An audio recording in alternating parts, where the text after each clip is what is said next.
അതിനകത്ത് പറഞ്ഞിരിക്കുകയാണ് യേശുക്രിസ്തുവിൻ്റെ ക്രൂസൈഡ് ഇന്നത്തെ കാലത്ത് നടന്നിരുന്നത് എങ്ങനെ ഇരിക്കുമായിരുന്നു. യേശു കർത്താവ് ശിഷ്യന്മാരെല്ലാം കൂടെ ഒരു ക്രൂസൈഡ് ഓർഗനൈസ് ചെയ്തു ഒരു ദേശത്ത്, ബാംഗ്ലൂരിൽ. ക്രൂസൈഡ് ഓർഗനൈസ് ചെയ്യുന്നതിന് 1 മാസം മുമ്പ് കർത്താവിൻ്റെ പല പോസുകളിലുള്ള ഫോട്ടോഗ്രാഫ് ഇവിടെ എല്ലാം വരുന്നു. ക്രൂസൈഡിൻ്റെ സമയമാകുമ്പോഴേക്കും ക്രൂസൈഡിൻ്റെ സ്റ്റേജിൽ ഹന്നാസ്, കയ്യപ്പാസ്, പീലാത്തോസ് ഇങ്ങനെയുള്ളവരെല്ലാം വിളിച്ചിട്ടുണ്ട്. കാരണം ഈ രാഷ്ട്ര പ്രമുഖന്മാരൊക്കെ ഉണ്ടെങ്കിൽ നമുക്കൊരു സുഖമുള്ളൂ. എല്ലാവരും വന്നിരിക്കുമ്പം ആദ്യം പത്രോസ്, പ്രധാന ശിഷ്യൻ, എല്ലാവരെയും സ്വാഗതം ചെയ്യുന്നു. വളരെ തിരക്കുകളിടയിലും നമ്മുടെ മീറ്റിങ്ങിന് വന്ന് സംബന്ധിക്കാൻ സൗമനസ്യം കാണിച്ച പീലാത്തോസിനെ ഈ മീറ്റിങ്ങിലേക്ക് എൻ്റെ പേരിലും ഈ സംഘടനയുടെ പേരിലും സ്വാഗതം ചെയ്യുന്നു. പീലാത്തോസ് എഴുന്നിട്ട് ഉടനെ അടുത്ത് ഹന്നാസും കയ്യപ്പാസും നമ്മുടെ മഹാപുരോഹിതന്മാരാണ്, അവരെയും സ്വാഗതം ചെയ്യുന്നു. അവരെല്ലാം ഓരോരോ മിനിറ്റ് സംസാരിക്കും. പീലാത്തോസ് എഴുന്നിട്ട് പറയും, ഇങ്ങനെ നമ്മുടെ രാജ്യത്ത് ഒരു ഗുരു ഉള്ളത് നല്ലതാണ്, നിങ്ങളെല്ലാവരും അയാൾ പറയുന്നത് കേൾക്കണം. ഹന്നാസും കയ്യപ്പാസും പറയും, ദൈവം അയച്ചതാണ്, ദൈവത്തിൻ്റെ ശബ്ദമാണ് എന്നൊക്കെ പറയും. അത് കഴിയുമ്പം യൂദാ പറയും, പുള്ളി പറഞ്ഞേക്കുന്നുണ്ടോ, എൻ്റെ വാക്കുകളല്ല ഇത്. യൂദാ പറയും, ഈ യോഗം നടത്താൻ ഭയങ്കര എക്സ്പെൻസസ് ആണ്. ഈ പാട്ട് കഴിയുമ്പോൾ ഒരു ഒരു സഞ്ചി നിങ്ങളുടെ അടുത്തോടെ വരും, ഓഫർട്ടറി ബോക്സ് നിങ്ങളുടെ അടുത്തോടെ വരും. നിങ്ങൾ ഏറ്റവും നല്ല നോട്ട് എടുത്ത്, നിങ്ങളെല്ലാവരും നിങ്ങളുടെ കയ്യിലുള്ള ഏറ്റവും വലിയ നോട്ട് എടുത്ത് പിടിച്ചേ ആ നോട്ട് അതിനകത്ത് ഇടണം. ഇത് ശരിക്കും പറഞ്ഞു കഴിഞ്ഞാൽ അതാണ് കായിൻ്റെ യാഗം. എനിക്ക് കിട്ടിയ ഏറ്റവും നല്ല മത്തങ്ങ, എനിക്ക് ഏറ്റവും നല്ല പടവലങ്ങ നിനക്ക് തന്നിരിക്കുന്നു കർത്താവേ. നോക്ക് എൻ്റെ ആ അധ്വാനം, നോക്ക് എൻ്റെ നോട്ട്, 2000 പടപട മിന്നുന്ന നോട്ട് ഇട്ടിട്ടാണ് ഞാൻ വന്നേക്കുന്നത്. അതാണ് കായ്. അത് ഞാൻ പറഞ്ഞോട്ടെ. അത് കഴിഞ്ഞ് യേശുക്രിസ്തു 1.25 മണിക്കൂർ പ്രസംഗിക്കുന്നു. എന്താ പ്രസംഗിക്കുന്നറിയോ? കഴിഞ്ഞ ദിവസം കഫർനഹൂമിൽ ചെന്നപ്പോൾ അവിടെ ഒരുത്തൻ ചാടി എഴുന്നേറ്റു, അതല്ലേ കഥകൾ. അടുത്ത ദിവസം ഗലീലയിൽ വന്നപ്പോൾ ഇങ്ങനത്തെ കഥകൾ. അപ്പോൾ ആൾക്കാരുള്ളിലൊരു ഓളമായി, എന്തെങ്കിലും സംഭവിക്കാൻ പോകുന്നു, എന്തെങ്കിലും സംഭവിക്കാൻ പോകുന്നു. അവസാനം രോഗികൾക്ക് വേണ്ടി പ്രാർത്ഥിക്കുന്നു. പുള്ളി പറയാണ്, എന്നിട്ട് പുറകിലത്തെ വാതിലിലൂടെ, ഇവിടെ വാതിലുണ്ടാവില്ല, പുറകിലത്തെ വാതിലിലൂടെ, അവിടെ ഉണ്ട്, പുറകിലത്തെ വാതിലിലൂടെ ഇറങ്ങി ഹന്നാസിൻ്റെയും പീലാത്തോസിൻ്റെയും കൂടെ ആഹാരം കഴിക്കാൻ വേണ്ടി കർത്താവ് അങ്ങ് പോകുന്നു. എന്നിട്ട് പുള്ളി ചോദിച്ചേക്കാണ്, ഇതൊക്കെ വായിച്ചിട്ട് ഇതിനെന്തോ കുഴപ്പമുണ്ട്, ഇത് കർത്താവല്ല എന്ന് തോന്നുന്നില്ലേ? അതെ, ഇത് കർത്താവല്ല, ഇത് ലോകമാണ്, ഇതാണ് ലോകം. ഇതൊരു ഭയങ്കര എക്സ്പെൻസീവ് ബിസിനസ്സാണ്. നിങ്ങളെല്ലാവരും ചെന്നതിനകത്ത് നിങ്ങളുടെ വലിയ നോട്ട് ഇട്ടാലേ ആ സംഘാടകർക്ക് അത് കൊണ്ടുപോകാൻ പറ്റുള്ളൂ. കർത്താവിന് നിങ്ങളുടെ 5 പൈസ പോലും വേണ്ട.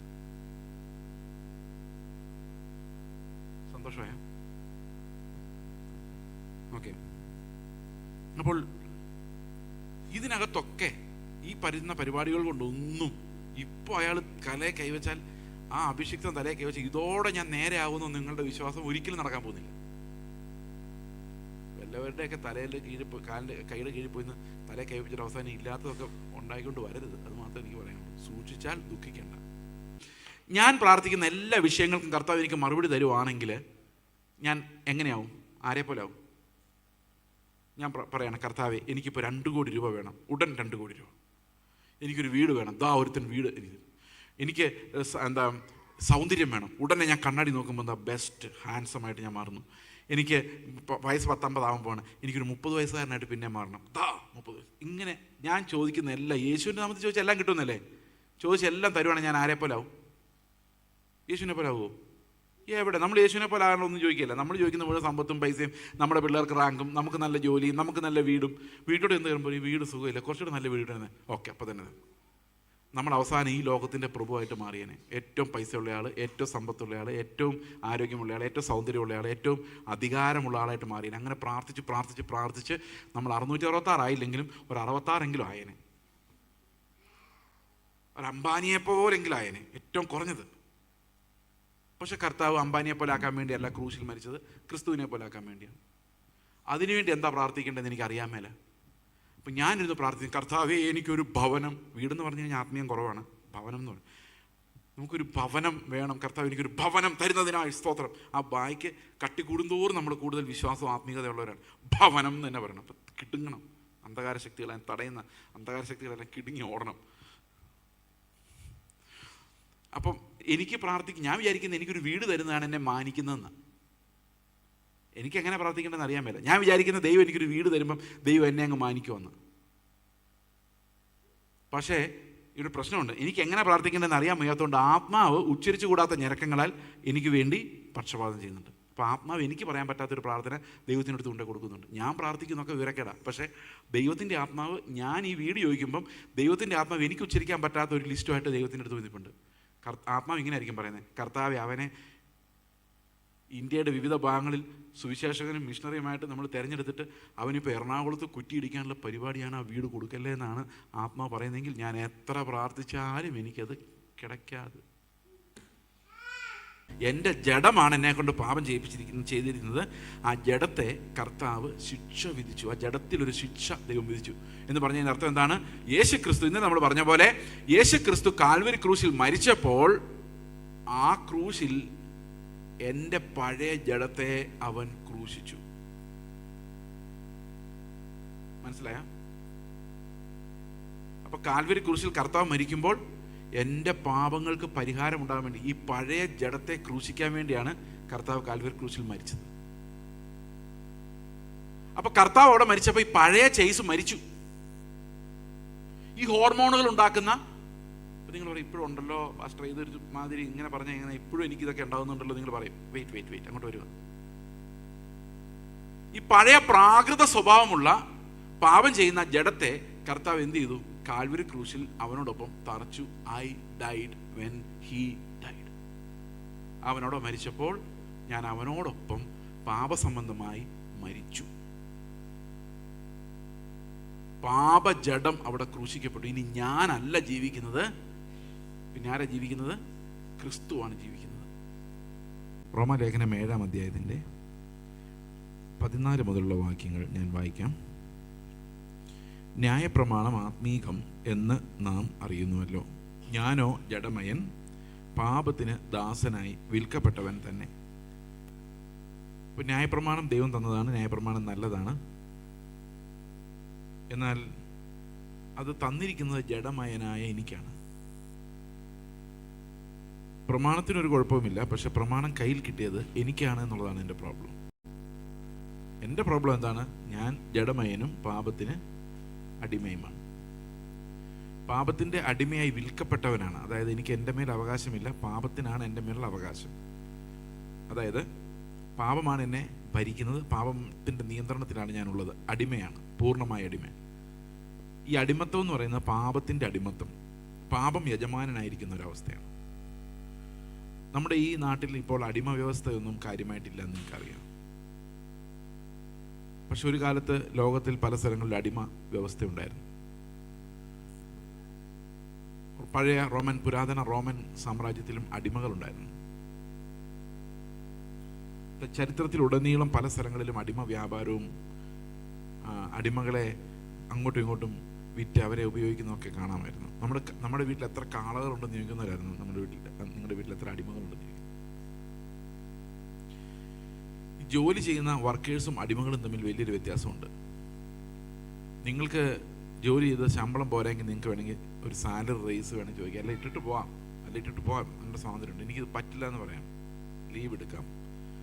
സാലറി ഇല്ലാതെ ആരും പണിയുന്നില്ല. എന്നാൽ അങ്ങനെയല്ല.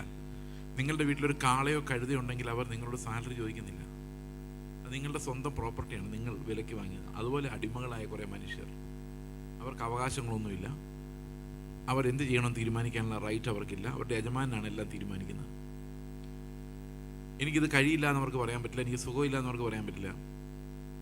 കഴിഞ്ഞ ദിവസം കണ്ടൊരു ഇവർ അടിമകളെ ബ്രീഡ് ചെയ്യാൻ വേണ്ടി ഉപയോഗിച്ചുകൊണ്ടിരുന്ന വലിയ ശക്തനായ ഒരു നീഗ്രോ അപ്പൂപ്പനുണ്ടായിരുന്നു. പുള്ളിക്ക് എത്രയോ ഇത് ഒരു മനുഷ്യരെ ബ്രീഡ് ചെയ്യുന്ന പോലെ, മനുഷ്യരെ അതായത് കാളകളെയൊക്കെ വളർത്തുന്ന പോലെ, പശുക്കളെ വളർത്തുന്ന പോലെ അങ്ങനത്തെ ഒരു പരിസ്ഥിതിയായിരുന്നു. അന്നും ബൈബിൾ കോട്ട് ചെയ്തുകൊണ്ടാണ് ഈ അടിമകളെ വെച്ചുകൊണ്ടിരുന്നത്. ശരിക്കും മതവും സമുദായവും സഭകളും എല്ലാം എപ്പോഴും കാശുള്ളവൻ്റെ കൂടെയും അധികാരികളുടെ കൂടെയായിരുന്നു. എന്നും അങ്ങനെയായിരുന്നു. കാരണം അവരില്ലാതെ ഇതിന് മുമ്പോട്ട് പോകാൻ പറ്റത്തില്ല. ഈ അടിമകളുടെ കാര്യം പോലെയാണ് നമ്മുടെ പാപവുമായി നമ്മുടെ ബന്ധം. നമുക്ക് നമ്മുടെ തീരുമാനം എടുത്തിട്ടല്ല നമ്മൾ പാപം ചെയ്യുന്നത്. തീരുമാനം എടുത്തിട്ടാണ് നമ്മൾ ജോലി ചെയ്യുന്നത്. പക്ഷെ തീരുമാനമെടുത്തിട്ടല്ല നമ്മൾ പാപം ചെയ്യുന്നത്. നമുക്ക് പാപം ചെയ്തേ പറ്റൂ. Because we R bone sinners. നമുക്ക് പാപം ചെയ്യാതിരിക്കാൻ സാധിക്കത്തില്ല. കാരണം നമ്മളുടെ ഓരോ പ്രവൃത്തിയിലും നോട്ടത്തിലും ചിന്തയിലും വിചാരങ്ങളിലും എല്ലാം അൺക്രൈസ്റ്റ് ലൈക്ക്നെസ് ഉണ്ട്. We are not like Christ. അപ്പോൾ കർത്താവിൻ്റെ നീതി വെളിപ്പെട്ട് കഴിയുമ്പോൾ നമുക്ക് മനസ്സിലാവുന്ന ഒരു കാര്യം, നമ്മൾ പറയുന്ന ഓരോ പ്രവൃത്തി, പറയുന്ന ഓരോ വാക്കിലും, നമ്മൾ ചെയ്യുന്ന ഓരോ പ്രവൃത്തിയിലും, നമ്മുടെ ഹൃദയത്തിൽ ഓരോ ധ്യാനത്തിലും നമുക്ക് അൺറൈച്ചസ്നെസ് ഉണ്ടെന്നുള്ളതാണ്. ലാക്ക് ഓഫ് ലവ്, സ്നേഹമില്ലായ്മ. ആ ഒരു കൽപ്പന അനുസരിക്കാൻ കഴിയാത്തവരാണ് നമ്മളത്. അതൊരു അടിമത്തമാണ്, സ്ലേവറിയാണ്. നമുക്ക് പാപമല്ലാതെ ഒന്നും ചെയ്യാൻ കഴിയില്ല എന്നാണ് വേദപുസ്തകം പറയുന്നത്. സ്ലേവറിയാണ്, സ്ലേവറി ടു സിൻ. അങ്ങനെയുള്ള ഒരാളുടെ കയ്യിൽ പാപം എന്ന യജമാനനെ തൃപ്തിപ്പെടുത്താൻ വേണ്ടി അടിമയായി വിൽക്കപ്പെട്ട ഒരു മനുഷ്യന്റെ കയ്യിലേക്കാണ് ദൈവം അവൻ്റെ അതിവിശുദ്ധമായ കൽപ്പനകളെ ഏൽപ്പിക്കുന്നത്. ഇപ്പോൾ we are under bondage, we are under the yoke. നമുക്കൊരു നന്മയും ചെയ്യാൻ കഴിവില്ലാത്ത നമ്മുടെ കയ്യിലേക്ക് ദൈവം തരികയാണ് എന്താണ്? അവൻ്റെ പ്രമാണങ്ങൾ, അതിവിശുദ്ധമായ അവൻ്റെ ആത്മീക പ്രമാണങ്ങൾ. 15-ാം വാക്യം പറയുകയാണ്, ഈ അടിമത്തത്തെക്കുറിച്ച് എങ്ങനെ നമുക്ക് മനസ്സിലാക്കാമെന്ന് ചോദിച്ചു കഴിഞ്ഞാൽ, 2 തരത്തിലുള്ള പാപങ്ങളുണ്ട്. ഒന്ന് നമ്മൾ അറിഞ്ഞുകൊണ്ട് ചെയ്യുന്ന പാപങ്ങളാണ്, മറ്റൊന്ന് അറിയാതെ ചെയ്യുന്ന പാപങ്ങളാണ്. നിങ്ങൾ ഇങ്ങോട്ട് വരുന്ന വഴിക്ക് ആരെങ്കിലും ചോദിക്കണം എവിടെ പോവാണ് എന്ന് ചോദിച്ചു കഴിഞ്ഞാൽ, ഞാൻ റെയിൽവേ സ്റ്റേഷനിലേക്ക് പോവാണെന്ന് നിങ്ങൾ പറഞ്ഞ് കള്ളം പറഞ്ഞാൽ അത് എങ്ങനത്തെ പാപമാണ്? അറിഞ്ഞുകൊണ്ട് ചെയ്യുന്ന പാപമാണ്. ഓക്കെ. എന്നാൽ ഇങ്ങോട്ട് വരുമ്പോൾ നിങ്ങൾ പഴയ ശത്രുവിനെ അല്ലെങ്കിൽ നിങ്ങൾ ഇഷ്ടമില്ലാത്ത ഒരാളെ കാണുമ്പോൾ നിങ്ങളുടെ മുഖത്ത് ദേഷ്യം വരുന്നത്, അല്ലെങ്കിൽ നിങ്ങളുടെ ഉള്ളിൽ കോപം വരുന്നത്, നിങ്ങൾ അറിഞ്ഞുകൊണ്ട് ഇത്തിരി കോപം വരട്ടെ എന്ന് പറഞ്ഞ് വരുന്നതല്ല, അത് തന്നെ നിങ്ങൾ അറിയാതെ തന്നെ ഇൻവോളണ്ടറി ആയിട്ട് തന്നെ നിങ്ങളുടെ ഒരു ഡിസിഷൻ ഇല്ലാതെ തന്നെ വരുന്നതാണ്. അപ്പോൾ അറിഞ്ഞുകൊണ്ട് ചെയ്യുന്ന പാപമുണ്ട്, അറിയാതെ ചെയ്യുന്ന പാപമുണ്ട്. Volitional and non volitional, voluntary and non voluntary. Involuntary sins എന്ന് പറയും. അതായത് നമ്മൾ അറിഞ്ഞുകൊണ്ടല്ല, നമ്മൾ അറിയാതെ തന്നെ നമ്മുടെ ഉള്ളിൽ പാപം വസിക്കുന്നു. ഇതിലേത് പാപമാണ് കൂടുതൽ അപകടകരമായിട്ടുള്ളത്? അറിഞ്ഞുകൊണ്ട് ചെയ്യുന്ന പാപമാണോ അറിയാതെ ചെയ്യുന്ന പാപമാണോ? അറിഞ്ഞുകൊണ്ട് ചെയ്യുന്ന പാപമാണ് കൂടുതൽ കൾപ്പബിൾ, അതായത് കൾപ്പബിലിറ്റി നമുക്ക്, അതായത് കുറ്റം കൂടുതൽ അറിഞ്ഞുകൊണ്ട് ചെയ്യുന്ന പാപത്തിനാണ്. പക്ഷെ അപകടം കൂടുതൽ അറിയാതെ ചെയ്യുന്ന പാപത്തിനാണ്. അതെന്തുകൊണ്ടാണെന്ന് വെച്ച് കഴിഞ്ഞാൽ, അറിഞ്ഞുകൊണ്ട് ചെയ്യുന്ന പാപം നിർത്താൻ നമുക്ക് പറ്റും. ശരിയല്ലേ? അറിഞ്ഞുകൊണ്ട് ചെയ്യുന്ന ഒരു പാപത്തിന്മേൽ നമുക്കൊരു അധികാരമുണ്ട്. വേണ്ടാന്ന് വെച്ചാൽ വേണ്ട, കള്ളം പറയണ്ടെന്ന് വെച്ചാൽ കള്ളം പറയണ്ട, മോഷ്ടിക്കേണ്ടെന്ന് നിങ്ങൾ വിചാരിച്ചാൽ മോഷ്ടിക്കേണ്ട. തീരുമാനം എടുത്ത് നമുക്ക് രക്ഷപ്പെടാൻ പറ്റും. എവിടുന്നാ? ഈ അറിഞ്ഞുകൊണ്ട് ചെയ്യുന്ന പാപങ്ങളിൽ നിന്ന്. കാരണം നമ്മുടെ വില്ലിൽ നിന്നാണ് പാപം ചെയ്യുന്നത്. അപ്പോൾ വില്ല് തീരുമാനിച്ചാൽ മതി, ചെയ്യേണ്ടെന്ന് തീരുമാനിച്ചാൽ ചെയ്യണ്ട. അപ്പോൾ ഞാനിന്ന് ചീത്ത പറയുന്നില്ല എന്ന് വിചാരിച്ചാൽ ചീത്ത പറയണ്ട. പക്ഷെ ദേഷ്യം പറയണ്ടെന്ന് വിചാരിച്ചാലും ദേഷ്യം വരും. ചീത്ത പറയണ്ടെന്ന് വേണം വിചാരിക്കുക. അല്ലേ? അപ്പം വോളണ്ടറി സിൻസ് കൂടുതൽ കുറ്റം നമ്മുടെ മേൽ വയ്ക്കുന്നുണ്ടെങ്കിലും ഈ വോളണ്ടറി സിൻസിന് മേൽ നമുക്കൊരു കൺട്രോൾ ഉണ്ട്. നമുക്ക് വേണമെങ്കിൽ നിർത്താം. ശരിയാണ്. എന്നാൽ ഇൻവോളണ്ടറി സിൻസിന്റെ പ്രത്യേകത അത് ചെയ്യുന്നത് ഞാൻ അറിയുന്നില്ലെന്നതാണ്. അതാ പൗലോസ് പറയുന്നത്, ഞാൻ പ്രവർത്തിക്കുന്നത് ഞാൻ അറിയുന്നില്ല, ഞാൻ അറിഞ്ഞുകൊണ്ടല്ല പാപം ചെയ്യുന്നത്. അതിൻ്റെ അടിമത്തമാണ് സൂചിപ്പിക്കുന്നത്. I M A slave. ഞാൻ അറിഞ്ഞുകൊണ്ട് പാപം ചെയ്യുമ്പോൾ ഞാൻ പാപത്തിൻ്റെ അടിമയല്ല. ഞാൻ അറിയാതെ ചെയ്യുമ്പോൾ അതിനർത്ഥം ഞാൻ പാപത്തിൻ്റെ അടിമയാണ്. കാരണം ഞാൻ പോലും അറിയാതെ പാപം എന്ന യജമാനൻ എന്നിൽ പ്രവർത്തിച്ചുകൊണ്ടേയിരിക്കുകയാണ്. അപ്പം ഞാൻ പോലും അറിയാതെ എൻ്റെ ഉള്ളിൽ പാപത്തിൻ്റെ യജമാനൻ പ്രവർത്തിച്ചുകൊണ്ടിരിക്കുന്നത്, അതിനെയാണ് നമ്മൾ ഇൻവോളണ്ടറി സിൻസ് എന്ന് പറയുന്നത്. ഇൻവോളണ്ടറി സിൻസ് എന്ന് പറഞ്ഞു കഴിഞ്ഞാൽ നമുക്ക് പ്രത്യേകിച്ച് പാപം ചെയ്യണമെന്നൊരു തീരുമാനം എടുക്കേണ്ട കാര്യമില്ല പാപം ചെയ്യാൻ. അതല്ലാതെ തന്നെ പാപം നമ്മളിൽ നിന്ന് ഇങ്ങനെ പുറപ്പെട്ടുകൊണ്ടേയിരിക്കും. നമ്മുടെ നോട്ടത്തിലും നമ്മുടെ എല്ലായിടത്തും ആ വഞ്ചന, അൺറൈച്ചസ്നെസ് ആൻഡ് അൺക്രൈസ്റ്റ് ലൈക്ക്നെസ് ഉണ്ട്. അപ്പോൾ അറിയാതെ ചെയ്യുന്ന പാപങ്ങൾ, ആ അറിയാതെ ചെയ്യുന്ന പാപങ്ങൾ നമുക്ക് കൾപ്പബിലിറ്റി, അതായത് കുറ്റം നമ്മുടെ മേൽ കുറവാണ് എങ്കിലും, മറ്റു പാപങ്ങളെ അപേക്ഷിച്ച് കുറ്റം കുറവാണെങ്കിൽ പോലും അതിൻ്റെ അപകടം, അതിൻ്റെ വ്യാപ്തി നമ്മൾ എത്രമാത്രം അടിമകളാണ് എന്നാണ് കാണിക്കുന്നത്. അടുത്ത 15-ാം വാക്യത്തിൽ തുടരുകയാണ്, ഞാൻ പ്രവർത്തിക്കുന്നത് ഞാൻ അറിയുന്നില്ല. പൗലോസ് പറയുന്ന അനൈച്ഛിക പാപങ്ങൾ. ഞാൻ ഇച്ഛിക്കുന്നതിനെ അല്ല പകയ്ക്കുന്നതിനെ അത്രേ ചെയ്യുന്നത്. എനിക്കിഷ്ടമില്ല അങ്ങനെ ചെയ്യാൻ, പക്ഷെ അങ്ങനെ വരികയാണ്. എനിക്ക് ഈ പിള്ളേരെ ചീത്ത പറയണമെന്ന് യാതൊരു ആഗ്രഹമില്ല, പക്ഷെ എന്തെന്നറിയാൻ മേല തക്ക സമയത്ത് ഒരു കൺട്രോളും ഇല്ല. ആ കോപം എന്ന് പറയുന്നത് നമ്മൾ ഇച്ഛിച്ചിട്ട് വരുന്നതല്ല, പക്ഷെ വാക്കുകൾ നമ്മൾ പ്ലാൻ ചെയ്ത് ഉപയോഗിക്കുന്നതാകാം. ഞാൻ ഇച്ഛിക്കാത്തതിനെ ചെയ്യുന്നുവെങ്കിലോ, അപ്പോൾ ഞാൻ ഇച്ഛിക്കാത്ത കാര്യങ്ങളാണ് ഞാൻ ചെയ്യുന്നതെങ്കിൽ ഞാൻ അതിന് ഉത്തരവാദിയല്ല. പൗലോസ് പറഞ്ഞു, ഞാനല്ല എൻ്റെ ഉത്തരവാദി. ഇച്ഛിക്കാത്ത പാപങ്ങൾ ചെയ്യുന്നുണ്ടെങ്കിൽ ആരാ എൻ്റെ ഉത്തരവാദി? അടുത്ത വാക്യം, ഞാൻ ഇച്ഛിക്കാത്തതിനെ ചെയ്യുന്നുവെങ്കിലോ, അതിനർത്ഥം എൻ്റെ ഇച്ഛ ന്യായപ്രമാണത്തോടാണ്, അത് നല്ലതെന്ന് ഞാൻ സമ്മതിക്കുന്നു. അപ്പോഴല്ലേ ഇച്ഛിക്കാത്തത് ഞാൻ ചെയ്യുന്നത്? മനസ്സിലാകുന്നുണ്ടോ? ന്യായപ്രമാണം നല്ലതാണെന്ന് ഞാൻ സമ്മതിക്കുന്നത് കൊണ്ടാണ് എനിക്ക് നല്ല ഇച്ഛയുള്ളത്. പക്ഷെ ചെയ്യുന്നതൊക്കെ ന്യായപ്രമാണത്തിന് വിരോധമാണ്. അപ്പം ന്യായപ്രമാണം ഞാൻ ചെയ്യണമെന്ന് ആഗ്രഹിക്കുന്നു, അതിനെ സ്നേഹിക്കുന്നു, അത് ദൈവപ്രമാണമെന്ന് ഞാൻ വിശ്വസിക്കുന്നു. പക്ഷേ എൻ്റെ ഉള്ളിൽ നിന്ന്, എൻ്റെ ഹൃദയത്തിൽ നിന്ന് അതിനെതിരെയുള്ള ഒരു തത്വം വരുന്നു. അതുകൊണ്ട് ഞാൻ അനൈച്ഛികമായി പാപം ചെയ്തുകൊണ്ടേയിരിക്കുന്നു. ഓക്കെ, ആകയാൽ അതിനെ പ്രവർത്തിക്കുന്നത് ഞാനല്ല. കാരണം എൻ്റെ വില്ല് അതിനകത്തില്ല. ഇതിനകത്തില്ല. ഈ അനൈച്ഛിക പാപങ്ങളിന്മേൽ എന്തില്ല? എൻ്റെ വിൽ ഇല്ല. ഇപ്പം വിൽ വേണ്ട പാപം ചെയ്യാൻ. നമ്മുടെ വിൽ മതിയായിരുന്നു പാപം ചെയ്യാനെങ്കിൽ രക്ഷപ്പെടാനും വിൽ മതിയായിരുന്നു. ശരിയല്ലേ? നമ്മുടെ വിൽ വെച്ചാണ് നമ്മൾ പാപം ചെയ്തുകൊണ്ടിരുന്നത്. വിൽ അങ്ങ് മാറിയാൽ മതിയായിരുന്നു, നമ്മൾ രക്ഷപ്പെട്ടേനെ. പക്ഷെ വിൽ വെച്ചല്ല പാപം ചെയ്യുന്നത്. വിൽ വെച്ച് ചെയ്യുന്ന പാപങ്ങളുടെയും കാരണം നമ്മുടെ ഉള്ളിൽ പാപം എന്ന യജമാനൻ വസിക്കുന്നതുകൊണ്ടാണ്. അവിടെ പറയുന്ന, ആകയാൽ അതിനെ പ്രവർത്തിക്കുന്ന ഞാനല്ല, എന്നിൽ വസിക്കുന്ന പാപം അത്രേ. അപ്പൊ ഞാൻ ആരാണ്? എന്നിൽ വസിക്കുന്ന പാപം എന്ന യജമാനന് അടിമയായി വിൽക്കപ്പെട്ടവനാണ് ഞാൻ. അത് എന്നിൽ വസിക്കുന്നു, അത് എന്നിൽ പാപങ്ങൾ ഉളവാക്കിക്കൊണ്ടേയിരിക്കുന്നു.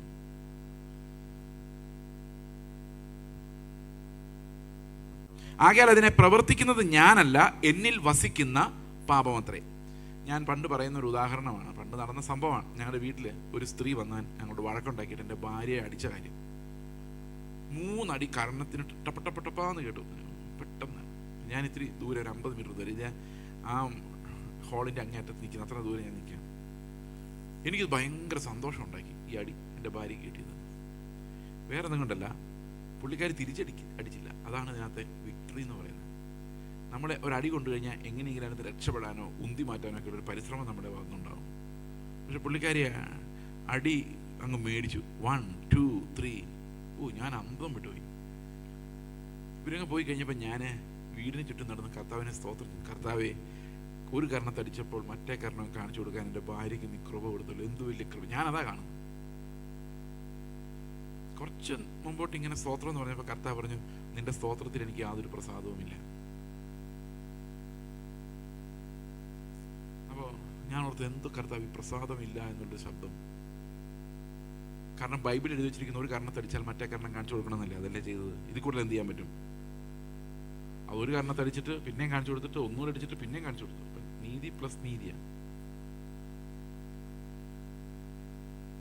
അപ്പോൾ കർത്താവ് പറഞ്ഞു, നിന്റെ ഭാര്യ അടി കൊണ്ടതോ നീ സ്തോത്രം ചെയ്തോന്നല്ല ഇവിടുത്തെ പ്രശ്നം. നിന്റെ ഹൃദയത്തിൽ, നിന്റെ ഭാര്യയുടെ ഹൃദയത്തിൽ അടിച്ച സ്ത്രീയോടുള്ള വൈരാഗ്യമാണ് പ്രശ്നം. അത് പോകുന്നില്ല. ഞാൻ മുഖം കാണിച്ചു കൊടുക്കുന്നുണ്ട്, പക്ഷെ അകത്തൊന്നും വൈരാഗ്യം പോകുന്നില്ല. അകാരണമായി മർദ്ദിച്ചു. അത് തൂത്ത് കളയാൻ പറ്റുന്നില്ല. ഞാൻ തിരിച്ച് ഫ്രണ്ടിൽ വന്നപ്പോൾ എൻ്റെ ഭാര്യ ചോദിക്കുക, അപ്പം ഞാൻ എന്നെ തല്ലുന്നത് നോക്കി നിൽക്കുമായിരുന്നില്ല എന്ന്. അപ്പോൾ ആര് സ്നേഹത്തിൽ ചെയ്തതല്ല ഇതൊന്നും. നമ്മുടെ പ്രവൃത്തികൾ എത്ര മനോഹരമായാലും അതിന് പുറകിലൂടെ വരുന്ന ആ ഒരു വികാരത്തെ തടയാൻ എനിക്ക് കഴിവില്ല. അപ്പോൾ ആ മനുഷ്യനോടുള്ള പക എന്ത് കഷ്ടപ്പെട്ടു, രാത്രി മുഴുവൻ ഇരുന്ന് കഷ്ടപ്പെട്ട്, കർത്താവെ, ആ സ്ത്രീയോട് സ്നേഹമായിട്ട് ചിന്തിക്കാൻ. എങ്ങനെ ചിന്തിക്കാനാ? പോട്ടേന്ന് വെക്കാൻ മാത്രമേ മനുഷ്യൻ അത്ര അങ്ങേറ്റം പറ്റുന്നുള്ളൂ. പക്ഷെ കർത്താവ് ആവശ്യപ്പെട്ടു, ഞാൻ നിന്നെ എങ്ങനെ സ്നേഹിച്ചോ അതുപോലെ നീ ആ സ്ത്രീയെ സ്നേഹിച്ചാൽ മാത്രമേ നീ എൻ്റെ മുമ്പിൽ നീതിമാനാകുന്നുള്ളൂ. ഇപ്പൊ പ്രവൃത്തി കൊണ്ട് സ്വർഗത്തിൽ പോകുന്നവനൊക്കെ അവസ്ഥ എന്താണെന്ന് ആലോചിക്കുക. എവിടെ ചെന്ന് അവസാനിക്കുക?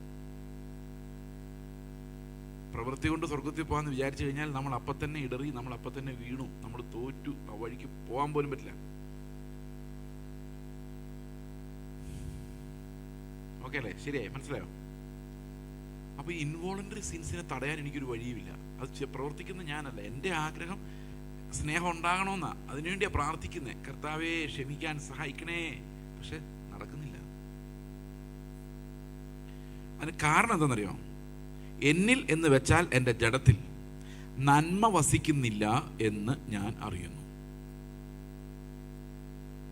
എന്നിൽ എന്ന് വെച്ചാൽ എൻ്റെ ജഡത്തിൽ നന്മ വസിക്കുന്നില്ല എന്ന് ഞാൻ അറിയും. അതാണ് എൻ്റെ കാരണം എൻ്റെ ജഡത്തിൽ വസിക്കുന്ന പാവമാണ്. അതിലൊരു നന്മയും വസിക്കുന്നില്ല. എൻ്റെ ജഡം കൊണ്ട് ഒരു നന്മയും ചെയ്യുവാൻ എനിക്ക് കഴിവില്ല. ഒരു കൽപ്പനയും അനുസരിക്കാൻ എനിക്ക് കഴിവില്ല. കൽപ്പന ആത്മീകമാണെങ്കിലും, സ്നേഹിക്കണമെന്നുള്ള കൽപ്പന ആത്മീകമാണെങ്കിലും അത് പ്രൊഡ്യൂസ് ചെയ്യാൻ എനിക്ക് കഴിയുന്നില്ല. കാരണം ഞാൻ പാപത്തിന് അടിമയായി ദാസനായി വിൽക്കപ്പെട്ട ആളാണ്. ചില ആൾക്കാർ പറയുന്നത് റോമാലേഖനം 7 എന്ന് പറയുന്ന പൗലോസ് രക്ഷിക്കപ്പെട്ടതിന് മുൻപ് എഴുതിയ ലേഖനമാണെന്നാണ്, അല്ല ഭാഗമാണ്. രക്ഷിക്കപ്പെടുന്നതിന് മുമ്പുള്ള പൗലോസിനെ കുറിച്ച്. വേറെ ചിലർ പറയുന്നത് രക്ഷിക്കപ്പെട്ട ശേഷമുള്ള പൗലോസിനെ കുറിച്ച്. എന്നാൽ ഇത് രണ്ടുമല്ല. ഇത് പൗലോസിനെ കുറിച്ചേ അല്ല. ഇത് എന്തുകൊണ്ട് ന്യായപ്രമാണത്തിന് നമ്മളെ രക്ഷിക്കാൻ പറ്റുന്നില്ല എന്നുള്ളതാണ് പറഞ്ഞിരിക്കുന്നത്. അതായത് ന്യായപ്രമാണം വെച്ച് എന്തുകൊണ്ടാണ് ഒരു മനുഷ്യന് നീതിമാനാകാൻ പറ്റാത്തത് എന്നുള്ളതാണ് വിശദീകരിച്ചിരിക്കുന്നത്. കാരണം ന്യായപ്രമാണം എല്ലാം പറയുന്നുണ്ട്, നല്ല കാര്യങ്ങളാണ്. പക്ഷെ അതനുസരിക്കാൻ പ്രാപ്തിയുള്ളൊരു ജഡം നമുക്കില്ലാത്തത് കൊണ്ട് ന്യായപ്രമാണത്തിന് നമ്മളെ നീതിമാന്മാരാക്കി മാറ്റാൻ കഴിയുന്നില്ല. അതാണ്. അപ്പോൾ why the law is not sufficient, or why the law failed to justify us or make us righteous. എന്തുകൊണ്ടാണ് ആന്തരികമായി നമ്മളെ നീതിമാന്മാരാക്കാൻ നിയമത്തിന് കഴിയാത്തത്? ദൈവത്തിന് പ്രസാദമുള്ള ഒരു മനുഷ്യനെ ഉണ്ടാക്കാൻ ന്യായപ്രമാണത്തിന് കഴിയാത്തതിൻ്റെ കാരണം ന്യായപ്രമാണത്തിൻ്റെ ബലഹീനതയല്ല, അത് ആർക്ക് ലഭിച്ചോ ആ പാപികളുടെ ബലഹീനതയാണ്. അടുത്തത്, നന്മ ചെയ്യുവാനുള്ള താല്പര്യം എനിക്കുണ്ട്. അതുകൊണ്ടാണ് നമ്മൾ ഉപവാസ പ്രാർത്ഥന എടുക്കുന്നത്. അതുകൊണ്ടാണ് ജനുവരി 1-ാം തീയതി തീരുമാനത്തിന്മേൽ വൈബ്രേഷനുള്ളൊരു തീരുമാനം എടുക്കുന്നത്. പക്ഷെ ഒരു പ്രയോജനമില്ല. അത് 5-6 ദിവസം കഴിയുമ്പോൾ നമ്മൾ പഴയ അതേ സാധനമായിട്ട് മാറും. നിങ്ങളൊന്ന് നോക്കിക്കേ, ഈ നമ്മുടെ കാലത്ത് പണ്ടേ നല്ലവരായിരുന്നവരൊക്കെ ഇപ്പോഴും നല്ലവരായിട്ടുണ്ട്. പണ്ടേ വഴക്കാളികളായിരുന്നവർ പിന്നെ വഴക്കാളികളുടെ തന്നെയാണ് ഇരിക്കുന്നത്. ചിലർ ജനിക്കുമ്പോഴേ പാവങ്ങളാണ്, അവരങ്ങനെ തന്നെ ഇരുന്ന് അങ്ങനെ തന്നെ നല്ലവരെന്ന് അഭിനയിച്ച് ജീവിതകാലം കഴിച്ച് മരിക്കും. വേറെ ചിലർ ഇത്തിരി തല്ലിപ്പൊളികളാണ്. അവർ ആ തല്ലിപ്പൊളിത്തരം ഇന്ന് മാറും നാളെ മാറും എന്ന് വിചാരിച്ച് പ്രാർത്ഥിച്ചും ജയമെടുത്തും പിന്നെ അതേ സ്വഭാവം കാണിച്ചും അവസാനം വരെ ജീവിക്കും. ഞാൻ പറഞ്ഞു വരുന്നത് ന്യായപ്രമാണം അനുസരിച്ച് പോകുന്നവരുടെ കാര്യമാണ്. ഇതിനിടെ രക്ഷിക്കപ്പെടുന്നവരൊക്കെ ഉണ്ട്, അത് വേറെ കാര്യം. ഈ പ്രമാണം വീണ്ടും വീണ്ടും എന്നെ പാവിയൊന്ന് ഓർപ്പിക്കുന്നു, എന്നെ കൊണ്ട് കുറേ പണികളൊക്കെ ചെയ്യിപ്പിക്കുന്നു. പക്ഷേ നീതിമാനാക്കി മാറ്റാൻ പറ്റുന്നില്ല. കാരണം ആന്തരികമായി ശുദ്ധീകരിക്കാൻ പ്രമാണത്തിന് കഴിയുന്നില്ല. ഞാനൊരു അടിമയായി ഇരുന്നു കൊണ്ട് ഈ പ്രമാണത്തിലെ ആത്മീകമായ തത്വത്തെ അനുസരിക്കാനും എനിക്ക് പറ്റുന്നില്ല. നന്മ ചെയ്യുവാനുള്ള താല്പര്യം എനിക്കുണ്ട്, അതുണ്ട് ഇല്ലേ? നിങ്ങൾക്ക് എല്ലാവർക്കും ഇല്ലേ? നന്നാവണമെന്ന് ആഗ്രഹമില്ലാത്തവരൊക്കെ ഒന്ന് കൈവക്കി. ആഗ്രഹമുള്ളവരെ ഞാൻ ചോദിക്കുന്നില്ല, അതുകൊണ്ടാണ് ഇവിടെ വന്നിരിക്കുന്നത്. നന്മ ചെയ്യുവാനുള്ള താല്പര്യം എനിക്കുണ്ട്, പ്രവർത്തിക്കുന്നതോ ഇല്ല. അതാണ് ഈ പൗലോസ് ഇത് പറയുന്നത്. പൗലോസിന്റെ എക്സ്പീരിയൻസ് എന്തിനെ കുറിച്ചുള്ളതാണ്? പൗലോസിന്റെ ന്യായപ്രമാണ സംബന്ധമായ എക്സ്പീരിയൻസ് ഭയങ്കരമാണ്. പൗലോസ് ന്യായപ്രമാണത്തിന്റെ നീതി വെച്ച് അനിന്ദ്യനാണെന്നാണ് പറഞ്ഞേക്കുന്നത്. അതായത് ന്യായപ്രമാണത്തിന്റെ പ്രമാണത്തിലെ നീതി വെച്ച്. അപ്പോൾ അങ്ങനെയുള്ള പൗലോസാണ് പറയുന്നത്, ഈ പ്രമാണം എന്നെ നന്നാക്കിയില്ല, ഈ പ്രമാണം എനിക്ക് ഒരു പ്രയോജനവും ചെയ്തില്ല. അടുത്ത വാക്യം, ഞാൻ ചെയ്യുവാൻ ഇച്ഛിക്കുന്ന നന്മ ചെയ്യുന്നില്ലല്ലോ, ഇച്ഛിക്കാത്ത തിന്മയത്രേ എന്നിൽ നിന്ന് വരുന്നത്. പക്ഷെ നമ്മൾ പലപ്പോഴും ചിന്തിക്കുന്നത് അല്ലല്ല, ഞാൻ എന്തുമാത്രം സൽപ്രവൃത്തി ചെയ്തു എന്നാ. പക്ഷെ അത് ക്രിസ്തുവിനെ നമ്മൾ കാണാത്തതുകൊണ്ടാണ് നമുക്കങ്ങനെ. നിങ്ങൾ ആരെങ്കിലും സ്വയം നീതിമാനെന്ന് വിളിക്കുന്നുണ്ടെങ്കിൽ അങ്ങനെ നിങ്ങൾക്ക് തോന്നാനുള്ള കാരണം നിങ്ങൾ അയൽവക്കക്കാരെ വെച്ച് കമ്പയർ ചെയ്യുന്നുണ്ടാണ്. നിങ്ങൾ ഒരു നിമിഷം കർത്താവിൻ്റെ മുന്നിലേക്ക് വന്നു കഴിഞ്ഞാൽ ആ സെക്കൻഡിൽ മനസ്സിലാവും എന്നെ കൊണ്ട് ഒരു പ്രയോജനവുമില്ല. യെശയ്യാവ് അങ്ങനെയായിരുന്നു. യെശയ്യാവ് ആദ്യത്തെ 5 അധ്യായങ്ങളിൽ ഭയങ്കര തകർപ്പൻ യെശയ്യാവായിരുന്നു, ഭയങ്കര പ്രവാചകൻ. ഇന്നും അങ്ങനെയുള്ള പ്രവാചകന്മാരുണ്ട്, ഭയങ്കര തീവ്രവാദി പ്രവാചകന്മാർ. അവർ നമ്മളെങ്ങനെ സ്റ്റേജിലിട്ട് വിമർശിച്ച് പൊട്ടിച്ച് നീ ഒന്നും സ്വർഗത്തിൽ പോകില്ല എന്നൊക്കെ പറഞ്ഞ് ഭയങ്കര അല്ലേ, കേട്ടില്ലേ? യെശയ്യാവ് അങ്ങനെയായിരുന്നു. യെശയ്യാവ് അങ്ങനെ ഒരു ദിവസം ഇരിക്കുമ്പോഴാണ് ഉസിയ രാജാവ് മരിച്ച ആണ്ടിൽ ഉയർന്നു പൊങ്ങിയുള്ള സിംഹാസനത്തിൽ ദൂതന്മാർ പോലും വിറയ്ക്കുന്ന, ദൂതന്മാർക്ക് പോലും സ്തോത്രം ചെയ്യാൻ പറ്റാത്ത, ദൂതന്മാർ പോലും മുഖത്ത് നോക്കാൻ പറ്റാത്ത, ദൂതന്മാർക്ക് പോലും മിണ്ടാൻ പറ്റാത്ത, അവരങ്ങോട്ടും ഇങ്ങോട്ടും നിലവിളിച്ചുകൊണ്ടിരിക്കുക. സൈന്യങ്ങളുടെ ദൈവമായ യഹോവ പരിശുദ്ധൻ പരിശുദ്ധൻ പരിശുദ്ധൻ എന്ന് അവരങ്ങോട്ടും ഇങ്ങോട്ടും നിലവിളിക്കുന്നത്. അവർക്ക് അത്രയും പോലും പറ്റുന്നില്ല. ഈ കാഴ്ചയിലേക്കാണ് യെശയ്യാവിനെ ദൈവം കൊണ്ടിരുന്നത്. ആ കാഴ്ച കണ്ട നിമിഷം യെശയ്യാവ് തകർന്നു പോയി. കാരണം അപ്പോഴാണ് മനസ്സിലായത്, എൻ്റെ മുമ്പിലിരിക്കുന്നവരുടെ കയ്യിലല്ല പ്രോബ്ലം, ഞാനും ഒരു പ്രോബ്ലമാണ്. ഇത് സ്റ്റേജിൽ നിന്ന് പ്രസംഗിക്കുന്ന പാസ്റ്റർമാരുടെ വിചാരം എന്താണെന്ന് വെച്ച് കഴിഞ്ഞാൽ, ഇങ്ങോട്ട് നോക്കിയോ, നിങ്ങളെല്ലാം പ്രശ്നക്കാരും, നിങ്ങളെല്ലാം പ്രയാസത്തിലിരിക്കുന്നത്, നിങ്ങളെല്ലാം തല്ലിപ്പൊളികളുമാണ്, അതിൻ്റെ സൊല്യൂഷൻ ദാ വരുന്നു, ഇതാ ഞാൻ തരുന്നു, പിടിച്ചോ. കർത്താവിൻ്റെ അടുത്തോട്ട് എല്ലാം മനസ്സിലാകുന്ന അവനും കണക്കാ, ഞാനും കണക്കാ, എല്ലാം കണക്കാ. ദൈവത്തിന് മുമ്പിൽ ദൂതന്മാർക്ക് പോലും നിൽക്കാൻ പറ്റുന്നില്ല, ദൂതന്മാർക്ക് പോലും ദൈവത്തെ സ്തുതിക്കാൻ പറ്റുന്നില്ല. അത്ര ഭയങ്കര പരിശുദ്ധിയിൽ ജീവിക്കുന്ന ദൈവത്തിൻ്റെ അടുത്ത് നിന്ന് യെശയ്യാവിൻ്റെ, നമ്മൾ പറയില്ലേ കിളി പോയി എന്നൊക്കെ പറയുന്നല്ലേ, ഗ്യാസ് പോയി അങ്ങനെ പറയുന്നത്, ആ ഒരു തൻ്റെ ഇടമൊക്കെ അങ്ങ് ഹൂന്നങ്ങ് പോയി. അവൻ വിറച്ചു. അവൻ എന്താ പറയുന്നറിയോ, ഞാൻ ഒരു പ്രോബ്ലത്തിൻ്റെ സൊല്യൂഷൻ അല്ല, എൻ്റെ കയ്യിൽ ഒരു പ്രോബ്ലത്തിൻ്റെയും സൊല്യൂഷൻ ഇല്ല, ഞാനും എന്താ അധർമ്മം നിറഞ്ഞ പാപം നാവുള്ള ഒരു സാധാരണ മനുഷ്യൻ. അവരും അങ്ങനെ തന്നെ, ഞങ്ങളും അങ്ങനെ തന്നെ. അപ്പൊ കർത്താവ് എന്നിട്ട് ഒരു ദൂതൻ വന്നിട്ട് ഇവൻ്റെ നാവിനെ ശുദ്ധീകരിക്കുക. എന്തിനാണെന്നറിയാം നാവിനെ ശുദ്ധീകരിക്കുന്നത്? അതിനുശേഷമാണ് യെശയ്യാവ് യേശുക്രിസ്തുവിനെ കുറിച്ച് പ്രവചിച്ചു തുടങ്ങുന്നത്. യേശുക്രിസ്തുവിന്റെ വെളിപ്പാടിനെ ഒരുക്കുകയായിരുന്നു ഈ തകർച്ച, ബ്രോക്കൺനെസ്. ഞാൻ ഒന്നുമല്ല കർത്താവേ എന്നുള്ളൊരു നിലവിളി. എനിക്ക് വൈദ്യനെ വേണം, ഞാൻ എന്ത് ചെയ്യും? ഞാൻ ശുദ്ധിയില്ലാത്ത അതരങ്ങളുള്ള ഒരു മനുഷ്യൻ, ശുദ്ധിയില്ലാത്ത അതരങ്ങളുള്ളവരുടെ ഇടയിൽ തന്നെയാണ് എൻ്റെ വാസവും എന്ന് പറഞ്ഞു കഴിഞ്ഞാൽ അവനും ഞാനും ഒക്കെ കണക്കാണ്, ഞങ്ങൾക്ക് രക്ഷപ്പെടാൻ ഒരു വഴിയുമില്ല കർത്താവ് എന്ന് പറഞ്ഞപ്പോഴാണ് കർത്താവ് എനിക്കായി പോകും എന്ന് പറഞ്ഞിട്ട് അവിശ്വസനീയമായ ഒരു ദൂത് യെശയ്യാവിന് കൊടുക്കുന്നത്. 7-ാം അധ്യായത്തിലാണ് യെശയ്യാവ് പറയുന്നത്, കന്യക ഗർഭിണിയായ ഒരു മകനെ പ്രസവിക്കും. സൊല്യൂഷൻ യെശയ്യാവിൻ്റെ കയ്യിലില്ല, സ്റ്റേജ് അടിച്ചു പൊട്ടിക്കുന്നവരുടെ കയ്യിലില്ല. അവരൊന്നും ദൈവത്തിന് മുമ്പിൽ അകപ്പെട്ടിട്ടില്ലാത്തതുകൊണ്ടാണ് അവർ നിങ്ങളെക്കാൾ വിശുദ്ധരായി അഭിനയിക്കുന്നത്. ദൈവത്തിന് മുമ്പിൽ ഒന്ന് അകപ്പെടുന്ന എല്ലാവർക്കും നല്ലതാണ്. ഞാൻ 94-ൽ പെട്ടതാണ് ദൈവത്തിന് മുമ്പിൽ. അതിനുശേഷം നിവർന്നു നിൽക്കാൻ ഇന്ന് വരെ പറ്റിയിട്ടില്ല. കാരണം ഓരോ നിമിഷവും ക്രിസ്തുവിൻ്റെ റൈച്ചസ്നെസ്സിന് മുമ്പിൽ നമ്മൾ ഒന്നുമല്ലാത്ത തകർന്ന് തരിപ്പണമായിട്ടാണ് ഇപ്പോൾ സ്റ്റേജിൽ നിൽക്കുന്നത്. അങ്ങനെ നിൽക്കാൻ പറ്റൂ. പുതിയ നിയമത്തിൻ്റെ ശുശ്രൂഷ ദാസ്യത്തിൻ്റെ ശുശ്രൂഷയാണ്, അധികാരത്തിൻ്റെ ശുശ്രൂഷയല്ല. അധികാരം ആത്മാവിൻ്റെ അധികാരമേ ഉള്ളൂ. നമ്മുടെ ജീവിതത്തിൽ നിന്ന് ഒരു അധികാരവും വരുന്നില്ല. The whole authority belongs to the Lord and all glory belongs to the Lord. ഇപ്പം നിങ്ങളെക്കാൾ ഒട്ടും ബെറ്റർ അല്ല ഈ നിൽക്കുന്ന ഞാനും. എന്നേക്കാൾ വിശുദ്ധരായ, എന്നേക്കാൾ ഭക്തരായ ആൾക്കാരുടെ മുമ്പിൽ ഇരിപ്പുണ്ട്. പക്ഷേ എൻ്റെ കൃപാവരമാണ് വചനം പഠിപ്പിക്കാൻ ദൈവം തന്നിരിക്കുന്ന ഉപദേഷ്ടാവിൻ്റെ വരം. അത് വെച്ചാണ് ഞാനിവിടെ കരുതിക്കുന്നത്. നമ്മളെ വ്യത്യസ്തരാക്കുന്നത് അത് മാത്രമാണ്. ആരാണ് കർത്താവിൻ്റെ സന്നിധിയിലേക്ക് അടുത്തടുത്തടുത്ത് എന്നിട്ടുള്ളതെന്ന് ദൈവത്തിന് മാത്രമേ അറിയുള്ളൂ.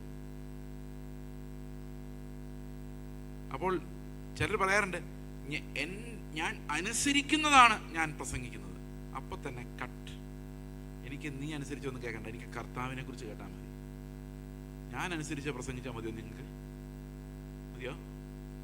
എന്നാൽ തുടങ്ങാം. ഞാൻ അനുസരിച്ച കാര്യങ്ങൾ തുടങ്ങാം. അത് എൻ്റെ സ്വയനീതിയും എന്നെ ഉയർത്തുന്നതും എന്നിലേക്ക് നിങ്ങളെ ആകർഷിക്കുന്നതും ഞാൻ നിങ്ങളുടെ മുമ്പിൽ മെസ്സിഹായായിട്ട് അഭിനയിക്കുന്നതുമായിരിക്കും.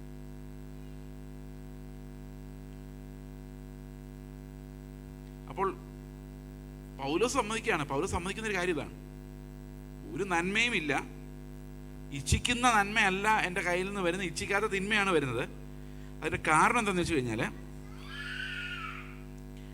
അതിനെ പ്രവർത്തിക്കുന്നത് ഞാനല്ല, എന്നിൽ വസിക്കുന്ന പാപമത്രേ. അപ്പം എന്താ സംഭവം എന്ന് വെച്ച് കഴിഞ്ഞാൽ, എത്ര ന്യായപ്രമാണം എൻ്റെ തന്നാലും ദൈവം എത്രമാത്രം എന്നെ എന്താ പറയുന്നത് ഈ പ്രമാണത്താൽ നിർബന്ധിച്ചാലും എൻ്റെ ശരീരം നന്നാകാത്തതുകൊണ്ട്, എൻ്റെ ജഡം നന്നാകാത്തത് കൊണ്ട് എനിക്കൊരു സൽപ്രവൃത്തിയും ചെയ്യുവാൻ കഴിവില്ല. അതിനെ നന്നാക്കാനും എനിക്ക് കഴിവില്ല. ഈ ഒരു കാര്യം നിങ്ങളുടെ ഉള്ളിലേക്ക് വരുന്ന ആ ബോധ്യമാണ് നമ്മളെ തകർക്കപ്പെട്ടവരാക്കി മാറ്റുന്നത്. Broken before God, broken sacrifice. നമുക്ക് പഴയ നിയമം ആദ്യം മുതൽ വെളിപ്പാട് വരെ നോക്കുമ്പോൾ നമുക്ക് ഈ 2 വഴികൾ നമുക്ക് കാണാം. കായിൻ്റെ ഹാബേലിൻ്റെ യാഗം. കായിനും ഹാബേലും യാഗം കഴിച്ചു. ഒരാൾ ഫലമൂലാദികൾ അല്ലേ, എന്താ കായ്കനികളിൽ നിന്നൊക്കെ യാഗം കഴിച്ചു. ആരത്? കായിൻ. ഹാബേൽ എന്താ ചെയ്തത്? ഹാബേൽ ഒരു ആടിനെ അർപ്പിച്ചു. ഇതിൽ ഒരാളുടെ യാഗത്തിൽ കർത്താവ് പ്രസാദിച്ചു, മറ്റേ യാഗത്തിൽ പ്രസാദിച്ചില്ല. എൻ്റെ കാരണം എന്തായിരിക്കും? ഞാൻ ആദ്യമൊക്കെ വിശ്വസിച്ചുകൊണ്ടിരുന്നത് രക്തം, ആടിനെ അർപ്പിച്ചതിൻ്റെ രക്തം കണ്ടപ്പോഴാണ് കർത്താവിന് സമാധാനമായത്. മറ്റേത് വെറും പാവയ്ക്കയും വഴുതനങ്ങയൊക്കെ ആയതുകൊണ്ട് അതിനകത്ത് ദൈവത്തിൻ്റെ പ്രസാദമില്ലായിരുന്നു. പിന്നെ ചില ആൾക്കാർ പറയുന്നത് ഇത് മാംസം വെന്ത് കഴിയുമ്പോൾ അതിൻ്റെ മണം കർത്താവിന് ഭയങ്കര ഇഷ്ടമാണ്. ആ സുഗന്ധം മുകളിലോട്ട് എന്ന് കഴിഞ്ഞപ്പം കർത്താവിന് പാപമൊക്കെ മറന്നുപോയി. ശരിക്കും അങ്ങനെയൊക്കെയാണ് പല ആൾക്കാരും ചിന്തിച്ചു വെച്ചിരിക്കുന്നത്. പക്ഷേ ശരിക്കും അങ്ങനെയാണോ സംഭവിച്ചത്? എബ്രായ ലേഖനം വായിക്കുമ്പോൾ മനസ്സിലാകുന്നത് ഇതൊന്നും അല്ല കഥ.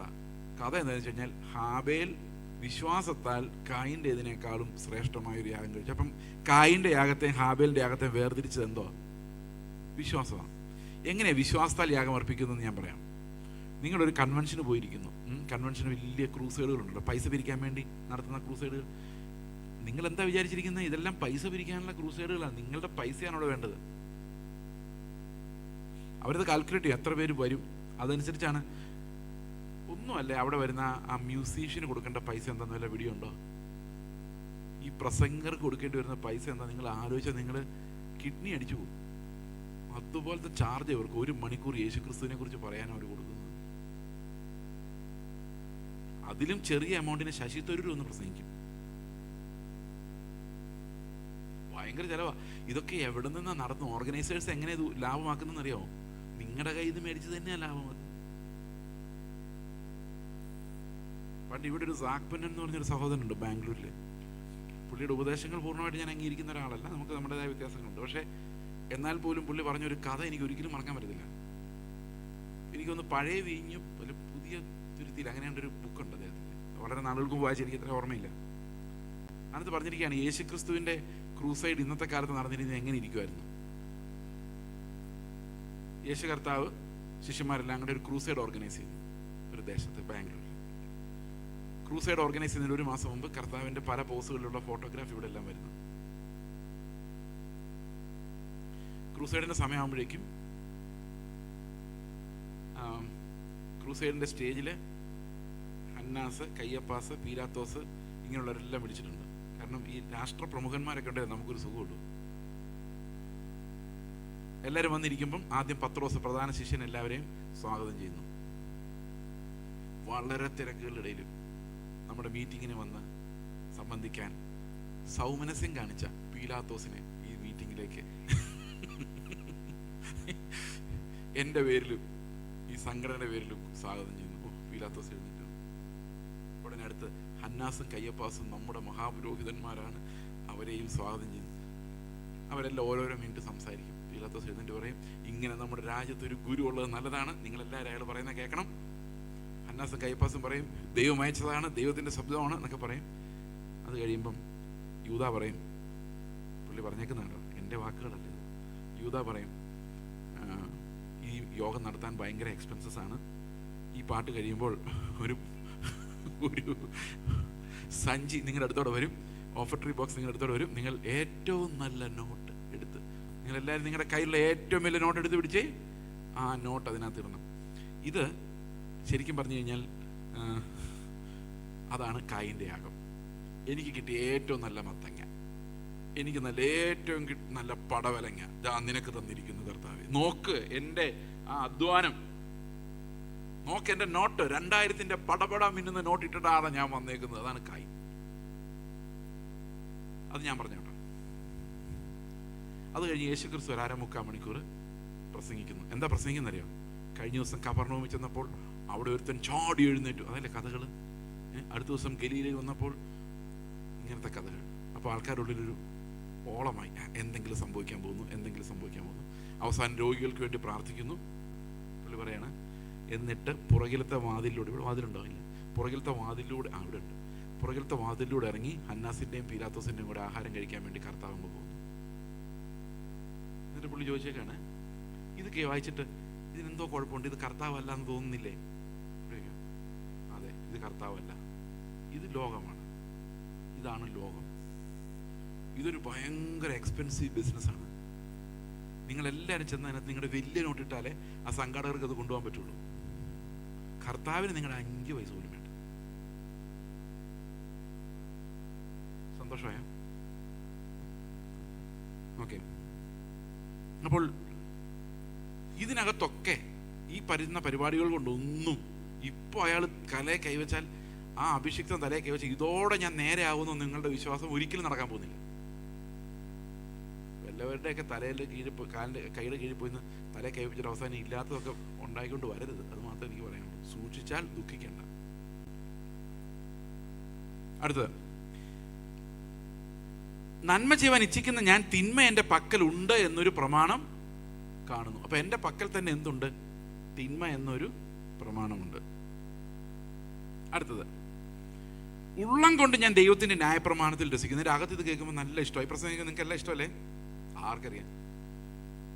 അറ്റ്ലീസ്റ്റ് പ്രസംഗം ഇഷ്ടമായതുകൊണ്ടാണല്ലോ, എൻ്റെ അല്ല, പൊതുവെ ഇത്രയോ യൂട്യൂബ് പ്രസംഗങ്ങളും ഹാർവസ്റ്റ് പ്രസംഗങ്ങളും ഹാർവസ്റ്റ് TV പ്രസംഗങ്ങളും പവർ വിഷൻ പ്രസംഗങ്ങളും പിന്നെ അസംഖ്യം സ്റ്റേജ് പ്രസംഗങ്ങളും എല്ലാം ഈ ആൾക്കാർ കേൾക്കുന്ന മുഴുവൻ ഇരുന്ന് ഈ വചനത്തിന്റെ മർമ്മം അങ്ങ് വെളിപ്പെട്ട് വരുമ്പോഴേക്കും നമുക്ക് എന്തൊരു സന്തോഷമാണെന്നറിയാം. പക്ഷെ പ്രയോജനമൊന്നുമില്ല. ഒറ്റ ഉറക്കം അതെല്ലാം പോകും.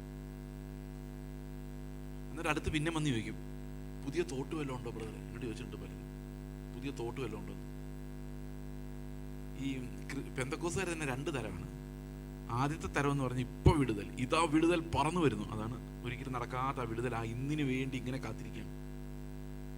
ഇന്ന് ഈ അന്ധകാര ശക്തി നീ പോകട്ടെ, അതേ ആള് പിറ്റേ ദിവസവും ഇന്നെന്ന് പറഞ്ഞാ പറയുന്നത്. അപ്പോഴൊന്നും ഇത് പോകുന്നില്ലെന്നല്ല എൻ്റെ അർത്ഥം. ഒരിക്കൽ പോയാൽ പിന്നെ ശാസിക്കണ്ടല്ലോ. ഇനി 6 മാസം കഴിഞ്ഞ അവിടെ വേറൊരു ഉപവാസ പ്രാർത്ഥനയിൽ ഇത് തന്നെ പറയും. എത്ര നാൾ കഴിഞ്ഞാൽ ഇത് തന്നെ പറയാം. എന്താ തെളിയിക്കുന്നത്? ആവർത്തിച്ച് പറയുന്ന യാഗങ്ങൾ പോലെ ആവർത്തിച്ചുള്ള ശാസനകൾ കൊണ്ട് ഇത് എങ്ങോട്ടും പോകുന്നില്ല. നിങ്ങൾ ഒരിക്കലും വിചാരിക്കാൻ വേണ്ട. ഇത് മതം നിങ്ങളെ ബ്രെയിൻ വാഷ് ചെയ്യുന്നതാണ്. നടപ്പില്ല, നടക്കുകയില്ല. കാരണം കർത്താവിന്റെ കാലം വരെ ഇവിടെ കുറെ എണ്ണം കാണും. ഏതാ? കർത്താവ് വരുന്നവരെ ഈ എതിർ ക്രിസ്തുവിന്റെ ആത്മാവ് വ്യാപരിച്ചുകൊണ്ടേയിരിക്കും. അതവിടെ എല്ലാം പ്രശ്നങ്ങൾ ഉണ്ടാക്കിക്കൊണ്ടേയിരിക്കും. പക്ഷേ അതിനൊന്നും നിങ്ങളുടെ മേൽ ഒന്നും ചെയ്യാൻ പറ്റത്തില്ല ദൈവത്തിന്റെ പെർമിഷൻ ഇല്ലാതെ. കാരണം ഒരു തലമുടി നാര് താഴെ വീണെങ്കിൽ പോലും പിതാവിന്റെ പെർമിഷൻ വേണം. അല്ലാതെ ഈ പിതാവ് നോക്കാതിരിക്കുമ്പോൾ, അല്ലെ നിങ്ങൾ ഇങ്ങനെ കൈ അടിച്ചുകൊണ്ടിരിക്കാതെ ചുമ്മാ ഇരിക്കുന്ന സമയത്തെല്ലാം പിശാചൊന്നും നിങ്ങൾ തോണ്ടുമൊന്നുമില്ല. കർത്താവ് പറഞ്ഞിട്ടുണ്ട്, ഓരോ തലമുടി നാരും എത്രയുണ്ടെന്ന് എനിക്കറിയാം, അതിലൊന്ന് നിലത്ത് വീഴുന്നത് നിങ്ങളുടെ പിതാവ് അറിയുന്നതാണ്. ഒരു തലമുടി നാര് നിലത്ത് വീഴുന്ന പിതാവ് അറിയുന്നു. അത് മാത്രമല്ല, പത്രോസിനെ പരീക്ഷിക്കാൻ വേണ്ടി സാത്താൻ തീരുമാനിക്കുമ്പം കർത്താവിൻ്റെ ഇന്ന് പെർമിഷൻ ചോദിക്കുമോ, എനിക്ക് അവനെ ഒന്ന് ഗോതമ്പ് പോലെ ഒന്ന് പാറ്റണം എന്നുണ്ട്. അവനാണ് ഈ വലിയ പാറക്കല്ല എന്ന് പറഞ്ഞുകൊണ്ട് നടക്കുകയാണ്. അവൻ നോക്കാം, നമ്മുടെ കപ്പാസിറ്റി അവൻ്റെ കാണിച്ചു തരാം. അപ്പൊ കർത്താവ് പറയുക, നീ എങ്ങനെ പാറ്റിയാലും കുഴപ്പമില്ല, വിശ്വാസത്തെ തൊട്ടേക്കരുത്, പിന്നെ എന്നാ പാറ്റാനാ. അപ്പൊ നമ്മളെ ഒന്ന് പരീക്ഷിക്കണമെങ്കിൽ പോലും, നമ്മളൊന്ന് ഒരു പ്രയാസയുടെ കടത്തി വിടണമെങ്കിൽ പോലും ദൈവത്തിന്റെ സാങ്ഷൻ ഇല്ലാതെ ഒന്നും നടക്കില്ല. അതാണ് നമ്മുടെ പ്രൊട്ടക്ഷൻ. ഈ പ്രൊട്ടക്ഷനിൽ വിശ്വസിക്കാതെ ദൈവത്തെക്കാൾ വലിയ പിശാചിനെ വിശ്വസിക്കുന്നവരാണ് ദൈവം വിചാരിച്ചിട്ട് നടക്കുന്നില്ല. പിന്നെ ഇവരാണ് ഈ ശാപം മുറിച്ച് നമ്മളെ രക്ഷിക്കാൻ പോകുന്നത്. ഇതെല്ലാം എതിർ ക്രിസ്തുവിന്റെ പലതരം വ്യാപാരങ്ങളാണ്. ആ സഭയ്ക്കകത്താണ് ഏറ്റവും കൂടുതൽ എതിർ ക്രിസ്തുവിന്റെ വ്യാപാരങ്ങളുള്ളത്. നിങ്ങൾ ബുദ്ധിയുള്ളവരും വിവേകമുള്ളവരും ചെവിയുള്ളവരും കേൾക്കട്ടെ. ക്രിസ്തുവിന്റെ അടുത്ത് പോയി പറഞ്ഞ് ഞാൻ നിനക്ക് കാര്യം സാധിച്ചു തരാമെന്ന് പറയുന്ന ഇടനിലക്കാരെ സൂക്ഷിച്ചു കൊള്ളുക. പണ്ട് ഞാൻ ആദ്യമായിട്ട് ബൈക്കിന് ലൈസൻസ് എടുക്കുന്ന സമയത്ത് എല്ലാവരും നമുക്കറിയാം, ബൈക്കിന് ലൈസൻസ് എടുക്കുന്ന ഏതെങ്കിലും ഡ്രൈവിംഗ് സ്കൂൾ വഴിയോ കേരളത്തിൽ അങ്ങനെ ഏതെങ്കിലും ഒരു ഏജന്റ് വഴിയൊക്കെയാണ്. ഡയറക്റ്റ് പോയാൽ അവന്മാരിട്ട് തട്ടുമെന്ന് നമ്മുടെ വിശ്വാസം. അപ്പോൾ അങ്ങനെ ആന്ധ്രയിലായിരിക്കുമ്പോൾ ഞാൻ ആദ്യം ലൈസൻസ് എടുക്കുന്നത്. ഒരു പാസ്റ്റർ വന്നിട്ട് പറഞ്ഞു, ഞാനിന്ന് ലൈസൻസ് എടുത്തപ്പോൾ എൻ്റെ പൈസ ഒന്നുമില്ല, ലൈസൻസ് എടുക്കണത് തന്നെ 2000-3000 രൂപ വേണം. അപ്പോഴെല്ലാം ഞാൻ ചോദിച്ചു, എത്ര രൂപ കൊടുത്തു? 150 രൂപ. 150 രൂപയ്ക്ക് ലൈസൻസ് കിട്ടിയോ? പക്ഷെ എങ്ങനെ? ഞാൻ ഡയറക്റ്റ് പോയി അപ്ലൈ ചെയ്തു, എനിക്ക് കിട്ടി. നമ്മൾ ഡയറക്റ്റ് പോയി അപ്ലൈ ചെയ്താൽ കിട്ടുമോ? കിട്ടി. എന്നാൽ പിന്നെ അതിൻ്റെ ഫോം എനിക്ക് കിട്ടുന്നു. ഞാനും പോയി അപ്ലൈ ചെയ്തു, എനിക്ക് 150 രൂപയ്ക്ക് ലൈസൻസ് കിട്ടി. അപ്പം ഇത്ര നേരം ഏജന്റിന് കൊടുത്തോണ്ടിരുന്നു ഇടനിലക്കാരൻ പാസ്റ്ററിന് പ്രാർത്ഥിക്കാൻ വേണ്ടി. ഒരാവശ്യമില്ല, ഡയറക്റ്റ് കർത്താവിൻ്റെ അടുത്തേക്ക് പ്രവേശിക്കുക. അതിനർത്ഥം പാസ്റ്റർമാർക്ക് കൊടുക്കേണ്ടതെന്നല്ല കേട്ടോ, അവർക്ക് ജീവിക്കാനുള്ളത് നിങ്ങൾ തന്നെ, നിങ്ങൾക്ക് വേണ്ടി ആത്മീയമായിട്ട് കരുതുന്നവരെ നിങ്ങൾ ശുശ്രൂഷിക്കേണ്ടത് ആവശ്യമാണ്. പക്ഷേ അത് നിങ്ങളുടെ കാര്യം സാധിക്കാൻ വേണ്ടിയാണെങ്കിൽ നടപ്പില്ല എന്നുള്ള കാര്യം അത് നമ്മൾ മനസ്സിലാക്കിയിരിക്കണം. അപ്പം ഇങ്ങനെയുള്ള വഞ്ചനകളെല്ലാം അവസാനം വരും. ഒന്ന് തല പിടിച്ചൊന്ന് കുലിക്കാൻ രക്ഷപ്പെടും. അങ്ങനെ ഒന്നും രക്ഷപ്പെടില്ലെന്ന് പലത് പറയുന്നു. നിങ്ങൾ ഉപവാസം എടുത്താൽ, പ്രാർത്ഥിച്ചാൽ ഒന്നും ജഡത്തിൽ നിന്ന് രക്ഷപ്പെടാൻ പറ്റില്ല. ഞങ്ങളുടെ ചർച്ചിലൊരു അങ്കിള് പറഞ്ഞു, ഈ ഉപവാസം എടുത്ത് പ്രാർത്ഥിച്ച് പാപത്തെ ജയിച്ചു എന്ന് വിശ്വസിച്ചുകൊണ്ട് വരുന്ന ആൾക്കാരുണ്ടല്ലോ. അതെങ്ങനെയാണെന്ന് വെച്ച് കഴിഞ്ഞാൽ നല്ലപോലെ ജിമ്മിലൊക്കെ പോയി അഭ്യാസം എടുത്ത് മിടുക്കനായി വന്നൊരു ജഡ വന്നു. തകർക്കപ്പെടുന്ന ജഡമല്ലത്, മിടുക്കനായ ജഡം. ഉപവാസം എടുത്ത ഞാൻ, അവനൊക്കെ തകരുമോ? തകരില്ല. മനസ്സിലാവുന്ന ഞാൻ പറയുന്നത്. അപ്പം നിങ്ങൾ വിചാരിക്കുക ഉപവാസത്തിനെതിരാ പറയുന്നത്. അല്ല, ഇത് മുഴുവൻ കേൾക്കുമ്പോൾ നിങ്ങൾക്ക് മനസ്സിലാവും ഇതെല്ലാം നമ്മൾ ചെയ്യണം. പക്ഷേ ഇതുകൊണ്ടൊന്നും അല്ല കാര്യം നടക്കുന്നത്. കാര്യം നടക്കുന്നത് എങ്ങനെയാണെന്ന് ഞാൻ പറഞ്ഞുതരാം. അങ്ങോട്ടേ വരുന്നത്.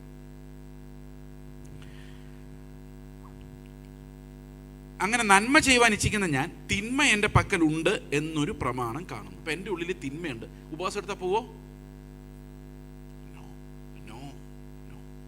പോവില്ല. ജഡം അങ്ങനെ പോവില്ല. പഴയൊരു പാട്ടുണ്ട്, ഞാൻ എപ്പോഴും പാടുന്ന ഒരു പാട്ടാണ്. പാടുന്ന പാട്ടല്ല, പറയുന്ന പാട്ടാണ്. കാരണം എനിക്ക് പാടാൻ അറിയത്തില്ല. എന്നെ ബൈബിൾ കോളേജ് പഠിപ്പിച്ച സാർമാരോട് പറഞ്ഞു, നീ എത്ര വേണമെങ്കിലും പ്രസംഗിച്ച ഒരു കുഴപ്പമില്ല, പക്ഷെ ദയവായിട്ട് പാടിയേക്കരുത്. ഞാൻ ഇപ്പോഴും പുലർത്തുന്നുണ്ട്. നിങ്ങൾക്ക് സാറിനെ അറിയാം, KJ സാർ എന്നാണ് എൻ്റെ പേര്. എനിക്കറിയാം ആളെ. പുള്ളി എന്നോട് പറഞ്ഞ ചുമ്മാ പറഞ്ഞാണെന്ന് അറിയാൻ മേല. ഞാൻ എന്തായാലും അത് മാക്സിമം അനുസരിക്കാൻ ശ്രമിച്ചിട്ടുണ്ട്. അതിങ്ങനെയാണ്: പിളർന്ന ഒരു പാറയെ നിന്നിൽ ഞാൻ മറയട്ടെ. ആ പാട്ടറിയാം നിങ്ങൾക്ക്? തുറന്ന നിൻ ചങ്കിലെ രക്തം നീർ എൻ പാപം പോക്കി എന്നെ ശുദ്ധിയാക്കട്ടെ. അതാണ് ഫസ്റ്റ് ലൈൻ. സെക്കൻഡ് ലൈൻ എന്നറിയാം: കൽപ്പന കാത്തിടുവാൻ ഒട്ടും പ്രാപ്തനല്ല ഞാൻ. വൈരാഗ്യമേറിയാലും, അതായത് ലോകത്തെ മുഴുവൻ ഞാൻ വെറുത്താലും, കണ്ണുനീർ ചൊരിഞ്ഞാലും, അത് ഇംഗ്ലീഷിൽ പറയുമ്പം could my zeal no respite know, എൻ്റെ ആ അത്യുത്സാഹത്തിനൊരു അളവില്ലാതെ അറുതിയില്ലാതായാലും, could my tears for ever flow, എൻ്റെ കണ്ണുനീർ അണമുറിയാതെ അതെ പ്രവഹിച്ചാലും, nothing good for sins atone. കൽപ്പന കാത്തിടുവാൻ ഒട്ടും പ്രാപ്തനല്ല ഞാൻ. വൈരാഗ്യമേറിയാലും കണ്ണുനീർ ചൊരിഞ്ഞിലും വന്നിടാ പാപനാശം. എന്ത് അഭ്യാസം കാണിച്ചാലും പാപത്തെ പുറത്താക്കാൻ പറ്റത്തില്ല. It's so closely bound to us. നമ്മളെ ഒട്ടിപ്പിടിച്ച് നമ്മുടെ പ്രകൃതത്വത്തിൻ്റെ തന്നെ ഭാഗമായിട്ടിരിക്കും. ഞാൻ ഇന്ന് ഉപവാസം എടുക്കാൻ പോകാമെന്ന് തീരുമാനിക്കുമ്പോൾ തന്നെ ഫ്ലഷ് അതിനകത്ത് അതാ തീരുമാനം എടുത്തേക്കുന്നത്. ഇന്ന് ഞാൻ ഉപവാസം എടുക്കാൻ പോകും, ഇതോടെ ജയിക്കും. These are all false confidences. ഒരു മാനുഷികമായ അധ്വാനങ്ങൾ കൊണ്ടും ജഡത്തെ തോൽപ്പിക്കാൻ പറ്റത്തില്ല. കാരണം നമ്മുടെ തീരുമാനങ്ങളിൽ പോലും ഈ ജഡമുണ്ട്. എനിക്കത് മനസ്സിലാവുന്നുണ്ടെന്ന് എനിക്കറിയില്ല. ഇപ്പം ഇത്തിരി കഴിയുമ്പോൾ മനസ്സിലാവുമായിരിക്കും. ഓക്കെ. എങ്കിലും എൻ്റെ ബുദ്ധിയുടെ പ്രമാണത്തോട് പോരാടുന്ന വേറൊരു പ്രമാണം ഞാൻ എൻ്റെ അവയവങ്ങളിൽ കാണുന്നു. അപ്പം എന്താ കാരണം എന്ന് വെച്ച് കഴിഞ്ഞാൽ, ഈ എൻ്റെ അവയവങ്ങളിൽ എൻ്റെ ബുദ്ധിയോട് പോരാടുന്ന ഒരു പ്രമാണമുണ്ട്. ഇപ്പം ഞാൻ നന്നാകണം തീരുമാനിക്കുമ്പം അതിനെതിരെ പോരാടുന്ന ഒരു പ്രമാണം എൻ്റെ അവയവങ്ങളിലുണ്ട്. ഈ അവയവങ്ങളിലുണ്ടെന്നുള്ളത് ഒരു വലിയ റെവലേഷനാണ്. കാരണം നമ്മുടെ പാപം വരുന്നത് നമ്മുടെ ചിന്തകളിൽ നിന്നല്ല, നമ്മുടെ പാപം വരുന്നത് നമ്മുടെ അവയവങ്ങളിൽ നിന്നാണെന്നാണ് വേദപുസ്തകം പറയുന്നത്. ഇപ്പം ഇൻവോളണ്ടറി സിൻസ് എല്ലാം വരുന്നത് എവിടെ നിന്നാണ്? വോളണ്ടറി സിൻസ് ചിലപ്പോൾ തോട്ട് പ്രോസസ്സ് എന്നൊരു പ്രധാനപ്പെട്ട കാര്യമാണ്. പക്ഷെ ഇൻവോളണ്ടറി സിൻസിന്റെ ഉറവിടം നമ്മുടെ തോട്ട് പ്രോസസ് അല്ല. ആ തോട്ട് പ്രോസസ്സ് തന്നെ ഉണ്ടാകുന്നത് നമ്മുടെ അവയവങ്ങളിൽ നിന്നാണ്. ബയോളജി പഠിച്ചിട്ടുള്ളവർ, ഡോക്ടേഴ്സ്, ശരിയാണ്. ദേഷ്യം വരുന്നത് ഹോർമോൺസ് കാരണമാണ്, കെമിക്കൽ ഫ്ലോ കാരണമാണ്. ആണോ അല്ലയോ? നമ്മുടെ ശരീരത്തിന്റെ ഫിസിയോളജിക്കൽ ഫങ്ഷൻസ് കാരണമാണ് ദേഷ്യം, കോപം, വാത്സല്യം, സ്നേഹം, ഈ വക സകല ഗുലുമാലുകളും ഉണ്ടാകുന്നത്. ഈ അഡ്രിനാലിൻ അങ്ങോട്ട് കയറുമ്പോൾ ഉണ്ടല്ലോ, നമുക്ക് ആർക്കെങ്കിലും പൊട്ടിക്കാൻ തോന്നും. ഇല്ലെങ്കിൽ നമ്മുടെ കൈ കിട്ടുന്ന സാധനം തല്ലി പൊട്ടിക്കും. ചെയ്തേ പറ്റൂ. കാരണം ഈ ഹോർമോൺ എന്തോരം ഉണ്ടെന്ന്, എവിടെ ഒഴുകുന്നു, എവിടെ വെച്ച് പ്രസ് ചെയ്താൽ നിൽക്കുമെന്നൊന്നും നമുക്കറിയത്തില്ല. അപ്പം ഈ മനഃശാസ്ത്രജ്ഞന്മാർ തിന്നു കഴിഞ്ഞാൽ പറയും, നിങ്ങളൊരു ചാക്കിനകത്ത് മണൽ കെട്ടി വെച്ചിട്ട് അമ്മായിമ്മയുടെ പേര് എഴുതി വെച്ചിട്ട് ഇടിക്കാൻ പറയും. ഞാൻ കഴിഞ്ഞ ദിവസം പറഞ്ഞില്ലേ, ഇടിച്ചിടിച്ചിടിച്ചിടിച്ച് ആ പാപം മുഴുവൻ, ആ വിഷമം മുഴുവൻ തീർക്കണം. അങ്ങനെ അഡ്രിനാലിൻ തീരുള്ളൂ. തല്ലി പൊട്ടിച്ചാലേ പോകുള്ളൂ. ഉപവാസം എടുത്താലൊന്നും പോകില്ല. ഉപവാസം എടുത്തുമ്പോൾ കൂടി വരും. ഉപവാസം പ്രാർത്ഥന എടുക്കാൻ നടക്കുന്നതില്ലേ അവനൊക്കെ ഞാൻ കണ്ടോ വിശുദ്ധനാകാൻ വേണ്ടി ഇത് ഉപവാസം എടുത്തിട്ടിരിക്കുന്നു. അവസാനം ഇറങ്ങി വരുമ്പോൾ അതിനേക്കാൾ തടിച്ച ഒരു ജഡവുമായിട്ടാണ് നമ്മൾ വരുന്നത്. ജഡത്തിൻ്റെ അടിമയായി ഞാൻ കുറച്ചുകൂടെ ശക്തനായൊരു പാപജഡം, ഉപവാസം എടുത്ത് മിടുക്കനായ ഒരു പാപജഡവുമായിട്ട് വെളി വരും.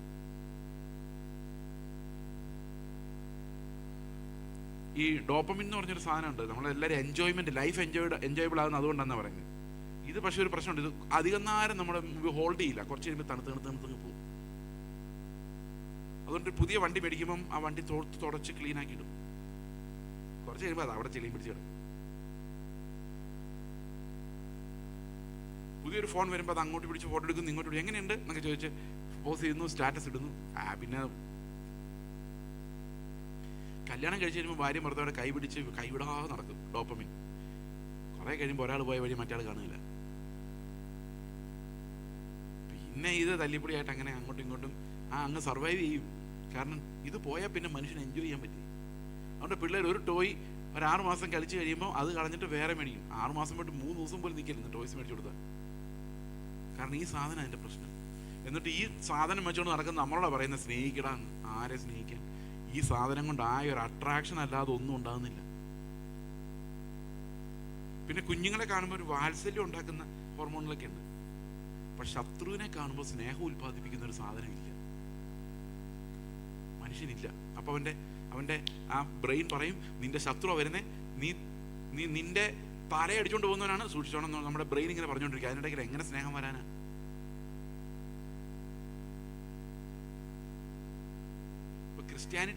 ക്രിസ്ത്യൻ ഫെയ്ത്ത് എന്ന് പറയുന്നത് നമ്മുടെ പ്രകൃതത്തിനെതിരെയാണ് വരുന്നത്. കർത്താവിന്റെ എല്ലാ ഉപദേശങ്ങളും നമ്മുടെ സ്വാഭാവിക മനുഷ്യ പ്രകൃതത്തിനെതിരെയാണ്. ഇപ്പോ സ്വാഭാവിക മനുഷ്യ പ്രകൃതം പാപോ. മനസ്സിലായോ? അപ്പൊ പുതിയ നിയമത്തിലെ പാപം എന്ന് പറയുന്നത് നമ്മുടെ സ്വാഭാവിക മനുഷ്യ പ്രകൃതം മുഴുവനാണ്, ആദാമ്യ പ്രകൃതം. അത് ശരീരത്തിന്റെ അവയവങ്ങളാലാണ് നിയന്ത്രിക്കപ്പെടുന്നത്. ഹോർമോണുകളാലും കെമിക്കലുകളാലാണ് നമ്മുടെ ക്യാരക്ടർ നിയന്ത്രിക്കപ്പെടുന്നത്. അതിനകത്തൊന്നും ദൈവത്തിന്റെ കൽപ്പന അനുസരിപ്പിക്കുന്ന ഒരു ഹോർമോൺ ഇല്ല. ഇതിന്റെ ഏറ്റവും ഭയങ്കര എക്സാമ്പിൾ പത്രോസ് എന്ന് പറയുന്ന ശിഷ്യനാണ്. പത്രോസ് കർത്താവിനോട് പറയുന്ന ഒരു കാര്യം, പത്രോസിനോട് കർത്താവ് പറയാണ്, ഞാൻ നേരത്തെ പറഞ്ഞ പോലെ ഗോതമ്പിനെ പാറ്റുന്ന പോലെ നിന്നെ പാറ്റാൻ സാത്താൻ ആലോചന ചോദിച്ചു, ഞാനോ നിന്റെ വിശ്വാസം പോകാതിരിക്കാൻ വേണ്ടി പിതാവിനോട് അപേക്ഷിച്ചെന്ന് പറയുമ്പോൾ പത്രോസ് എന്താ പറയുന്നറിയോ? എൻ്റെ കർത്താവ്, നീ എനിക്ക് വേണ്ടി അപേക്ഷിച്ച സമയത്ത് ആ യൂദായ്ക്ക് വേണ്ടിയോ തോമാച്ചിന് വേണ്ടിയോ അപേക്ഷിക്കുന്നതായിരുന്നു നല്ലത്. കാരണം ഞാൻ നിനക്ക് വേണ്ടി മരിക്കാനും നിന്റെ കൂടെ തടവിലായി പോകുവാനും തീരുമാനമെടുത്തവര് അല്ല. പ്രസംഗം കേൾക്കുമ്പോൾ പറയില്ല തീരുമാനം എടുക്കാതെ പോകരുതെന്ന്. ഒരു പ്രയോജനമില്ലെന്നേ, ചുമ്മാ തീരുമാനം എടുത്തെന്നുള്ള പേര് മാത്രം അവസാനം കാണും. എന്നാൽ ഇവന്റെ ചിന്ത എന്താ വെച്ച് കഴിഞ്ഞാൽ, ഞാൻ ഈ തീരുമാനം എടുത്തോടെ ഞാൻ ഓക്കെ ആയി. എവിടെ ഓക്കെ ആയി? പിന്നെയും പഴയ പോലെ. അപ്പം പത്രോസ് ഒരു തീരുമാനം എടുത്തായിരുന്നു, കർത്താവിനെ പിടിച്ചോണ്ട് പോയാൽ മരണമാണെങ്കിൽ ഞാൻ ഇവന് വേണ്ടി മരിക്കും, ജയിലിൽ പിടിച്ചോണേ ഞാൻ ഇവന്റെ കൂടെ ജയിലിൽ പോകും. എന്താ ഭയങ്കര തീരുമാനം. കർത്താവ് പറഞ്ഞു, മോനെ നിന്റെ തൻ്റെ ഇടമൊക്കെ എനിക്ക് ഇഷ്ടപ്പെട്ടു, പക്ഷേ ഇന്ന് നേരം എടുക്കുന്നതിന് മുമ്പ് നീ 3 പ്രാവശ്യം എന്നെ തള്ളി പറയും. അത്ര കപ്പാസിറ്റി നിനക്കുള്ളൂ. പത്രോസ് പിന്നെ കാണാം, ഞാനൊരിക്കലും കർത്താവിനെ തള്ളി പറയും, മനസ്സിൽ പറഞ്ഞാണ്. കുറച്ചു നേരം കഴിഞ്ഞപ്പം ഒരു പെൺകുട്ടിയുടെ മുമ്പിൽ, നീ നസ്രായന്റെ കൂടെ ഉണ്ടായിരുന്ന ആളല്ലടാ ചോദിച്ചപ്പോൾ പുള്ളി പ്രാകുവാനും ആണയിടാനും തുടങ്ങി. പ്രാഗി ചുമ്മാ എന്നാ അല്ലെന്ന് പറഞ്ഞാൽ പോരെ? അല്ല, അയാൾ യേശുവിനെ ഇരുന്ന് പ്രാകുമായിരുന്നു. അതാണ് ജഡത്തിന്റെ കപ്പാസിറ്റി. ഞാൻ പണ്ട് രക്തസാക്ഷികളുടെ കഥയൊക്കെ വായിച്ചിട്ട് രക്ഷിക്കപ്പെടുന്ന സമയത്ത് ഒരു രക്തസാക്ഷികളുടെ കഥ ഒരു പുസ്തകമായിട്ട് വന്നായിരുന്നു. അപ്പോൾ അതിൻ്റെ അവസാനത്തെ 2 പേജ് ബ്ലാങ്ക് ആയിരുന്നു. അപ്പോൾ ഞാൻ അവിടെ ഇങ്ങനെ എഴുതി, ഇവരിൽ ഒരാളായി എന്നെയും നീ ഉൾപ്പെടുത്തണമേ എന്ന് എഴുതിയിട്ട് ആരും കാണാതിരിക്കാൻ വേണ്ടി അതെല്ലാം സ്റ്റേപ്പിൾ ഇട്ട് ക്ലിപ്പ് ചെയ്ത് വെച്ചു. പിന്നെ ആ പുസ്തകം ഇപ്പോൾ കാണുന്നില്ല. പിന്നെ ഞാൻ മനസ്സിലാക്കിയത്, അങ്ങനൊന്നും നിൽക്കാൻ ഞാൻ വിചാരിച്ചാലും നടക്കില്ല. തക്ക സമയത്ത് ദൈവം കൃപ തന്നില്ല, നമ്മൾ അവനെ തിരിച്ചടിച്ചിട്ട് ഓടും. മനുഷ്യന്റെ സ്വാഭാവിക രക്ഷപ്പെടാനുള്ള പ്രകൃതം ദൈവത്തിനെതിരാണ്. പാപം എന്ന് പറയുന്നത് അവന്റെ പ്രകൃതത്തിൽ തന്നെ ഇരിക്കുന്ന കാര്യമാണ്. ഇവനോടാണ് നന്നാകടാ എന്ന് പറഞ്ഞാൽ നന്നാകുമോ? നന്നാകണമെന്ന് ആഗ്രഹമുണ്ട്, പക്ഷെ നന്നാവണ്ടേ? അല്ല, നിങ്ങൾ ആലോചിച്ച് റോമാലേഖനത്തിൽ ഇത്ര ഭയങ്കര കാര്യങ്ങളൊക്കെ ഉണ്ടായിരുന്നു. ഞാൻ അടുത്തിടയ്ക്ക് അറിഞ്ഞു, ഇന്ന് മോഡേൺ മെഡിസിൻ കണ്ടുപിടിച്ച കാര്യങ്ങൾ എത്രയോ വർഷങ്ങൾക്ക് മുമ്പാണ്. ഇത് തോട്ടല്ല, ഇത് നമ്മുടെ ഹെൽപ്പിന് വെളിയിലാണ് നമ്മുടെ സ്വഭാവം വരുന്നതെന്നും ഇത് അതുകൊണ്ടാണല്ലോ ഡിപ്രഷനിലൊക്കെ വരുന്നവർ സഹായം ചോദിക്കുന്നത് ഡോക്ടറോട്. കാരണം they need to control different chemicals. അതിനുവേണ്ടിയാണ്. കാരണം ഈ ക്യാരക്ടറുടെ മേൽ നമുക്ക് അത്രയൊന്നും പിടിയില്ല, അത്രയൊന്നും ഹോൾഡില്ല. നമ്മൾ എങ്ങനെ ബിഹേവ് ചെയ്യണം എന്നുള്ള കാര്യത്തിൽ, നമുക്ക് ദേഷ്യം വരുന്ന കാര്യത്തിൽ, നമ്മൾ സ്നേഹിക്കുന്ന കാര്യത്തിൽ നമുക്ക് വില്ല് പോലെ സ്നേഹം വരുത്താനോ നമ്മുടെ വില്ല് പോലെ ദേഷ്യം വരുത്താനോ ഒന്നും പറ്റത്തില്ല. Because the body is controlling it. Responses നിങ്ങളൊരു പട്ടിയുടെ അടുത്ത് എല്ലാം മാംസത്തിൻ്റെ മണം വരുമ്പോൾ പട്ടി പുറകെ വരുന്നില്ലേ? തീരുമാനം എടുത്തില്ലെങ്കിലും പട്ടിക്ക് വരേണ്ടി വരും. അതിന് സഹിക്കാൻ പറ്റില്ല അതിൻ്റെ സ്മെല്ല് വന്നു കഴിയുമ്പോൾ. അതുപോലെ നമ്മൾ ഓരോ സ്റ്റിമുലൻറ്റിനോട് റിയാക്ട് ചെയ്തുകൊണ്ടിരിക്കും. ഒരു തൊട്ടാവാടി നമ്മൾ തൊട്ടാൽ ഇങ്ങനെ ഷ്രിങ്കായി പോകുന്ന പോലെ നമ്മുടെ മുമ്പിൽ വരുന്ന എനിമിയാണോ, നമ്മുടെ കസേര അടിച്ചു മാറ്റാൻ വേണ്ടി വരുന്നവനാണോ, നമ്മുടെ പൈസ അടിച്ചു മാറ്റാൻ വേണ്ടി വരുന്നവനാണോ, നമ്മുടെ ഉള്ളിൽ ഇങ്ങനെ അലർട്ട് അടിക്കുക. അതാണ് ഈ നമ്മുടെ. അപ്പം അറിയുമ്പം അവൻ എൻ്റെ കസേര എടുക്കാൻ വേണ്ടി വന്നവനാണ്, സ്നേഹിച്ചേക്കാം. സ്നേഹിക്കും. സ്നേഹവും നടക്കില്ല, അവിടെ അഭിനയം മാത്രം നടക്കും.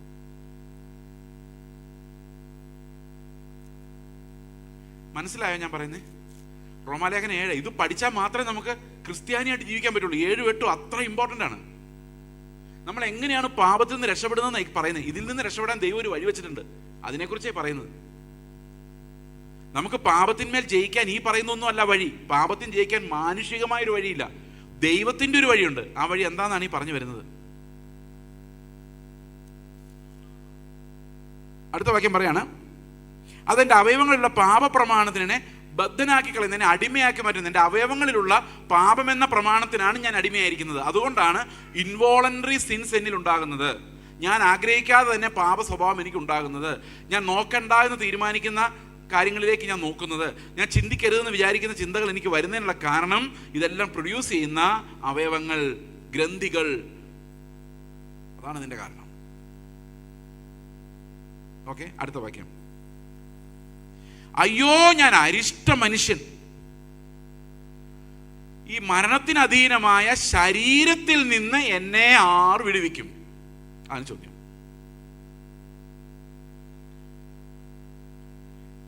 ഈ മരണത്തിന് അധീനമായി. അപ്പൊ നമ്മൾ പാപത്തെ ജയിക്കണമെങ്കിൽ എന്ത് ചെയ്യണം? തോട്ട്സിനെ ജയിച്ചാൽ പോരാ, ഈ ഹോർമോണുകളെ ഉണ്ടാക്കുന്ന ശരീരത്തെ ജയിക്കണം. സാധ്യമാണോ ഇത്?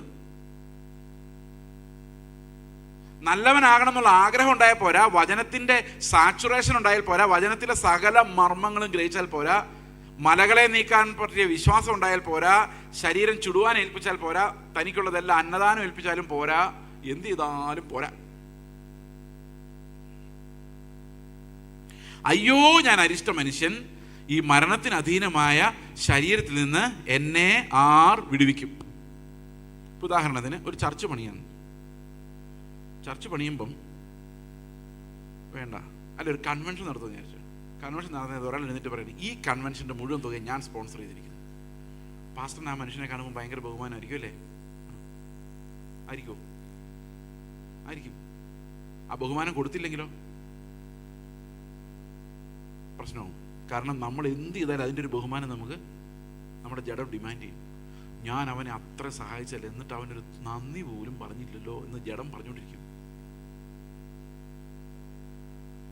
വഴി കിടക്കുന്ന ഒരു ബാഗ് ഒരുത്തിന് എടുത്തു കൊടുത്താൽ തന്നെ നമ്മുടെ ജഡം പറയും, നീ കൊള്ളാൻ മോനെ, മിടുക്കൻ, ആരും എടുത്തു കൊടുക്കാത്തൊരു പണിയാണല്ലോ നീ ചെയ്തത്. ഇത് പുകഴ്ത്തിക്കൊണ്ടിരിക്കും.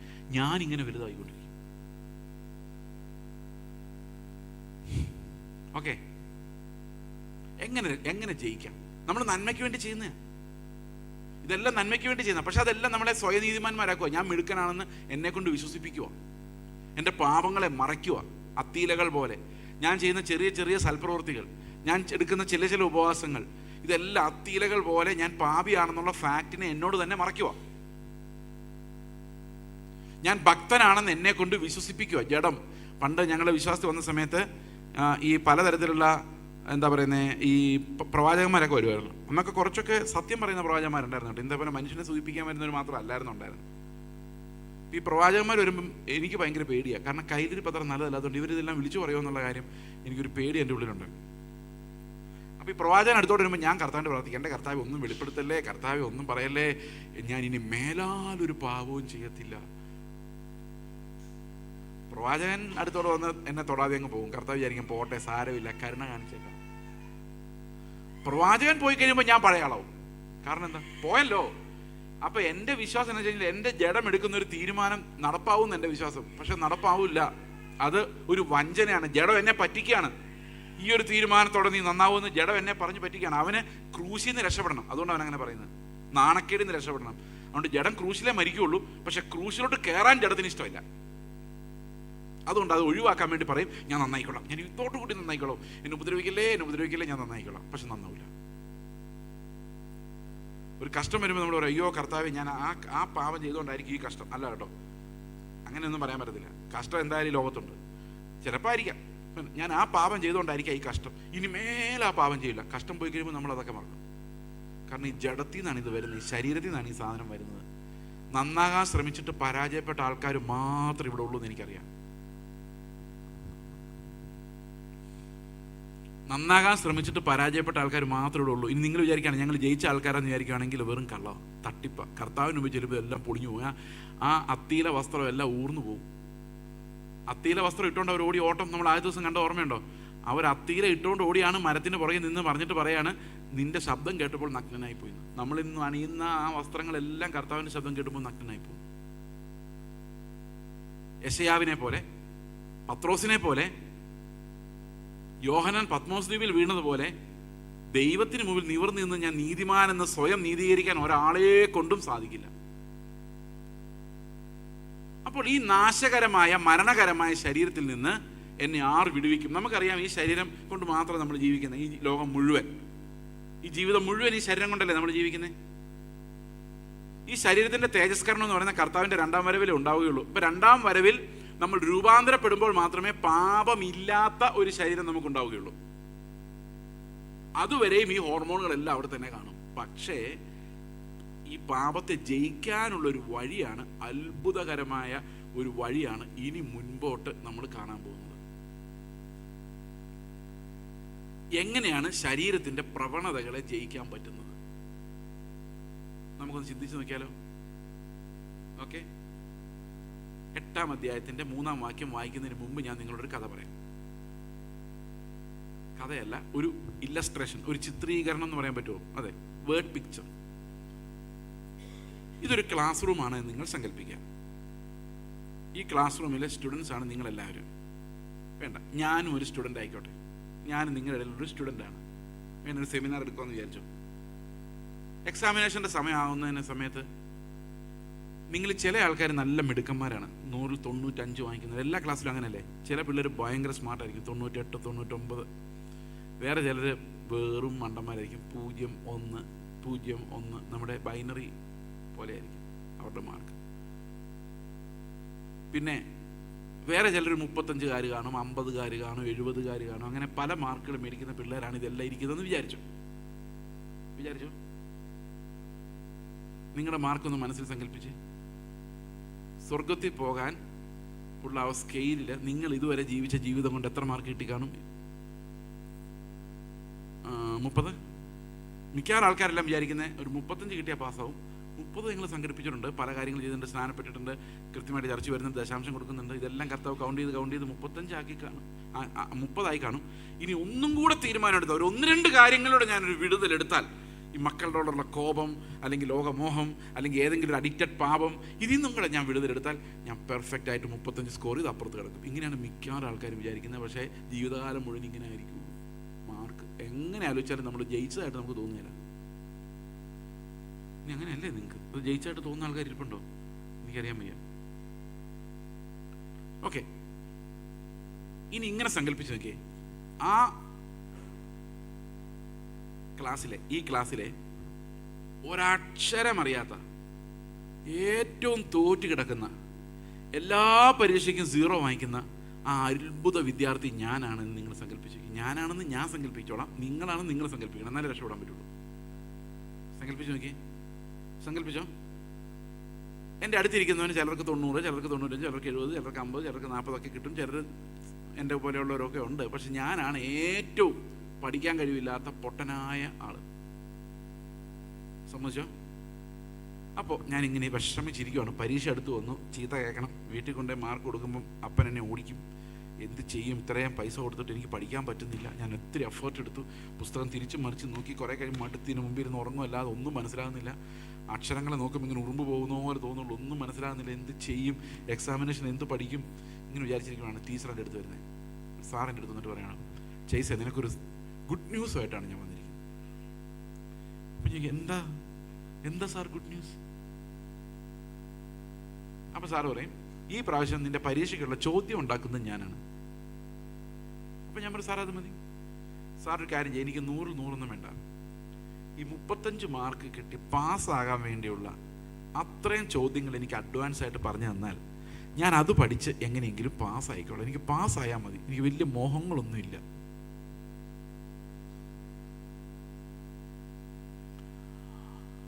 അപ്പം സാറ് പറയും ശരി ശരി അതൊക്കെ കുഴപ്പമില്ല, പക്ഷേ ചോദ്യങ്ങൾ നിനക്ക് കിട്ടിയിട്ട് വലിയ കാര്യമൊന്നുമില്ല. അപ്പം ഞാൻ എന്താ കാരണം? ചോദ്യങ്ങളൊക്കെ നിനക്കറിയാം. സ്നേഹിക്കണം, താഴ്മ വേണം. താഴ്ത്തി സമർപ്പിച്ച് മടുത്തു, എന്നാലും താഴ്മ വരുന്നില്ല. പണ്ടൊരു ചർച്ചിൽ എൻ്റെ ഒരു സുഹൃത്ത് എന്ന് പ്രസംഗിച്ച് കഴിഞ്ഞപ്പം, പ്രസംഗം കഴിഞ്ഞിറങ്ങി കഴിഞ്ഞപ്പോൾ ഒരു അമ്മച്ചി അടുത്ത് വന്നിട്ട് പറഞ്ഞു, പാസ്റ്റർ എന്നെക്കുറിച്ച് എന്തെങ്കിലും പറഞ്ഞായിരുന്നോ എന്ന് ചോദിച്ചു. ഇല്ലല്ലോ, ഒന്നും പറഞ്ഞില്ലല്ലോ. ഈ ചർച്ചിലെ ഏറ്റവും താഴ്മയും ഉള്ള ആൾ ഞാനാണെന്ന് എല്ലാവരും പറയുന്നത്. താഴ്മയുണ്ടോ? താഴ്മയുണ്ടെന്നുള്ളൊരു അഹങ്കാരം.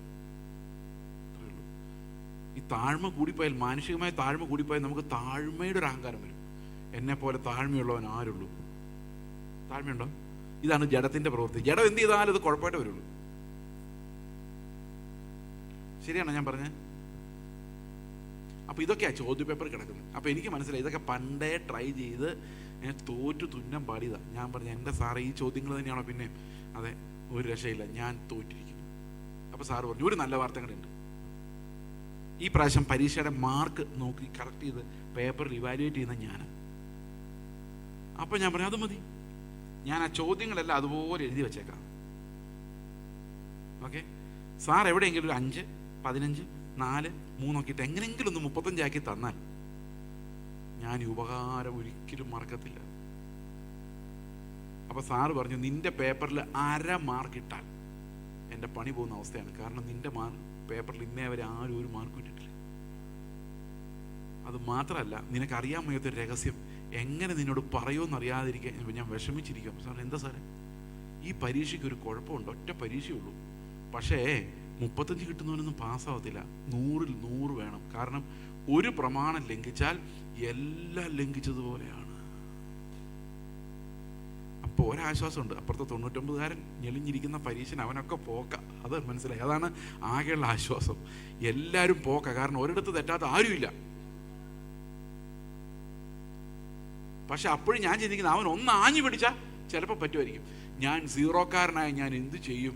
അപ്പം എൻ്റെ പ്രതീക്ഷ മൊത്തം പോയി. ഒരാശ്വാസം കൊണ്ട് എല്ലാവരും പോകുന്നുള്ളത്. അതാണ് ആശ്വാസം.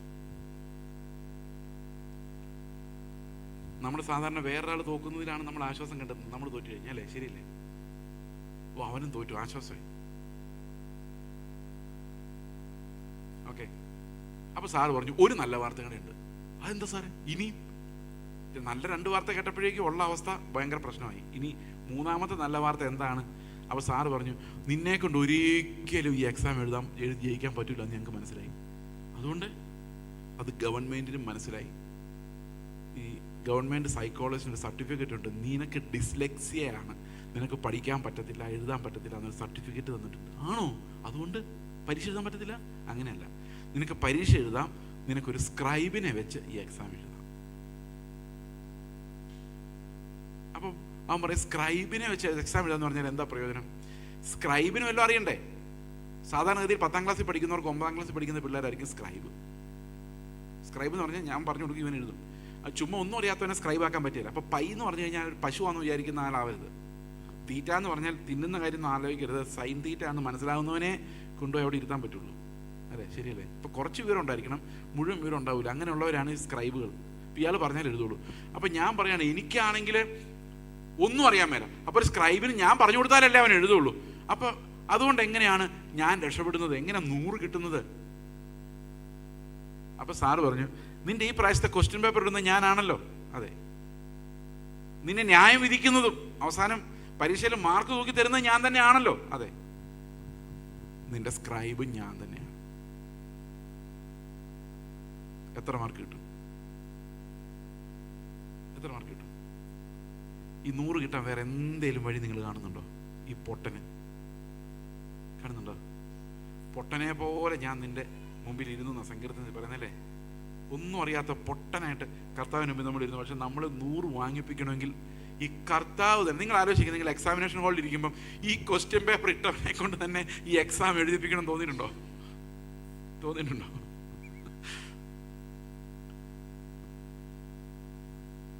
ഇത് ഞാൻ ഉണ്ടാക്കി പറഞ്ഞല്ല, ഇത് ബൈബിളിൽ അതുപോലെ എഴുതി വെച്ചിട്ടുണ്ട്. ഇങ്ങനെയാണ് ദൈവം നമ്മളെ വിടുവിക്കുന്നത്. നമുക്ക് വാക്യം വായിക്കാം, അങ്ങനെ തന്നെയാണോ എന്ന് നോക്കാം. റോമാലേഖനം 8-ാം അധ്യായത്തിന്റെ 3-4 വാക്യങ്ങൾ വായിച്ചു നോക്കി. ജഡത്താലുള്ള ബലഹീനത നിമിത്തം, അതായത് ജഡം ബലഹീനമായുണ്ട്, ഞാൻ നേരത്തെ പറഞ്ഞില്ലേ, ഈ ജഡത്തിൽ നിന്ന് ആവശ്യമില്ലാത്ത ഹോർമോണുകൾ അതെല്ലാം വന്നുകൊണ്ടിരിക്കുന്നുണ്ട്. ന്യായപ്രമാണത്തിന് കഴിഞ്ഞില്ല. എന്ത് കഴിഞ്ഞില്ല? എന്നെ നീതിമാനാക്കാൻ പറ്റിയില്ല. അതിനെ സാധിപ്പിക്കാൻ ദൈവം എന്ത് ചെയ്തു? തൻ്റെ പുത്രനെ പകരം വിട്ടു. തൻ്റെ പുത്രനെ പകരം വിട്ടു. എന്നെ കൊണ്ട് പറ്റാത്തതിനെ സാധിപ്പിക്കാൻ കർത്താവ് എന്ത് ചെയ്തു? തൻ്റെ പുത്രനെ പാപജഡത്തിന്റെ സദൃശത്തിൽ, അതായത് പാപജഡത്തിലല്ല, ജഡം പോലിരിക്കുന്ന ഒരു ജഡത്തിൽ, ഈ ഹോർമോണുകളൊന്നും അനിയന്ത്രിതമായിട്ട് ഓടാത്ത, ടച്ച് ചെയ്യാത്ത, വചനം ജഡമായി തീർന്ന, ഇത് സാധിക്കുന്ന ഒരു പകരക്കാരനെ എനിക്ക് വേണ്ടി ഈ ലോകത്തിലേക്ക് വിട്ടു. എന്നിട്ട് എന്ത് ചെയ്തു? 3-ാം വാക്യം തന്നെ, പാപത്തിന് ജഡത്തിൽ ശിക്ഷ വിധിച്ചു. അപ്പൊ നമ്മുടെ പാപത്തിന്റെ എല്ലാ ശിക്ഷ എവിടെ വിധിച്ചു? ജഡത്തിൽ വിധിച്ചു. ഈ പാപത്തിന്റെ ശിക്ഷ ജഡത്തിൽ വിധിക്കുക എന്നുള്ളതാണ് ഒന്നാമത്തെ കാര്യം, നമ്മളെ പാപത്തിന് രക്ഷിക്കാൻ വേണ്ട ഒന്നാമത്തെ കാര്യം. കാരണം ആ ബലവാനെ അവൻ പിടിച്ചു കെട്ടി എന്ന് പറഞ്ഞു കഴിഞ്ഞാൽ, എൻ്റെ ജഡമാണ് എന്നെ കൊണ്ട് പാപം ചെയ്തിരിക്കുന്നത്. ആ ജഡത്തെ കർത്താവ് ശിക്ഷ വിധിച്ചു. ആ ജഡത്തിൽ ഒരു ശിക്ഷ ദൈവം വിധിച്ചു എന്ന് പറഞ്ഞതിൻ്റെ അർത്ഥം എന്താണ്? യേശു ക്രിസ്തു, ഇന്ന് നമ്മൾ പറഞ്ഞ പോലെ, യേശു ക്രിസ്തു കാൽവരി ക്രൂശിൽ മരിച്ചപ്പോൾ ആ ക്രൂശിൽ എൻ്റെ പഴയ ജഡത്തെ അവൻ ക്രൂശിച്ചു. മനസ്സിലായ? അപ്പൊ കാൽവരി ക്രൂശിൽ കർത്താവ് മരിക്കുമ്പോൾ എൻ്റെ പാപങ്ങൾക്ക് പരിഹാരം ഉണ്ടാകാൻ വേണ്ടി ഈ പഴയ ജഡത്തെ ക്രൂശിക്കാൻ വേണ്ടിയാണ് കർത്താവ് കാൽവരി ക്രൂശിൽ മരിച്ചത്. അപ്പൊ കർത്താവ് അവിടെ മരിച്ചപ്പോൾ ഈ പഴയ ചെയ്സ് മരിച്ചു. ഈ ഹോർമോണുകൾ ഉണ്ടാക്കുന്ന, നിങ്ങൾ പറയും ഇപ്പോഴും ഉണ്ടല്ലോ പാസ്റ്റർ, ഇതൊരു മാതിരി ഇങ്ങനെ പറഞ്ഞാൽ എങ്ങനെ ഇപ്പോഴും എനിക്കിതൊക്കെ ഉണ്ടാകുന്നുണ്ടല്ലോ. നിങ്ങൾ പറയും വെയിറ്റ് അങ്ങോട്ട് വരിക. ഈ പഴയ പ്രാകൃത സ്വഭാവമുള്ള പാപം ചെയ്യുന്ന ജഡത്തെ കർത്താവ് എന്ത് ചെയ്തു? കാൽവരി ക്രൂശിൽ അവനോടൊപ്പം തറച്ചു. I died when he died.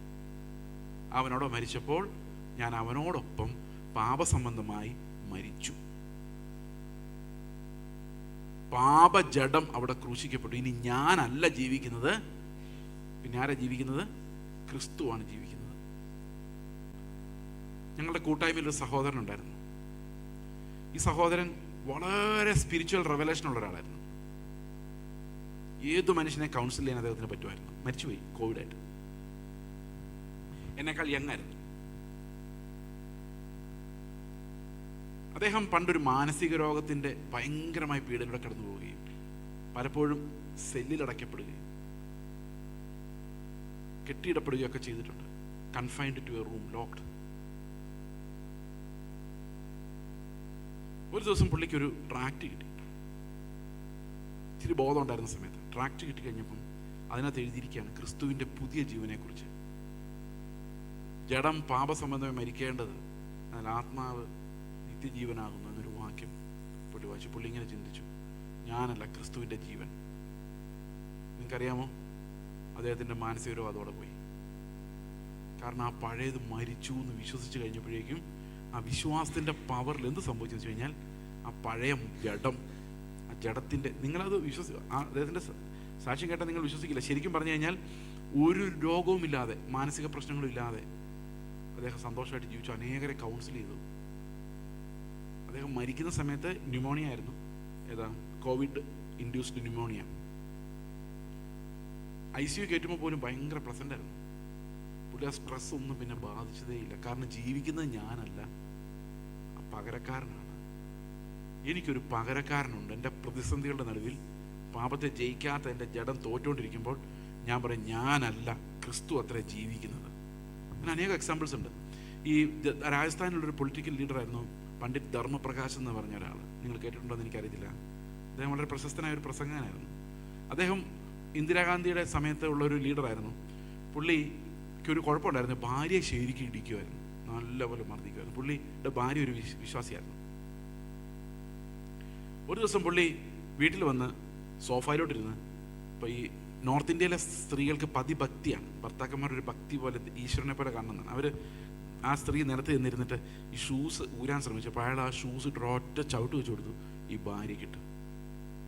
പുള്ളിക്കാരി തെറിച്ചു പോയി ഭിത്തിയെ തലയടിച്ച് വീണ് തല പൊട്ടി ബ്ലഡ് വരാൻ തുടങ്ങി. അപ്പോൾ പുള്ളിക്കാരി എന്തെന്ന് വെച്ച് കഴിഞ്ഞാൽ അവിടെ കിടന്നൊരു ഒരു റുമാലെടുത്ത് ഇതങ്ങ് ടൈറ്റായിട്ട് കെട്ടി ബ്ലീഡിങ്ങാണ്. എന്നിട്ട് പിന്നെയും പോയി അയാളുടെ മുമ്പിൽ മുട്ടുകുത്തിയിരുന്നിട്ട് ആ ഷൂസ് മുഴുവൻ ഊരി. ഇയാൾ പെട്ടെന്ന് നിലത്തോട്ടിരുന്നിട്ട് ചോദിച്ചു, എന്നെപ്പോലൊരു മൃഗത്തെ സ്നേഹിക്കാൻ നിനക്ക് എങ്ങനെയാണ് പറ്റുന്നതെന്ന് ചോദിച്ചു. അപ്പോൾ ആ സഹോദരി പറഞ്ഞു, ഞാനല്ല, ക്രിസ്തുവാണ് നിങ്ങളെ സ്നേഹിക്കുന്നത്. ഞാൻ ആ ക്രൂശിൽ എന്നേ മരിച്ചു. I died. It is Christ who loves you. ഒറ്റ ടേണിംഗ് പോയിന്റ് ആയിരുന്നു അയാളുടെ ലൈഫിൽ.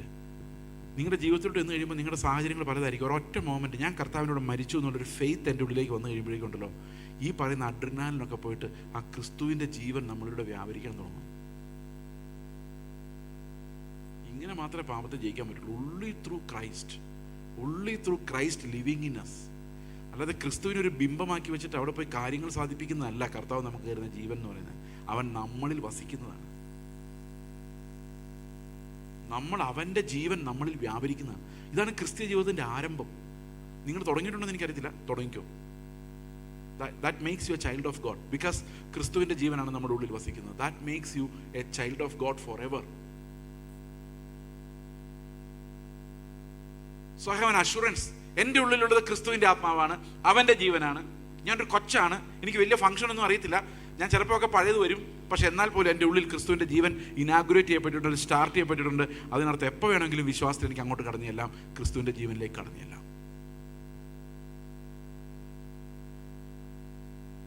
മനസ്സിലായോ? ഒരു എക്സാമ്പിൾ പറയാം.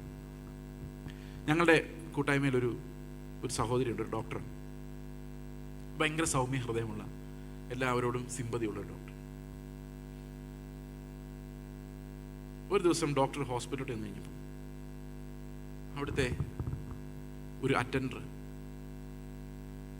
ഭയങ്കര തിരക്കാണ്. അപ്പോൾ ഈ അറ്റൻഡർ ഒരു ദിവസം പുള്ളിക്കാരി പറഞ്ഞു, എനിക്ക് കാശൊന്നും കയ്യിൽ, എനിക്ക് കുറച്ച് കാശ് തന്ന് സഹായിക്കുമെന്ന് ചോദിച്ചു. പുള്ളിക്കാരി കയ്യിലുണ്ടായിരുന്ന ക്യാഷ് എത്രയാണോ ആ പേഴ്സിലുണ്ടായിരുന്നു മുഴുവൻ കൊണ്ടുപോകാൻ പറഞ്ഞു. പിറ്റേ ദിവസം പുള്ളിക്കാരി വന്നപ്പോൾ ഭയങ്കര തിരക്ക്, ഒ പിയിലെല്ലാം ഭയങ്കര റഷ്. അപ്പം ഈ ഡോക്ടർ അറ്റൻഡർ വിളിച്ചിട്ട് പറഞ്ഞു, ഒരു പേഷ്യൻറ്റിന് വേണ്ടി നിങ്ങൾ ആ ഫാർമസിയിൽ പോയിട്ട് ആ മരുന്ന് നിങ്ങൾ എടുത്തുകൊണ്ട് വരാമോ, എനിക്ക് ഇവരൊന്ന് കാണിച്ചു കൊടുക്കാൻ ഇത് എങ്ങനെ അപ്ലൈ ഉണ്ട്. അപ്പോൾ ഇയാൾ ചീത്ത പറഞ്ഞു. അയാൾ പറഞ്ഞു, എൻ്റെ പണി എന്താ നിങ്ങൾക്ക് അറിയാൻ മേലെ, നിങ്ങളെല്ലാ പണിയും എൻ്റെ തല്ലോട്ട് വെക്കുവാണോ, ഊട്ടുപാട്. ഇന്നലെ പൈസ വിളിച്ചോണ്ട് പോയാളാ. അങ്ങനെ ഭയങ്കര സ്നേഹമായിരുന്നു. ഇത് കഴിഞ്ഞപ്പോൾ ഈ സിസ്റ്ററിന് സഹിക്കാൻ പറ്റിയില്ല. ഒരു 2 ആഴ്ച കഴിഞ്ഞപ്പോൾ എന്നോട് ചോദിക്കുന്നു, ചേസേ എന്താ, എനിക്കൊരു പ്രശ്നമുണ്ട്.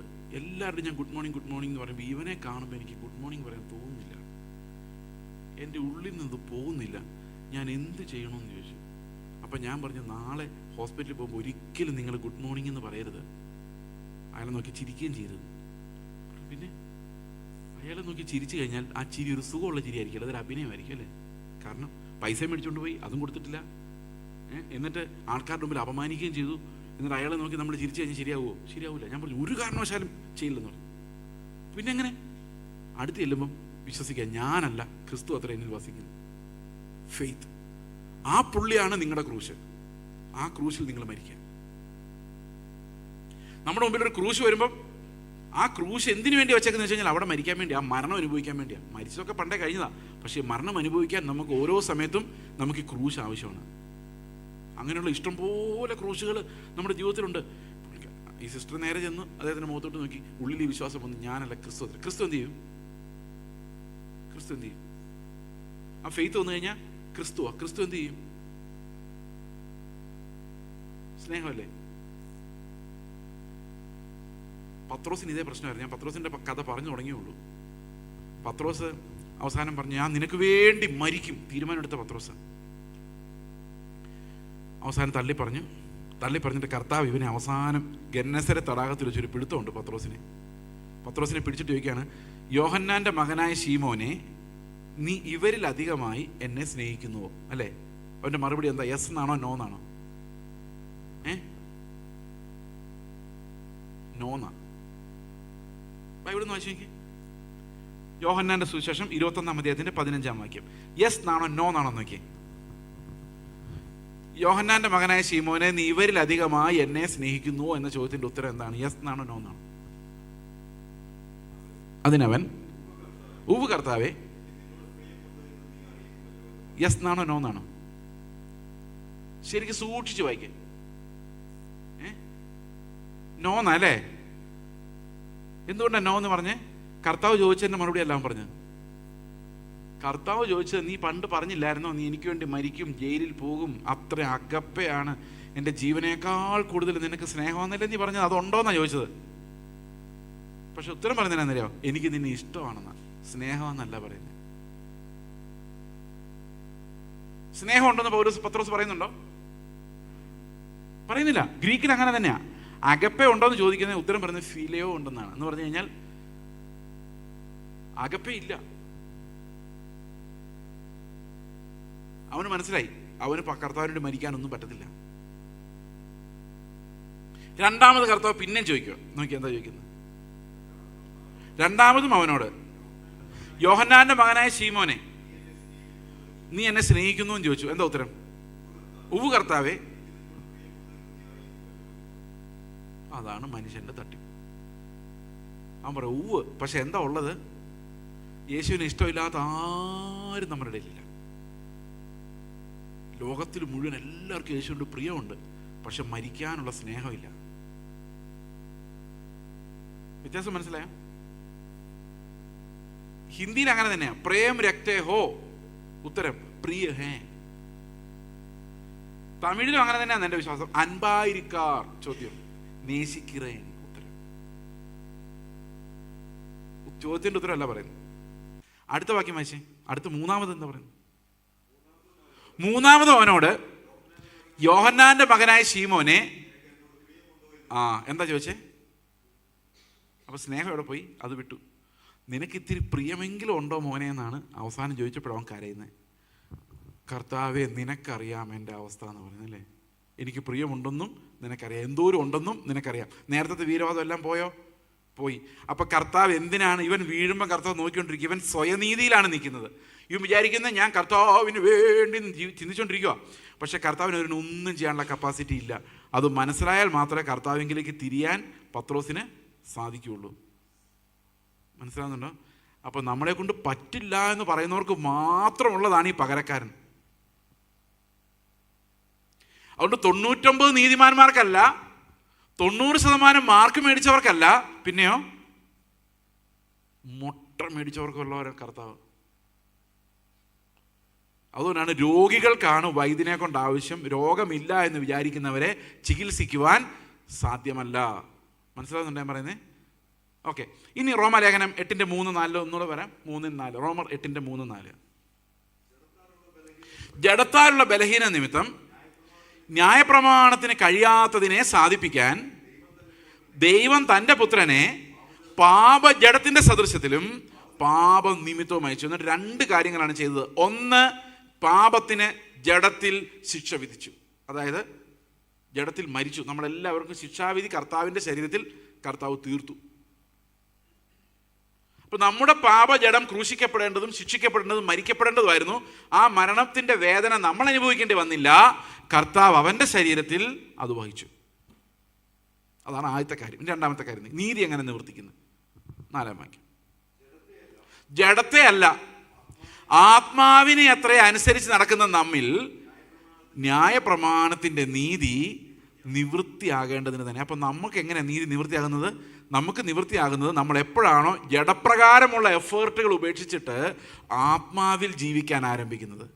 ആത്മാവിൽ ജീവിക്കുന്നത് എങ്ങനെയാ? By faith. ജഡത്തിൽ ജീവിക്കുന്നത് എങ്ങനെയാ? By sight. വിശ്വാസ ജീവിതം എന്ന് പറയുന്നത് എങ്ങനെയാ?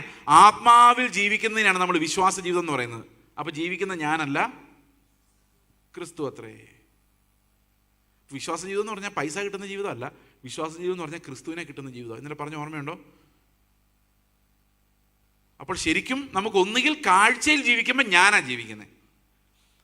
അതിനെക്കുറിച്ച് പോൾ വാഷർ അന്നൊരിക്കൽ പറഞ്ഞത്, ബൈ റീസൺ, ബൈ യുക്തി we live our own lifes, whereas by faith we live the life of Jesus Christ. വിശ്വാസത്തിൽ നമ്മൾ ആരുടെ ജീവിതമാണ് ജീവിക്കുന്നത്? പുത്രൻ്റെ ജീവിതം. അപ്പോൾ പുത്രൻ്റെ ജീവിതം എന്ന് പറയുന്നത് ഇറ്റ്സ് ഫെയ്ത്ത് ലൈഫാണ്. നമ്മുടെ മുമ്പിൽ എപ്പോഴും കാഴ്ചയുള്ള ജീവിതവും വിശ്വാസത്താലുള്ള ജീവിതവും ഉണ്ട്. മിക്കവാറും നമ്മൾ ജീവിക്കുന്ന കാഴ്ചയല്ല.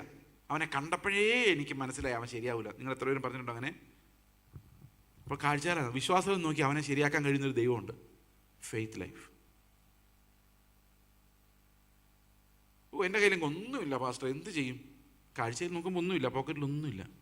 പക്ഷെ കർത്താവ് കൂടെ ഉണ്ട്, ഇതൊന്നും ഇല്ലെങ്കിലും കുഴപ്പമില്ല. Faith life.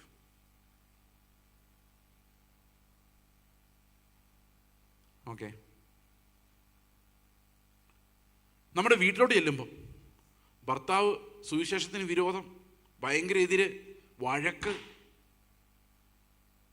ഭാര്യ പറയാണ്, ഇത്രയും നേരം ഭാര്യ മതം വെച്ച് അറ്റാക്കി വരുന്നു, നിങ്ങളെയൊക്കെ കർത്താവ് പിടിച്ചോളും, ഞാൻ കർത്താവിൻ്റെ ആളാണെന്ന് പറഞ്ഞ് ദീർഘമായ പ്രാർത്ഥന കേട്ടിരിക്കുമായിരുന്നു. ഭർത്താവ് അങ്ങ് മടുക്കും.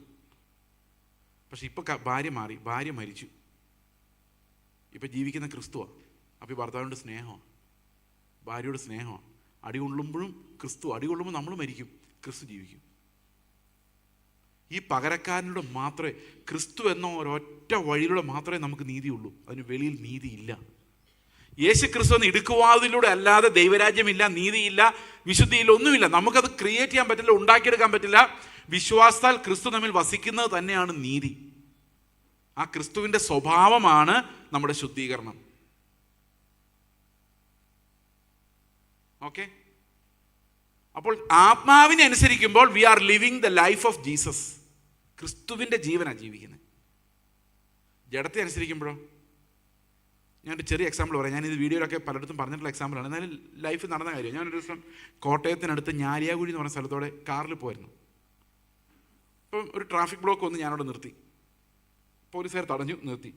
പെട്ടെന്ന് പുറയുന്നുണ്ടല്ലോ, നമ്മളിങ്ങനെ ബാക്കിൽ ഇങ്ങനെ പൊങ്ങിയിരിക്കുന്ന ടൈപ്പ് പവർ ബൈക്കുകളുണ്ടല്ലോ, സൂപ്പർ ബൈക്കുകൾ, അതൊരെണ്ണം സ്പീഡിലിങ്ങ് വന്നു. എന്നിട്ട് എൻ്റെ വണ്ടിയുടെ ബാക്കിലോട്ട് ഒരൊറ്റ ഇടി, ബമ്പർ. ഞാൻ രണ്ട് മിററിലൂടെ നോക്കി രണ്ടിടത്ത് ഇങ്ങനെ തള്ളിയിരിപ്പുണ്ട് വെളിയിലേക്ക് ഈ. അപ്പോൾ അവൻ ആ ഇടി കഴിഞ്ഞിട്ട് എൻ്റെ സൈഡിലൂടെ വന്ന് ഡ്രൈവറുടെ സൈഡിൽ നിർത്തി. അവനും പോകാൻ പറ്റുന്നില്ല, എല്ലാം ബ്ലോക്കാണ്. ഞാൻ വിൻഡോ താത്തിയിട്ട് ചോദിച്ചു, എന്നാ പറ്റിയെന്ന് ചോദിച്ചു. എന്താണെന്ന് ചോദിച്ചു. പുള്ളി പറഞ്ഞു, ബ്രേക്ക് കിട്ടിയില്ല സാറേ എന്ന് പറഞ്ഞു. ഞാൻ പറഞ്ഞു, 2 ലക്ഷം രൂപയുടെ ബൈക്ക് മേടിച്ചപ്പോൾ നിനക്ക് അതിൻ്റെ കൂടെ ബ്രേക്ക് കിട്ടിയില്ലായിരുന്നു എന്ന് ചോദിച്ചു. അത് ജഡമാണോ ആത്മാവാണോ ചോദിച്ചത്? ജഡമാണോ ആത്മാവാണോ ചോദിച്ചത്? ജഡം. ഉടനെ കർത്താവിൻ്റെ ആത്മാവിനോട് പറഞ്ഞു, ആ നിൻ്റെ കാറിനേക്കാളും ആ ബൈക്കിനേക്കാളും വിലയുള്ളവനാണ് അതിനകത്ത് മുകളിൽ കയറിയിരിക്കുന്നത്. അപ്പം ഞാൻ പുറത്ത് നോക്കിയപ്പോൾ എൻ്റെ 8000 രൂപയെങ്കിലും പോക്കാണ്, കയ്യിൽ നയ പൈസ ഇല്ല.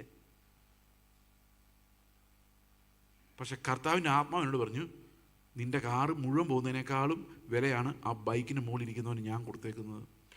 അപ്പോൾ എൻ്റെ ഉള്ളിലേക്ക് വരുവാണ്, ആത്മാവിൽ നോക്കുമ്പം വാല്യൂ ആർക്കാ? ആത്മാവിനാ. കാഴ്ചയിൽ നോക്കുമ്പോൾ വാല്യൂ ഏതിനാ? അപ്പോൾ ഒരു നിമിഷം കൊണ്ട് എൻ്റെ തല മറിഞ്ഞു. അതാണ് ഫെയ്ത്ത് ലൈഫും കാഴ്ച ലൈഫും. ഫെയ്ത്ത് ലൈഫിലേക്ക് നോക്കി കഴിഞ്ഞപ്പം എനിക്ക് അവനോട് സ്നേഹം തോന്നി. ഞാനവനെ നോക്കി ചിരിച്ചു. അപ്പോഴേക്കും ട്രാഫിക്ക് ക്ലിയറായി. അവൻ ഒറ്റ പോക്കും പോയി. ഇങ്ങനത്തെ കൈ കൊണ്ട് കാണിച്ചിട്ട് താങ്ക് യു പറഞ്ഞിട്ട് ഇടിച്ചിട്ട് ഇനി ഞാനിത് നന്നാക്കണം, അത് വേറെ കാര്യം. പക്ഷേ ഈ ഫെയ്ത്ത് ലൈഫ് തരുന്ന ഒരു ആനന്ദം ഭയങ്കരമാണ്. ഞാൻ വിചാരിക്കുകയാണ്, ആ കാർ മുഴുവൻ പോയാൽ അവനോടുള്ള സ്നേഹം ഉള്ളിൽ വരുവാ. ഇതെനിക്ക് വരികയില്ല, ഞാൻ വെറും പൊട്ടനാണ്. എൻ്റെ മൈൻഡിൽ ഒരു നന്മയും ഇല്ല, എൻ്റെ ജഡത്തിൽ ഒരു നന്മയും വസിക്കുന്നില്ല. പക്ഷെ എനിക്കൊരു പകരക്കാരനുണ്ട്. എത്ര പേർക്ക് മനസ്സിലായത്? ഈ ആത്മാവിൻ്റെ അനുസരണം, അതവിടെ പറഞ്ഞിരിക്കുന്നത്. ആത്മാവിനെ അനുസരിക്കുമ്പം അത് ഭാഗികമായിരിക്കും. അതുകൊണ്ട് നമ്മൾ പെർഫെക്റ്റ് ഒന്നും ആകത്തൊന്നുമില്ല.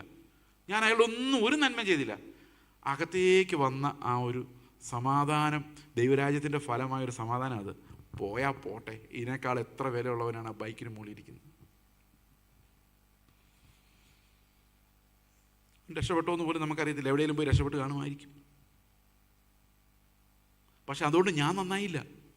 അതാണ് അതിൻ്റെ ഏറ്റവും വലിയ രസം. അത് കഴിഞ്ഞ് ഞാൻ വേറൊരു ദിവസം ഞങ്ങളുടെ തോപ്പുംപടിയിലുള്ള ഞങ്ങളുടെ വീട്ടിൽ നിന്ന് ഞാൻ തോപ്പുംപടി ടൗണിലോട്ട് വരുന്ന വഴിക്ക് എൻ്റെ വണ്ടി ഇങ്ങനെ പോകുന്നു. വേറൊരു ഓട്ടോക്കാരൻ ഇതിലെ വേറൊരു T ജംഗ്ഷനാണ്, അതിലിങ്ങനെ ഓട്ടോ വന്നിട്ട് അവൻ എൻ്റെ വണ്ടിയോട് ചേർത്ത് ഒരസിക്കൊണ്ട് പോകുന്നു. കടകടകടാന്ന് ശബ്ദം കേട്ടു. ഞാൻ വണ്ടി നിർത്തി ഇറങ്ങി. പഴയ അതേ ചോദ്യം, എന്ത് പറ്റി? അപ്പോൾ പുള്ളി പറഞ്ഞു, സ്റ്റിയറിങ്ങിൽ പിടിച്ചിട്ട് കിട്ടിയില്ലെന്ന്. മറ്റേതെന്തായിരുന്നു? ബ്രേക്കായിരുന്നു. പക്ഷെ പഴയ ജഡത്തിൻ്റെ ഓർമ്മ എനിക്കുണ്ടായിരുന്നു. ഇനി എൻ്റെ ജഡം എഴുന്നേക്കരുത്. ഞാൻ പറഞ്ഞു, കർത്താവേ സ്തോത്രം. അപ്പോൾ ഞാൻ പറഞ്ഞു, ഓക്കെ സാരമില്ല എന്ന് പറഞ്ഞാൽ പിന്നെ തിരിച്ച് വണ്ടിയിൽ കയറി. എൻ്റെ വണ്ടി കുറച്ച് പൊളിഞ്ഞു, ഒരു സൈഡ് വലിയൊരു സ്ക്രാച്ച് വീണു. ഞാൻ രണ്ടും കൽപ്പിച്ച് പോട്ടെ, അത് ജഡമാണ് പകുതി. അത് ജഡമാണെന്ന് എനിക്കറിയത്തില്ലായിരുന്നു. ഞാൻ വിചാരിച്ച് കർത്താവ് കൊണ്ട് ഞാൻ നന്നായതാണെന്ന് വിചാരിച്ചു. നേരത്തെ ഒരു എക്സ്പീരിയൻസ് ഒക്കെ ഉണ്ടല്ലോ. അന്നേരത്തിന് ഓട്ടോയുടെ പുറകിരുന്ന യാത്രക്കാരൻ പറയുക, നിനക്ക് കാർ റൂട്ടിൽ ഓടിക്കുമ്പോൾ മര്യാദയ്ക്ക് നോക്കി ഓടിക്കേണ്ടതെന്ന്. ഇത് കേട്ടപ്പോൾ എൻ്റെ ജഡം, ആ അഡ്രിനാലിൻ പാഞ്ഞു വന്നു. അപ്പം എനിക്ക് മനസ്സിലായി, ഞാൻ ഇങ്ങനൊന്നും നന്നാകുകയില്ല. ദൈവത്തിൻ്റെ കൃപയാൽ ആ ഫ്രണ്ടിൽ ഇരുന്ന ഓട്ടോ ഓടിച്ചോണ്ടിരുന്ന പറഞ്ഞു, നമ്മുടെ കുറ്റവാടാ മിണ്ടാതിരി എന്ന് പറഞ്ഞു. അതുകൊണ്ട് ഞാൻ സമാധാനമായിട്ട് കയറിപ്പോയി. നിങ്ങൾ ആലോചിക്കുക, ഇതാണ് മനുഷ്യൻ, ഇത്രേ പറ്റുള്ളൂ. ജഡം. ദൈവത്തിന് പ്രസാദം ഉണ്ടോ? ഒന്നുമില്ല. ഞാനൊന്ന് നോർമലാവാൻ 5 മിനിറ്റ് എടുത്തു.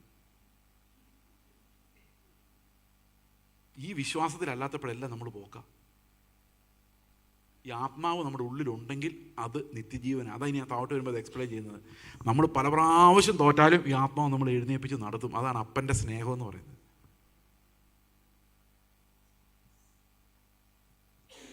അതുകൊണ്ട് ഞാനൊരു വീരനാണെന്ന് നിങ്ങൾക്ക് മനസ്സിലായത് ഒരു ഗുണമില്ലാത്തവനാണെന്നല്ലേ മനസ്സിലായത്? നമ്മളെല്ലാം അങ്ങനെയാണ്. ഈ ആത്മാവാണ് നമ്മളെ ജീവിപ്പിക്കുകയും വിശുദ്ധീകരണത്തിലേക്ക് നടത്തുകയും നമ്മളെ തന്നെ ദൈവത്തിന് വിട്ടുകൊടുക്കാനും നമ്മളെ വെറുത്ത് ഉപേക്ഷിക്കാനും ഒക്കെ സഹായിക്കുന്ന നമ്മൾ ചെയ്യുന്ന The Holy Spirit does that.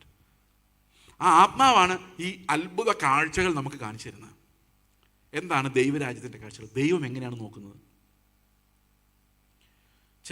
ചില സ്ഥലത്തൊക്കെ ആൾക്കാർ വിളിക്കുമ്പം ഞാൻ ഒരു ആളോടും ഞാൻ മീറ്റിങ്ങിന് മുമ്പ് എത്ര പേരുണ്ടാവും ഞാൻ ചോദിക്കാറില്ല. കാരണം കാഴ്ചയിൽ നോക്കിക്കഴിഞ്ഞാൽ ആൾക്കാർ കൂടുന്നതാണ് കാര്യം. എന്നാൽ ആത്മാവിൽ നോക്കിക്കഴിഞ്ഞാൽ ഒറ്റ ആളെ ഉദ്ദേശിച്ചായിരിക്കും ചിലപ്പോൾ ഞാനിവിടെ വന്നത്. ഒരൊറ്റ ആൾക്ക് വേണ്ടിയായിരിക്കും ഞാൻ ചിലപ്പം കർത്താവ് എന്നെ ഇവിടം വരെ കൊണ്ടുവന്നത്. ദൈവത്തിന് അതിനുള്ള സ്വാതന്ത്ര്യമുണ്ട്, എന്തും ചെയ്യാനുള്ള സ്വാതന്ത്ര്യം. കാരണം ദൈവത്തിൻ്റെ കാഴ്ച അങ്ങനെയാണ്. നമ്മൾ ജീവിച്ചിരിക്കുന്ന ആകെ ജീവിതത്തിൽ ഒരൊറ്റയാളെ ആയിരിക്കും വിശ്വാസത്തിൽ കൊണ്ടുവന്നേക്കുന്നത്. അയാളായിരിക്കും നാളത്തെ DL മോഡി. ആർക്കറിയാം? DL മോഡി വഴിയെ കിടന്നൊരു ട്രാക്ട് വായിച്ചിട്ടാണ് രക്ഷിക്കപ്പെട്ടെന്ന് പറഞ്ഞു കേട്ടിട്ടുണ്ട്. അറിയില്ല കേട്ടോ, എനിക്ക് ഓർമ്മശക്തി വളരെ കുറവ്. ഇനി ആ ആളാണോ അങ്ങനെ രക്ഷിക്കപ്പെട്ടതെന്ന് എനിക്ക് ഓർമ്മയില്ല. പക്ഷേ ആ ട്രാക്ട് എഴുതിയവൻ അറിഞ്ഞോ 20 മില്യൺ ആൾക്കാരുടെ സുവിശേഷം പറയാൻ പോകുന്നവനെയാണ് ഞാൻ രക്ഷിച്ചേക്കുന്നത്. ഇപ്പം നമ്മുടെ ലൈഫിൽ ക്രിസ്തുവിൻ്റെ ലൈഫ് നോക്കിക്കഴിഞ്ഞാൽ ക്രൂസൈഡൊന്നും കർത്താവ് നടത്തിയില്ല. കർത്താവിനെ സ്നേഹിക്കുന്ന ആൾക്കാർ വളരെ കുറവായിരുന്നു. അവസാനം വന്നപ്പോഴേക്കും ഓശാന ദിവസം എല്ലാവരും ആർത്ത് വിളിച്ചു രാജാവായിട്ട് ഇപ്പോൾ യെരുശലേമിലോട്ട് കയറുമെന്ന് വിചാരിച്ചു. യെരുശലേമിലോട്ട് കയറിയത് നേരെ ആലയത്തിലേക്കാണ്. അവർ വിചാരിച്ചത് ഇതോടുകൂടി യെരുശലേം പിടിച്ചടക്കാൻ പോകുമെന്ന് വിചാരിച്ചത് രാജാവായിട്ട്. ഞങ്ങളും കൊണ്ട് കൂടെ യഹൂദന്മാരുടെ രാജാവായി വന്നവൻ ഓശാന എന്നൊക്കെ പറഞ്ഞുകൊണ്ട് ഇവർ പാടി. പിന്നെ മനസ്സിലായത് ആലയത്തെക്കുറിച്ച് മാത്രമാണ് കർത്താവിൻ്റെ എരിവെന്നുള്ള കാര്യം മനസ്സിലായത്. അതോടുകൂടി ജനം മനസ്സിലായി ഇവൻ്റെ പുറകെ നടന്ന മെശിഹായ എന്ന് പറഞ്ഞുകൊണ്ട് ഇവൻ ആരെയും സഹായിക്കാനും പോകുന്നില്ല, രാജ്യവും സ്ഥാപിക്കാൻ പോകുന്നില്ല, അവസാനം നമ്മൾ തട്ടിപ്പോവും, അതിനേക്കാൾ ഭേദം ഇവനെ അങ്ങ് ക്രൂശിക്കുന്നതെന്ന് ജനം തീരുമാനിച്ചു. ജനത്തിൻ്റെ പുകഴ്ചയും ആരവവും ഒക്കെ അത്രയേ ഉള്ളൂ. ഈ ആരാവാരം കൂടി വരുന്നതല്ലാതെ ഒരു പ്രയോജനവും കാണുന്നില്ല എന്ന് പറഞ്ഞ പോലെയാണ് ഇന്നത്തെ അവസ്ഥ. എങ്ങനെയാണ് പാപത്തെ ജയിക്കുന്നത്? ഇനി നമ്മൾ 8-ാം അധ്യായം, ഈ റോമാലേഖനത്തിൻ്റെ 8-ാം അധ്യായം ഭയങ്കര റിച്ച് ആയിട്ടുള്ളൊരു അധ്യായമാണ്. അത് വായിച്ചാലും തീരെയില്ല. ഞാനത് ചില പ്രസക്തമായ ഭാഗങ്ങൾ മാത്രം വായിക്കാം. റോമാലേഖനം 8-ാം അധ്യായത്തിൽ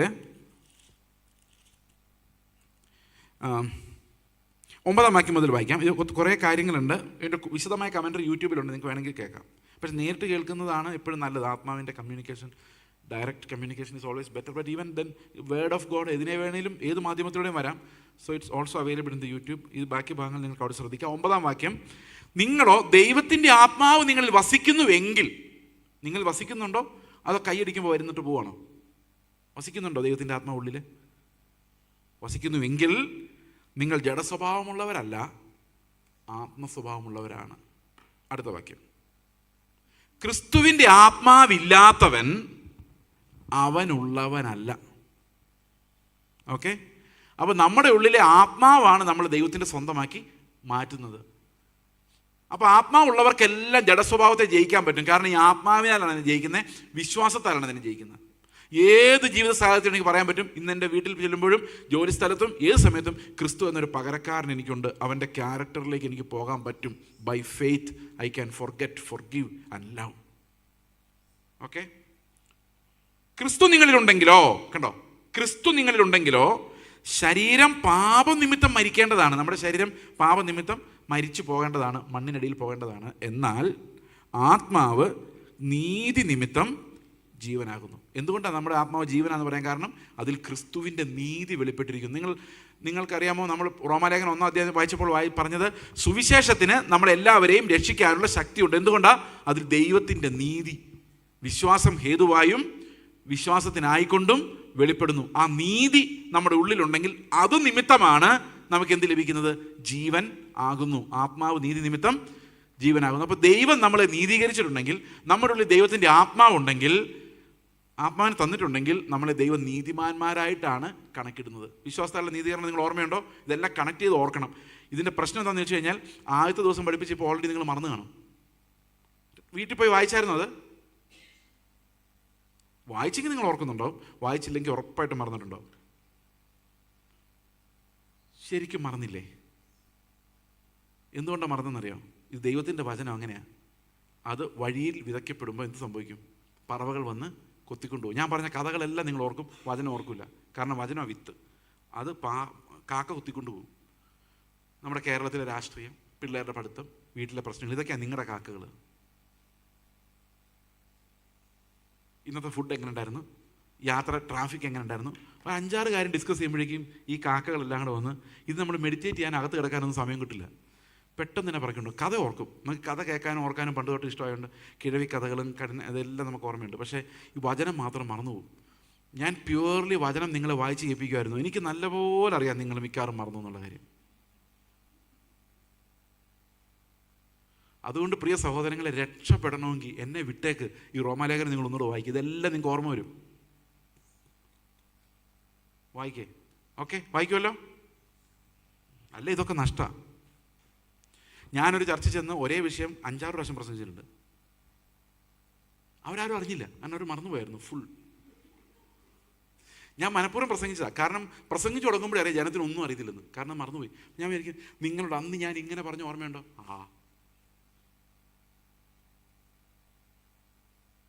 അപ്പോൾ പിന്നെ ഒന്നുകൂടെ പറയും. അവരെല്ലാം പൊതുവായിട്ടാണ് കേൾക്കുന്നത്. എന്തൊരു സന്തോഷം എന്നറിയോ? ഒരേ പ്രസംഗം തന്നെ 10 പ്രാവശ്യം. പിന്നെ എനിക്കത് എത്ര പ്രാവശ്യം പ്രസംഗിക്കാൻ നാണമില്ല. എന്നോട് ഒരാൾ പറഞ്ഞിട്ടുണ്ട്, നിങ്ങൾ ഒരേ പ്രസംഗം പിന്നെയും പിന്നെയും പ്രസംഗിക്കും, ഒരു ലജ്ജ തോന്നുന്നു. ഞാൻ പറഞ്ഞില്ല, എന്തിനാ? കാരണം a+b² = a² + 2ab + b² ഞാൻ ഇപ്പോഴും സ്പീഡിൽ പറയാനുള്ള കാരണം എൻ്റെ ടീച്ചർ ഒരു പ്രാവശ്യം പറഞ്ഞിട്ട് നിർത്താത്തതുകൊണ്ടാണ്. അപ്പുറത്തെ ചർച്ച ഞാൻ ഈ പ്രസംഗം പ്രസംഗിച്ചതാ, ഇനി ഇപ്പുറത്തെ ചർച്ചിൽ ഞാനിത് പ്രസംഗിക്കില്ല, ഞാൻ ഒരിടത്ത് ഒരു പ്രസംഗമേ ഒരു നാട്ടിൽ പ്രസംഗിക്കുള്ളൂ എന്നൊക്കെ പറയുന്ന ആൾക്കാരുണ്ട്. അവർ നല്ല ടീച്ചേഴ്സല്ല. നല്ല ടീച്ചേഴ്സ് അവസാനത്തെ കുട്ടി പഠിക്കുന്നവർ ഇത് പറഞ്ഞുകൊണ്ടിരിക്കും. അവരൊരു പ്രസംഗം വേറൊരു പിന്നെ പറയൂല. അത്രേ എന്താ മിടുക്കനാന്ന് ആലോചിക്കുക. a+b² = a² + 2ab + b². സാറിനോട്, സാർ ഒന്നുകൂടെ പറയൂല.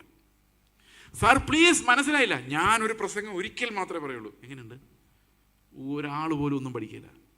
അതുകൊണ്ട് നിങ്ങൾക്ക് മനസ്സിലായില്ല എന്ന് പറയുകയാണെങ്കിൽ ഇനി ഒരു 5 ദിവസം കൂടെ വന്ന് ഇത് തന്നെ പിന്നെയും പറയാൻ എനിക്കൊരു നാണവും ഇല്ല. എനിക്കതിന് പൈസ തരണ്ട, വണ്ടിക്കൂലിയും തരണ്ട.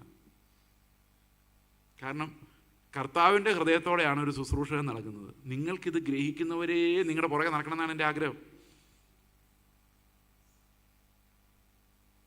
അപ്പോൾ ഇത് പിന്നെയും പിന്നെയും കേൾക്കുകയോ വായിക്കുകയോ ഒക്കെ ചെയ്തോണം. കാരണം ഈ അടിസ്ഥാനങ്ങളില്ലാതെ നമുക്ക് വിശ്വാസിയായിട്ട് ജീവിക്കാൻ പറ്റിയല്ല. ഇത് അപ്പോസ്തലിക ഉപദേശത്തിൽ ആദ്യത്തെ ഭാഗമാണ് റോമാലേഖനം. ഈ റോമാലേഖനം പഠിച്ചാലേ ബാക്കി ലേഖനങ്ങൾ പോലും നമുക്ക് മനസ്സിലാവുള്ളൂ. നമ്മളല്ല അവിടെ നിന്ന് ഇവിടെ നിന്നും പറക്കി വായിക്കുന്നവരാണ്. ഓക്കെ, അതുകൊണ്ട് ഞാൻ ഇതേ പ്രസംഗം ഇനി ഇവിടെ വന്നാലും ചിലപ്പോൾ പറഞ്ഞു തരും, ഇത് ഓർമ്മയില്ലെങ്കിൽ. അതുകൊണ്ട് ഇത് ഓർമ്മിച്ചോ, എന്നാൽ പിന്നെ അടുത്ത പ്രാവശ്യം അടുത്ത പ്രസംഗം പ്രസംഗിക്കാം. അത്രയേ ഉള്ളൂ. പഠിച്ചാലേ മുമ്പോട്ട് പോകാൻ പറ്റുള്ളൂ. ABC ഒക്കെ നമ്മൾ ഇപ്പോഴും മറക്കാത്തത്, എത്ര പ്രാവശ്യം ഇത് എഴുതിയത്, എത്ര പ്രാവശ്യം സാറ് പറഞ്ഞു കൊടുത്തത്. ഞാൻ ഡിവിഷൻ എയിൽ ഞാനിത് പഠിപ്പിച്ചതാണ്. ഡിവിഷൻ ബിക്കാർ വേറെ പാഠം പഠിച്ചാൽ മതി എന്ന് പറഞ്ഞാൽ അതിന് അർത്ഥം എന്നാണെന്നറിയോ? ഇയാൾ വചനം പ്രസംഗിക്കാനല്ല വന്നത്, അയാളുടെ കഴിവ് കാണിക്കാനാണ് വന്നതെന്ന് എൻ്റെ അർത്ഥം. എനിക്കിതൊക്കെ അറിയാം എന്ന് കാണിക്കാൻ വേണ്ടി വന്നതാണ്, പഠിപ്പിക്കാൻ വന്നതല്ല. ഈ സുവിശേഷകനും ടീച്ചറിനും നാണമില്ല. സുവിശേഷകനാകെ പറയാൻ ഒരു കാര്യമുള്ളൂ, ഏത് സ്ഥലത്ത് ചെന്നാലും കർത്താവ് നിനക്ക് വേണ്ടി മരിച്ച് നിൻ്റെ പാപങ്ങൾ മോചിക്കപ്പെടും, നീ വിശ്വസിച്ചാൽ നീ സ്വർഗത്തിൽ പോകും. അത് തന്നെ അത് തന്നെ അത് തന്നെ. ടീച്ചർ ഒന്ന് പഠിപ്പിക്കുന്നത് തന്നെ, നിങ്ങളെല്ലാം പാപികളാണ്, നിങ്ങൾക്ക് ജയിക്കാൻ ക്രിസ്തു മാത്രമേ ഉള്ളൂ, ക്രിസ്തു നിങ്ങളിൽ വസിക്കാതെ നിങ്ങൾ ഫലം പുറപ്പെടുവിക്കുകയില്ല. ഇല്ല ഇല്ല, അത് തന്നെ അത് തന്നെ അത് തന്നെ. അത് ഉറച്ചാലേ അടുത്തേലിട്ട് പോകാൻ പറ്റുള്ളൂ. ഞാനല്ല, ക്രിസ്തു അത്രേ, എനിക്കൊരു നീതിയുമില്ല നന്മയുമില്ല. അവന് വീട്ടിലോട്ട് എന്നിട്ട് ഞാൻ ഇത്രയും നിങ്ങൾക്ക് വേണ്ടി എന്നൊന്നും പറയില്ല, കാരണം ഒന്നും ചെയ്തിട്ടില്ല, നമുക്ക് തന്നെ മനസ്സിലാവും. എൻ്റെ ഭർത്താവിനെ നോക്കുമ്പോൾ, ഭാര്യയെ നോക്കുമ്പം, മക്കളെ നോക്കുമ്പം അവരെക്കാൾ ഭേദമാണ് ഞാനെന്ന് തോന്നില്ല. കാരണം ഞാൻ തകർന്ന് കർത്താവിന് മുമ്പിൽ ഒന്നുമില്ലാതെ നിൽക്കുന്നത്. ഞാൻ പലപ്പോഴും എൻ്റെ മക്കളെ ഡിസിപ്ലിൻ ചെയ്യാൻ പറ്റാതെ ഞാൻ പാടുപെട്ടിട്ടുണ്ട്. അവരെ നോക്കുമ്പോൾ അവരെന്നേക്കാൾ നല്ലതായിട്ട് എനിക്ക് തോന്നും. പിന്നെ എങ്ങനെ തല്ലും? കാരണം ഈ കർത്താവിൻ്റെ സുവിശേഷം അകത്തോട്ട് വരുമ്പം അതാണ് നമ്മുടെ ഉള്ളിലേക്ക് വരുന്ന ആദ്യ പെയിൻ. ഈ ലോകത്ത് എന്നെപ്പോലെ മോശമായ ഒരാളില്ല, എന്നെപ്പോലെ കരുണ ലഭിച്ച ഒരാളില്ല. നിങ്ങൾക്കറിയാം കർത്താവ് ഏറ്റവും കൂടുതൽ സ്നേഹിച്ച ശിഷ്യൻ ആരാന്ന്? ആരാ പറ? ആർക്ക് പറയാം? ആർക്ക് പറയാം? പറ. യോഹന്നാനല്ല. ഒരു ചാൻസ് കൂടെ തരാം. യൂദായോ അല്ല, പത്രോസും അല്ല. ആരാന്ന് പറയാമെങ്കിൽ പ്രത്യേകിച്ചൊന്നും തരില്ല, എൻ്റെ കയ്യിലൊന്നുമില്ല, അങ്ങനെ ചുമ്മാ പറയാം. ആരാ? No no no no no no no. ഹെരോദാവോ? ആരാ? അല്ല, യാക്കോബ് ഒന്നുമല്ല. ഞാൻ പറയട്ടെ, നിങ്ങൾ എന്നോട് ദേഷ്യം വിചാരിക്കരുത്, അത് ഞാനാ. യോഹന്നാനാ പറഞ്ഞത് യേശു എന്നെ ഏറ്റവും കൂടുതൽ സ്നേഹിച്ചത്. യോഹന്നാൻ്റെ ലേഖനത്തിൽ മാത്രമേ ഉള്ളൂ. മത്തായിയുടെ സുവിശേഷത്തിൽ എഴുതി വെച്ചിട്ടില്ല യേശു യോഹന്നാനെയാണ് ഏറ്റവും കൂടുതൽ സ്നേഹിച്ചെന്നുണ്ടോ?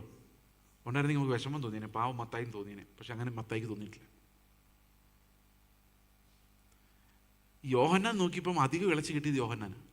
വലിയ പാപി യോഹന്നാനായിരുന്നു. ഇത്തിരി കഴിഞ്ഞിട്ട് കേട്ടില്ല. ഓക്കെ, അപ്പം യോഹന്നാന് തോന്നി ഈ ലോകത്തിലെ ഏറ്റവും വലിയ പാപി ഞാനാണ്. അതുകൊണ്ട് പത്രോസിനെ സ്നേഹിക്കാൻ കർത്താവിന് ഒരടി താഴോട്ട് ഇറങ്ങി വന്നുള്ളൂ.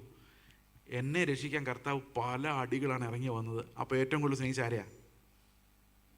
അപ്പോൾ യോഹന്നാനെ സ്നേഹിക്കാൻ 10 അടി ഇറങ്ങി ചെന്നെങ്കിൽ ഈ ചേസിനെ സ്നേഹിക്കാൻ എത്ര അടിയായിരിക്കും ഇറങ്ങി ചെന്നത്? അപ്പോൾ അങ്ങനെ ആലോചിച്ച് നോക്കുമ്പം കൂടുതൽ സ്നേഹിച്ചത് ആരെയായിരിക്കുള്ളൂ? എന്നെ ആയിരിക്കുള്ളൂ. അപ്പോൾ ഏത് ശിഷ്യനും പറയാം, എന്നെയാണ് യേശു ഏറ്റവും കൂടുതൽ സ്നേഹിച്ചത്. കാരണം എന്നെപ്പോലൊരു പാവി എൻ്റെ വീട്ടിലല്ല, നാട്ടിൽ പോലും ഇല്ല. ഞാൻ സത്യം പറയുന്നത്, ഞാൻ ചുമ്മാ ഗമയ്ക്ക് പറയുന്നതല്ല. ഞാൻ പാവിയാന്ന് പറയുന്നതിന് ഇന്നൊരു ഗമയാണ്. ഞാൻ ഗമയെ പറയുന്നില്ല, നിവൃത്തിയിലുകൊണ്ട് പറയുന്നത്. The Lord loved me the most എന്നുള്ളത് എൻ്റെ അകത്ത് വരുന്ന റെവലേഷനാണ്. എന്നെ ഇത്രയേ സ്നേഹിച്ചില്ലായിരുന്നു എന്നെ രക്ഷിക്കാൻ കർത്താവിന് തോന്നുന്നില്ലായിരുന്നു. അപ്പോൾ നമ്മൾ എത്രമാത്രം നുറുങ്ങുന്നോ, എത്രമാത്രം ന്യായപ്രമാണത്താൽ നമ്മുടെ ലംഘനങ്ങൾ പെരുകി കാണപ്പെടുന്നു, അപ്പോഴല്ലേ നമുക്ക് ഒന്നുമല്ലായ്മ തോന്നുന്നത്. ആ സമയത്താണ് നമ്മൾ മനസ്സിലാക്കുന്നത് കർത്താവിൻ്റെ എത്ര വലിയ കൃപയാണ്. പ്രമാണത്താലാണ് നമ്മുടെ ലംഘനങ്ങൾ പെരുകുന്നത്. അപ്പോൾ ശരിക്കും പറഞ്ഞു കഴിഞ്ഞാൽ ദൈവത്തിന് മുമ്പിൽ തകർന്ന മനസ്സാണ് ഏറ്റവും നല്ല ആരാധന. ആ വർഷിപ്പ് ദൈവത്തിന് പോകുന്നത് ആ തകർന്ന മനസ്സിൽ നിന്ന് മാത്രമാണ്. അല്ലെങ്കിൽ അത് കായിൻ്റെ ആരാധനയായിട്ട് മാറും. കർത്താവെ കണ്ടോ, ഞാൻ ഈ കഴിഞ്ഞ ആഴ്ച മുഴുവൻ വിശ്വസ്തതയായി ജീവിച്ചിട്ട് വന്നിരിക്കുകയാണ്, പരീക്ഷ മാറി നിൽക്കുക. അപ്പുറത്തെ ഒരു ചുങ്കക്കാരൻ എന്താ പറയുന്നതെന്ന് കേൾക്കാം. കർത്താവെ പാപിയാ എന്നോട് കരുണയുണ്ടാകണമേ. അവൻ നീതീകരിക്കപ്പെട്ടവനായി വീട്ടിലേക്ക് മടങ്ങി. കാരണം ക്രിസ്തു അല്ലാത്തൊരു റൈച്ചസ്നെസ് നമ്മൾ ഉയർത്തി കാണിക്കാൻ അതിനർത്ഥം ഞാൻ ക്രിസ്തുവിനെ അറിഞ്ഞിട്ടില്ല എന്നാണ്. പക്ഷെ അതിനൊരു പ്രയോജനമുണ്ട്. നമ്മൾ യേശുക്രിസ്തുവിൻ്റെ നീതി അനുഗമിക്കുമ്പോഴൊരു വ്യത്യാസം എന്താണെന്ന് വെച്ച് കഴിഞ്ഞാൽ, ഈ പരീശൻ്റെയും ശാസ്ത്രിയുടെയും ജഡത്തിൻ്റെയും എല്ലാം നീതിയെ കവിയുന്ന ഒരു നീതി നമുക്കുണ്ടാകും. അതുണ്ടാകാനുള്ള കാരണം ഇത് നമ്മുടെ മനസ്സിനെ മാറ്റുന്നുള്ളൂ. നമ്മുടെ ഉള്ളിൽ ക്രിസ്തുവിൻ്റെ സ്നേഹത്തെ കൊണ്ട് നിറയ്ക്കുമ്പോൾ വേറെ ഏത് മനുഷ്യൻ ജഡം കൊണ്ട് അധ്വാനിക്കുന്നതിനേക്കാളും കൂടുതൽ നീതി നമ്മുടെ ഉള്ളിലുണ്ടാകും. അത് പ്രവൃത്തിയായിട്ട് വരുന്നതിനെയാണ് വിശുദ്ധീകരണത്തിൽ നിന്നുണ്ടാകുന്ന അനുസരണം എന്ന് പറയുന്നത്. ഓക്കെ, അതിന് ഉദാഹരണം കർത്താവ് പറഞ്ഞത്, സ്ത്രീകളിൽ നിന്ന് ജനിച്ചവനിൽ യോഹന്നാൻ സ്നാപകനേക്കാളും വലിയവനായിട്ട് ആരുമില്ല, അവനാണ് മാക്സിമം ബെസ്റ്റ്. പക്ഷേ ദൈവരാജ്യത്തിനകത്ത് കയറിയ ആത്മാവുള്ള ഒരുത്തൻ അവനേക്കാളും വലിയവനാണ്. കാരണം അവൻ്റെ ഉള്ളിലുള്ളത് ക്രിസ്തുവാണ്. ഇനി നമുക്ക് 8-ാം അധ്യായത്തിൻ്റെ അവസാന ഭാഗങ്ങളിലേക്ക് വരാം. എന്തുകൊണ്ട് അങ്ങനെ വരുന്ന അടുത്ത വാക്യോട് വായിക്കാം. യേശുവിനെ മരിച്ചവരിൽ നിന്ന് ഉയർപ്പിച്ചവൻ്റെ ആത്മാവ് നിങ്ങളിൽ വസിക്കുന്നുവെങ്കിൽ, ആത്മാവ് നിങ്ങളുടെ ഉള്ളിലുണ്ടോ? ഉണ്ടെങ്കിൽ ക്രിസ്തു യേശുവിനെ മരണത്തിൽ നിന്ന് ഉയർപ്പിച്ചവൻ നിങ്ങളിൽ വസിക്കുന്ന തൻ്റെ ആത്മാവിനെ കൊണ്ട് നിങ്ങളുടെ മർത്യ ശരീരങ്ങളെയും ജീവിപ്പിക്കും. ഇപ്പം നമ്മുടെ ഈ മരിച്ചു പോകുന്ന ശരീരമുണ്ട്. നമ്മൾ നേരത്തെ എന്താ പ്രാർത്ഥിച്ചത്? മരണകരമായ ഈ ശരീരത്തിൽ, ഈ മരണത്തിന് അധീനമായ ഈ ശരീരത്തിൽ നിന്ന് എന്നെ ആർ വിടുവിക്കും? അതിൻ്റെ ഉത്തരം ഇതാണ്: ഈ ശരീരം ഉൾപ്പെടെ ദൈവം രക്ഷിക്കും. എങ്ങനെ രക്ഷിക്കും?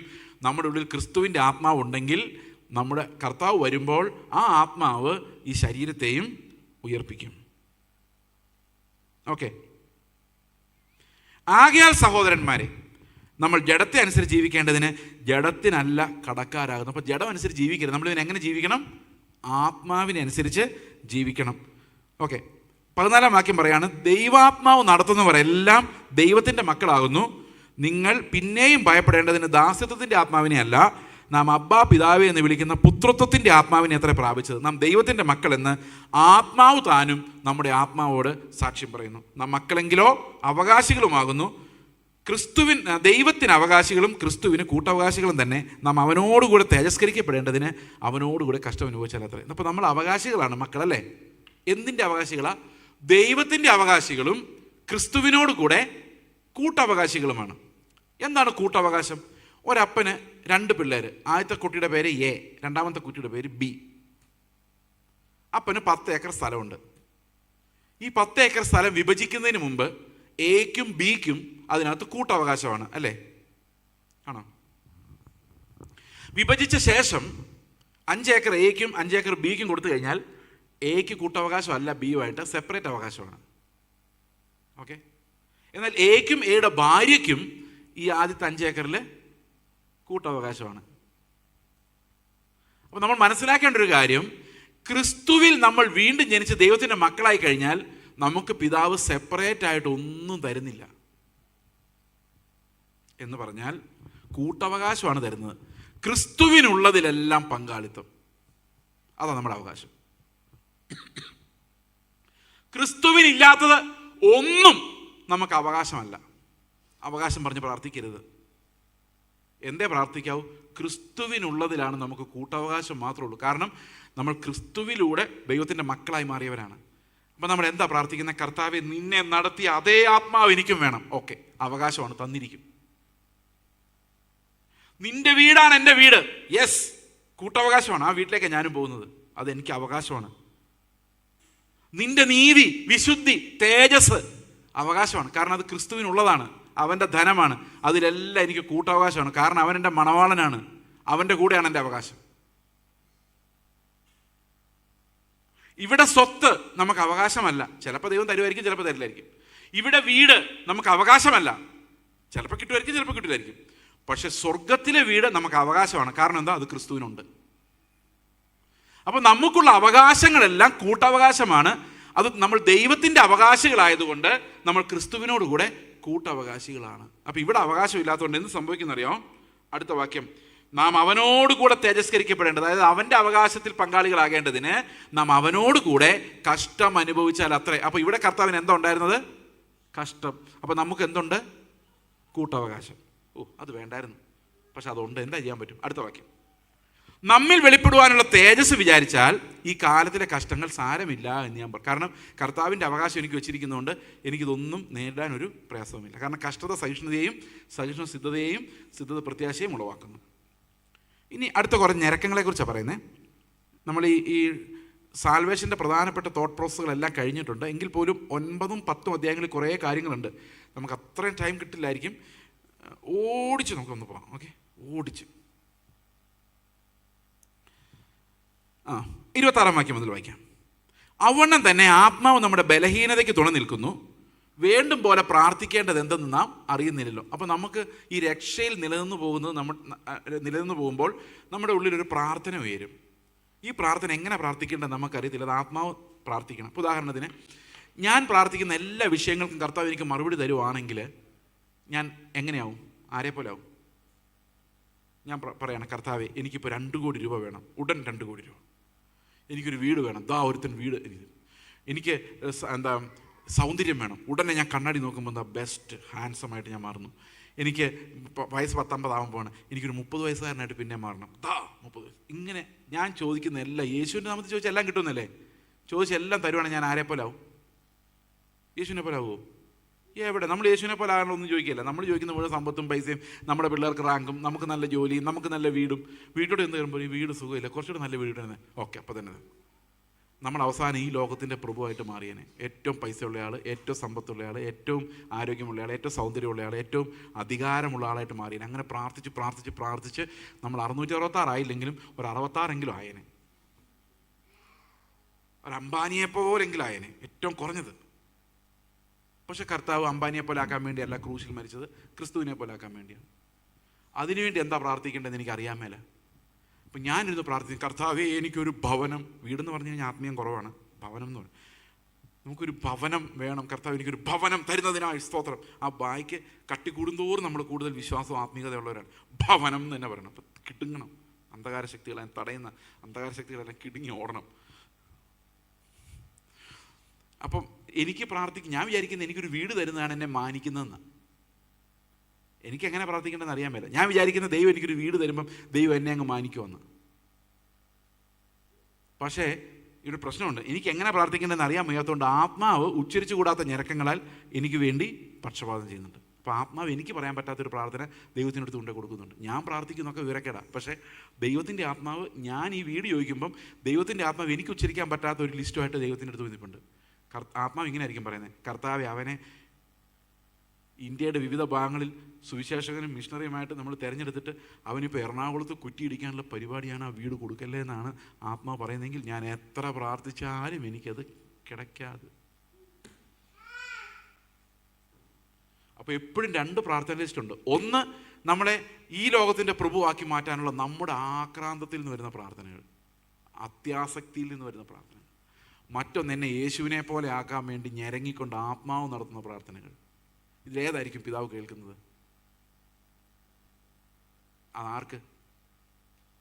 ആർക്ക്? ദൈവത്തെ സ്നേഹിക്കുന്നവർക്ക്, നിർണയപ്രകാരം വിളിക്കപ്പെട്ടിരിക്കുന്നവർക്ക് ആത്മാവ് പറയുന്ന ദൈവം കേൾക്കുള്ളൂ. കാരണം ഇവിടെ പറഞ്ഞിരിക്കുന്നത്, ദൈവത്തെ സ്നേഹിക്കുന്നവർക്ക്, അതോട്ട് വരുമ്പോൾ നിർണയപ്രകാരം വിളിക്കപ്പെട്ടിരിക്കുന്നവർക്ക് സകലതും നന്മയ്ക്കായി കൂടി വ്യാപരിക്കുന്നു. അടുത്ത വാക്യം എന്താണെന്നറിയോ? അവൻ തൻ്റെ പുത്രൻ അനേക സഹോദരന്മാരിൽ ആദ്യജാതനാകേണ്ടതിന് അവൻ്റെ സ്വരൂപത്തോട് അനുരൂപരാകുവാൻ നമ്മെ മുൻ നിയമിച്ചിരിക്കുന്നു. അപ്പോൾ അതാ നന്മ. നമ്മളെല്ലാം അവസാനം യേശുവിനെ പോലെ ആകുന്നതാണ് നന്മ.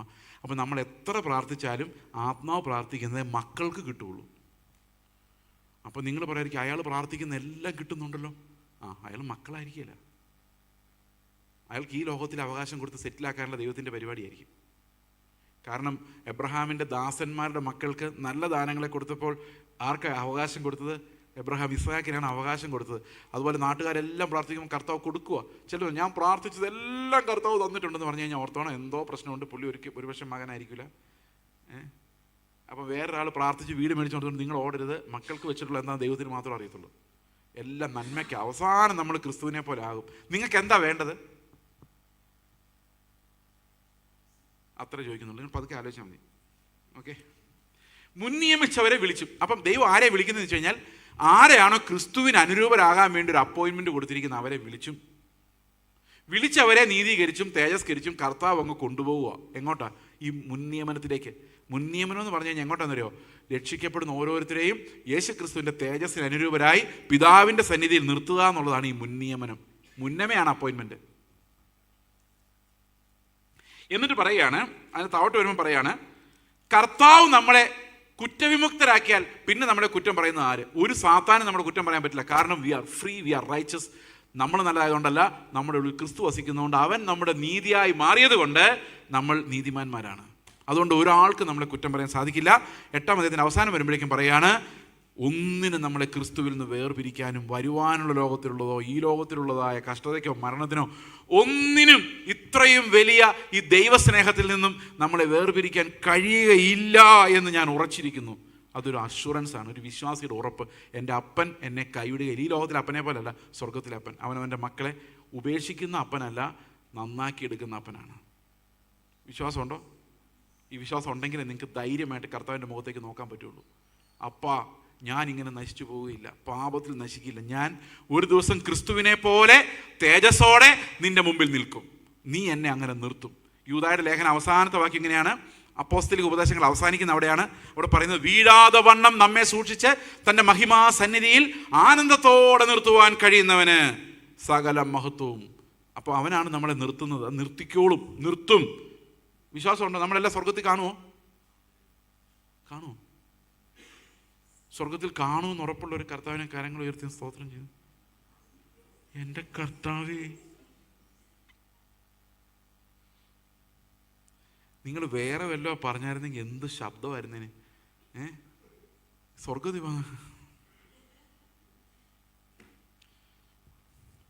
ഓക്കെ, ഞാൻ നിർബന്ധിച്ചൊന്നും സന്തോഷം ഉണ്ടാക്കിപ്പിക്കുന്നില്ല. നമുക്ക് അവസാനത്തെ വഴിയിലേക്ക് പോവാം. Last 5 minutes.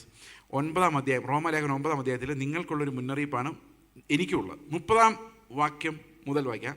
9:30. ആകയാൽ നാം എന്ത് പറയേണ്ടു? ഇത്രയൊക്കെ പറഞ്ഞ സ്ഥിതിക്ക് എന്ത് പറയേണ്ടു? നീതിയെ പിന്തുടരാത്ത ജാതികൾ നീതി പ്രാപിച്ചു, വിശ്വാസത്താലുള്ള നീതി തന്നെ.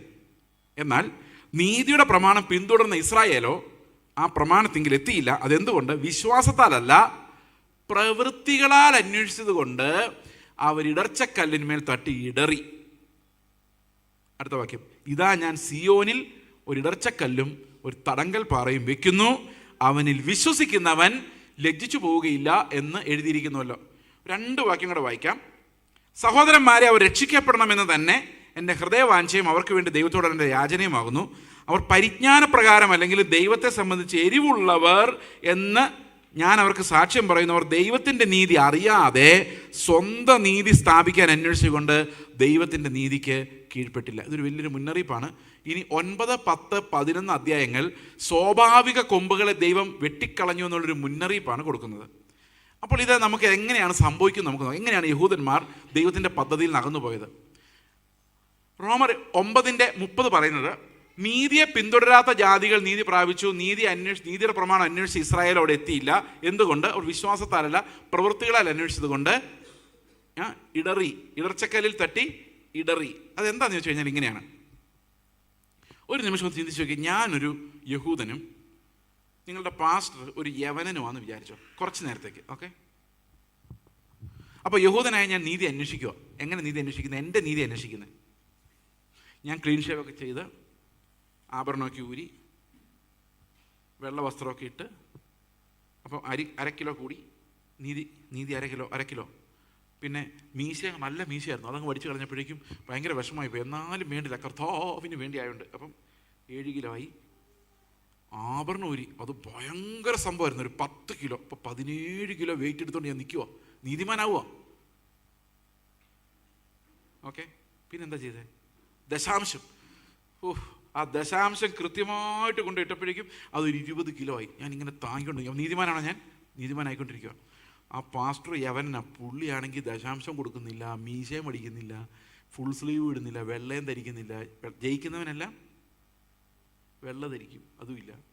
ഞാനിങ്ങനെ ആലോചിക്കുക, എന്തിനാണ് ഇവരൊക്കെ ഇങ്ങനെ നടക്കുന്നത്? എന്നെ കണ്ടുപഠിക്കും. എനിക്കാണെങ്കിൽ ആഭരണവുമില്ല, മീശയുമില്ല, താടിയുമില്ല, ദശാംശം കൊടുക്കുന്നു, എല്ലാവരുടെ സ്തോത്രം ഹല്ലേലൂയ പറയുന്നു. പക്ഷേ അപ്പം ഞാൻ പ്രതീക്ഷിക്കുന്നത് ന്യായമായിട്ടും കർത്താവ് വന്ന് ആരുടെ അടുത്തേക്കാണ് പോകണ്ടേ? ആരുടെ അടുത്തേക്ക് പോകുന്നത്? ആരുടെ അടുത്തേക്കാണ് പോകണ്ടേ? എൻ്റെ അടുത്തേക്കല്ലേ വരേണ്ടത്. അപ്പം ഞാൻ കർത്താവ് എൻ്റെ ആളാ, കർത്താവിൻ്റെ ആൾ ഞാനാന്നല്ല, കർത്താവ് എൻ്റെ ആളാന്നാണ് എൻ്റെ കയ്യിലിരിക്കുക. അപ്പം ഞാനിതുമായിട്ട് ഇങ്ങനെ 20 കിലോ ആയിട്ട് നീതിമാനായിട്ടിരിക്കുക. മറ്റേ പുള്ളിയാണ് തൊട്ടിട്ടില്ല, 1/2 കിലോ പോലും. അങ്ങനെ ഇരിക്കുകയാണ് കർത്താവ് വരുന്നത്. കർത്താവ് വന്നപ്പം കർത്താവിൻ്റെ കയ്യിലിരിക്കുന്ന നീതി 500 കിലോയാണ്. ഞാൻ വേർത്തു. 20 കിലോയും കൊണ്ട് അവിടെ ഒന്നും ആകുന്നില്ല. ഞാൻ 20 കിലോയ്ക്ക് പറ്റിയ കർത്താവിനെ അന്വേഷിച്ചുകൊണ്ട് നടക്കുക. പക്ഷെ കർത്താവ് വന്നപ്പോഴാണ് മനസ്സിലായത്, ഞാൻ ചുമക്കുന്നതുകൊണ്ടൊന്നും തീരുന്ന കാര്യമല്ല. അത് കണ്ട യവനൻ എന്ത് ചെയ്യുന്നു? ഒറ്റ നിലവിളിയായിരുന്നു, പാപിയായ എന്നോട് കരുണയുണ്ടാകണമേ. അപ്പോൾ കർത്താവ് പറഞ്ഞു, ഓക്കെ ഫൈൻ, നീ രക്ഷിക്കപ്പെട്ടു. കാരണം എന്താ? ഈ 500 കിലോ എടുക്കാൻ പറ്റിയ ഒരാളേ ഉള്ളത് കർത്താവ്. അവർ പ്രവൃത്തി അന്വേഷിച്ചില്ല, വിശ്വാസത്തെ അന്വേഷിച്ചു. എനിക്കൊരു പകരക്കാരനുണ്ട്, അവൻ എൻ്റെ ഇതെടുത്തോളും, ആത്മാവിൽ എനിക്കത് പറ്റും. വിശ്വസിച്ചു, ക്രിസ്തു അതിൽ വസിക്കുന്നു വിശ്വസിച്ചു, അവൻ രക്ഷപ്പെട്ടു. അയാൾ രക്ഷപ്പെട്ടു. ഞാൻ 25 കിലോ തൂക്കി ഇങ്ങനെ നിൽക്കുക. ഇടർച്ചക്കല്ലിൽ തട്ടി ഇടറി. ഇതെങ്ങനെയാണെന്ന് വെച്ച് കഴിഞ്ഞാൽ, പിള്ളേർ ഇങ്ങനെ പോകുമ്പം ഒരു ചെറിയ കല്ല് തട്ടി, ഭയങ്കര രസമല്ലേ, ഷൂസ് ഇട്ടുണ്ട്, അടുത്തൊരു കല്ലിലൂടെ തട്ടി പറന്നുപോയി. ഇങ്ങനെ പോയി കുറേ ദൂരം കഴിഞ്ഞപ്പോൾ ഒരു കുഞ്ഞു കല്ലിരിക്കുമായിരുന്നു, ഒരൊറ്റ തട്ട് തട്ടി, പക്ഷെ അതൊരു വലിയ പാറയുടെ അറ്റായിരുന്നു. ആ മൂക്ക് കുത്തി താഴോട്ട് വീണു. ഇതിനാണ് ഇടർച്ചക്കല്ലെന്ന് പറയുന്നത്. മീശ പഠിക്കാൻ വലിയ പ്രയാസമില്ലായിരുന്നു, ആശുപത്രി പോകാതിരിക്കാനും വലിയ പ്രയാസമില്ലായിരുന്നു. പക്ഷേ ക്രിസ്തു പറഞ്ഞ സ്നേഹത്തിൻ്റെ അടുത്തേക്ക് വന്ന വീണ് അതൊരു ഇടർച്ചക്കല്ലായിപ്പോയി. അത് തൊട്ടവനെല്ലാം വീണുപോയി. അങ്ങനെ ഇസ്രായേൽ മക്കൾ മുഴുവൻ എന്ത് ചെയ്യുന്നറിയോ? ദൈവത്തിൻ്റെ നീതി അറിയാതെ സ്വന്തം നീതി സ്ഥാപിച്ചു. നിങ്ങളിനി എരിവുള്ള ഈ പാസ്റ്റർമാരൊക്കെ വരുമ്പോൾ ഒന്ന് ശ്രദ്ധിക്കണം. അവർ എരിയുന്ന ഭാഗം ഒന്നും കർത്താവ് പറഞ്ഞ നീതി ആയിരിക്കില്ല, സ്വന്തം നീതി ആയിരിക്കും. ഇന്നേ അവർ ആരെങ്കിലും എരിഞ്ഞ് കണ്ടിട്ടുണ്ടോ? നിന്റെ സ്വത്തെല്ലാം വിറ്റ് ദരിദ്രർ കൊടുക്കാത്ത ഒരുത്തനും കർത്തൃമേശ എടുക്കരുത്. കേട്ടിട്ടുണ്ടോ? കേൾക്കുമെന്ന് പ്രതീക്ഷിക്കുന്നുണ്ടോ? ഉണ്ടോ? നിന്റെ കണ്ണിടർച്ച വരുത്തിയിട്ടുണ്ടെങ്കിൽ അത് ചൂഴ്ന്നെടുത്ത് എറിഞ്ഞ് കളയാത്ത ഒരു മനുഷ്യൻ പറഞ്ഞിട്ടുണ്ടോ? നിങ്ങൾ പാസ്റ്റർ ചോദിക്കും, നിങ്ങളുടെ കാര്യം എങ്ങനെയാണെന്ന് ചോദിക്കുമ്പോൾ പാസ്റ്റർ പുറകിലത്തെ വഴി കൂടെ ഇറങ്ങിപ്പോണ്ടി വരും. അതുകൊണ്ട് അവരെന്ത് ചെയ്തെന്ന് വെച്ച് കഴിഞ്ഞാൽ കുറച്ച് താഴെയുള്ള നീതിക്ക് സെറ്റിലായി, അവിടെ എരിഞ്ഞു. ചിലത് എരിയുന്ന എന്നറിയോ? വിശ്വാസി വന്ന ശേഷം ഇന്നേ വരെ വൈബ്രേഷനിലേക്ക് ഞാനൊരു എഫക്റ്റും ഇല്ല, ഇന്നേ വരെ ഞാനൊരു ആശുപത്രിയിൽ പോയിട്ടില്ല, പക്ഷെ പിള്ളേരെ ഡോക്ടറാക്കിയിട്ടുണ്ട്. ഞാൻ ആശുപത്രിയിൽ പോയില്ല. ബാക്കിയുള്ളവരെല്ലാം ഈ TPM എന്ന് പറഞ്ഞൊരു സംഘടനയുണ്ട്, അതൊരു വലിയ കൾട്ടാണ്. അതിനകത്ത് ആശുപത്രി പോകുന്ന പാവമാണ്, പക്ഷെ ഡോക്ടർമാർ ഇഷ്ടം പോലെ ഉണ്ട്. അത് കുഴപ്പമില്ല. മറ്റുള്ളവരെ നമുക്ക് പാപം ചെയ്യിപ്പിക്കുന്നുണ്ട്, കുഴപ്പമില്ല. ഇവരിതിനകത്ത് അങ്ങ് രസിക്കുവാണ്. ഈ ന്യായപ്രമാണം അതിനകത്ത് ഭയങ്കര എരിവാണ്. നിങ്ങൾ അവരോട് തർക്കിച്ചവർ സമ്മതിക്കില്ല, നിങ്ങൾക്കൊന്നും വിശ്വാസം അറിയത്തില്ലെന്ന് അവർ പറയുള്ളൂ. അതെന്തുകൊണ്ട്? എരിഞ്ഞു എന്ന് കണ്ടാൽ ഉടൻ ചിന്തിച്ചോണം ബൈബിളിൽ അതുണ്ടാവില്ലെന്ന്. പുതിയ നിയമത്തിൽ പറഞ്ഞിട്ടുള്ള ഒരു നീതിക്ക് വേണ്ടിയും ആരും എരിയാൻ പോകുന്നില്ല. ക്രിസ്തുവിൻ്റെ നീതിക്ക് വേണ്ടി എരിയാൻ കപ്പാസിറ്റിയുള്ള ഒരുത്തനും ഇല്ല. എല്ലാം തകർന്ന് നുറുങ്ങി അവൻ്റെ മുമ്പിൽ കിടക്കുള്ളൂ. ഇപ്പം എങ്ങനെ ജാതികൾ രക്ഷ കണ്ടെത്തിയെന്ന് മനസ്സിലായോ? ഈ സ്വയനീതി പിടിച്ചിരിക്കുന്ന ഒരുത്തനും ഈ ക്രിസ്തുവിൻ്റെ നീതി മനസ്സിലാവില്ല, അവർ എരിയും. അതുകൊണ്ടാണ് റോമർ 3 പറയുന്നത്, അവർ ദൈവത്തിൻ്റെ നീതി അറിയാതെ സ്വന്തം നീതി അന്വേഷിച്ചുകൊണ്ട് വേറൊരു നീതി സ്ഥാപിക്കുമായിരുന്നു. അവിടെ അവർ എരിവുള്ളവരാണ്, പക്ഷെ പരിജ്ഞാനപ്രകാരമല്ല. പണ്ടൊരു ദിവസം ഒരു ചർച്ച പ്രസംഗിച്ചുകൊണ്ടിരുന്നപ്പം ഒരു മനുഷ്യനുണ്ട് പറഞ്ഞു, ഒരു ദിവസം ഞാൻ രാവിലെ സൂമിൽ പ്രസംഗിച്ചപ്പോൾ ബ്ലാക്ക് ഷർട്ടായിരുന്നു. അപ്പോൾ അതിൻ്റെ താഴെ ഒരുത്തിന് എഴുതി, നിങ്ങൾ മറ്റുള്ളവരോട് പ്രസംഗിക്കുന്നതിന് മുമ്പ് ആദ്യം വസ്ത്രത്തിൻ്റെ കാര്യത്തിൽ ഒരു വേർപാട് കാണിക്കേണ്ടത് ആവശ്യമാണ്, താഴെ എഴുതി. അപ്പോൾ അതിൻ്റെ താഴെ ഞങ്ങളുടെ ഒരു സഹോദരൻ എഴുതി, കറുത്ത ഷർട്ടും വെളുത്ത പാൻറ്റുമാണെങ്കിൽ അത് വേർപാടല്ല, വെളുത്ത ഷർട്ടും കറുത്ത പാൻറ്റുമാണെങ്കിൽ അത് വേർപാടാണ്. അമേരിക്കയിൽ പോകുമ്പോൾ കറുത്ത കോട്ടിട്ടാൽ അതും വേർപാടാണ്. എന്നിട്ട് താഴെ എഴുതി, എങ്ങനെയുണ്ട്? എരിയോ? ഭയങ്കരമായിട്ട് എരിയുക. ഒരാൾ എന്നോട് പറഞ്ഞു, ജയിക്കുന്നവൻ വെള്ളം ധരിക്കുന്നു, ബൈബിളിലുണ്ട് ബ്രദറെ. ഞാൻ പറഞ്ഞു, ജയിക്കുന്നവൻ കിരീടം വയ്ക്കുന്നുണ്ട്, അതെവിടെ? അപ്പോൾ പുള്ളി പറഞ്ഞു, നിങ്ങളിങ്ങനെ തർക്കവാദികളായിട്ട് ഇരിക്കുകയാണ്, ഇങ്ങനെ കുറേ എണ്ണം ഉണ്ട്. പുള്ളി പറഞ്ഞു, ഞാൻ ചോദിച്ചു, നിങ്ങളുടെ ഷർട്ട് മാത്രമുള്ളല്ലോ വെള്ള, അപ്പോൾ ജയിച്ചത് ഫുള്ളല്ലായിരുന്നു, പകുതിക്ക് മുകളിലോട്ട് മാത്രമേ ജയിച്ചിട്ടുണ്ട്. പുള്ളി പറഞ്ഞു, ഞങ്ങൾ ഇതിനൊക്കെ വേണ്ടി ഒത്തിരി വില കൊടുത്ത് ഇറങ്ങിയിട്ടുള്ളതാ, നിനക്കൊന്നും ഇത് അറിയാൻ മേല, ഇങ്ങനെ കുറേ എണ്ണം ബൈബിൾ കിടന്ന് ഇറങ്ങിയിട്ടുണ്ട്. അപ്പം തൊട്ട് ഞാൻ അന്വേഷിക്കുന്നു, ഈ വെള്ളവസ്ത്രത്തിന് എന്താ ഇത്ര വിലയെന്ന്. ഇതിന് വല്ല വിലയുണ്ടോ? ഒരു വിലയില്ല. നമ്മുടെ സാധാരണ ഷർട്ടിൻ്റെ വില അതിനുള്ളൂ. എൻ്റെ സഹോദരങ്ങളെ, മനുഷ്യരെ കൊണ്ട് സാധിക്കുന്ന നീതിക്ക് വേണ്ടി നിങ്ങൾ മരിക്കരുത്. ക്രിസ്തുവിന് നിങ്ങളിലൂടെ സാധിക്കുന്ന നീതിക്ക് വേണ്ടിയാണ് മരിക്കേണ്ടത്. അതാണ് ക്രിസ്തു നമ്മളിൽ വെളിവാവുക, ഉരുവാവുക എന്നൊക്കെ പറയുന്നത്. അങ്ങോട്ട് പോകുമ്പോൾ മതം നശിച്ചു പോകും, ക്രിസ്തു മാത്രം ഉണ്ടാവുള്ളൂ. ആ ക്രിസ്തുവാണ് നമ്മളെ വിശുദ്ധീകരിക്കുന്ന ദൈവത്തിൻ്റെ പുത്രൻ. അവനിലൂടെ മാത്രമേ നമുക്ക് നീതിമാന്മാരാൻ പറ്റുള്ളൂ. അത് നമ്മളിൽ തികഞ്ഞ ദൈവസ്നേഹത്തെ ഉണ്ടാക്കും. ദൈവം നിങ്ങളെല്ലാവരും അനുഗ്രഹിക്കട്ടെ. ദൈവം അനുവദിച്ചാൽ നമുക്ക് നാളെ കാണാം.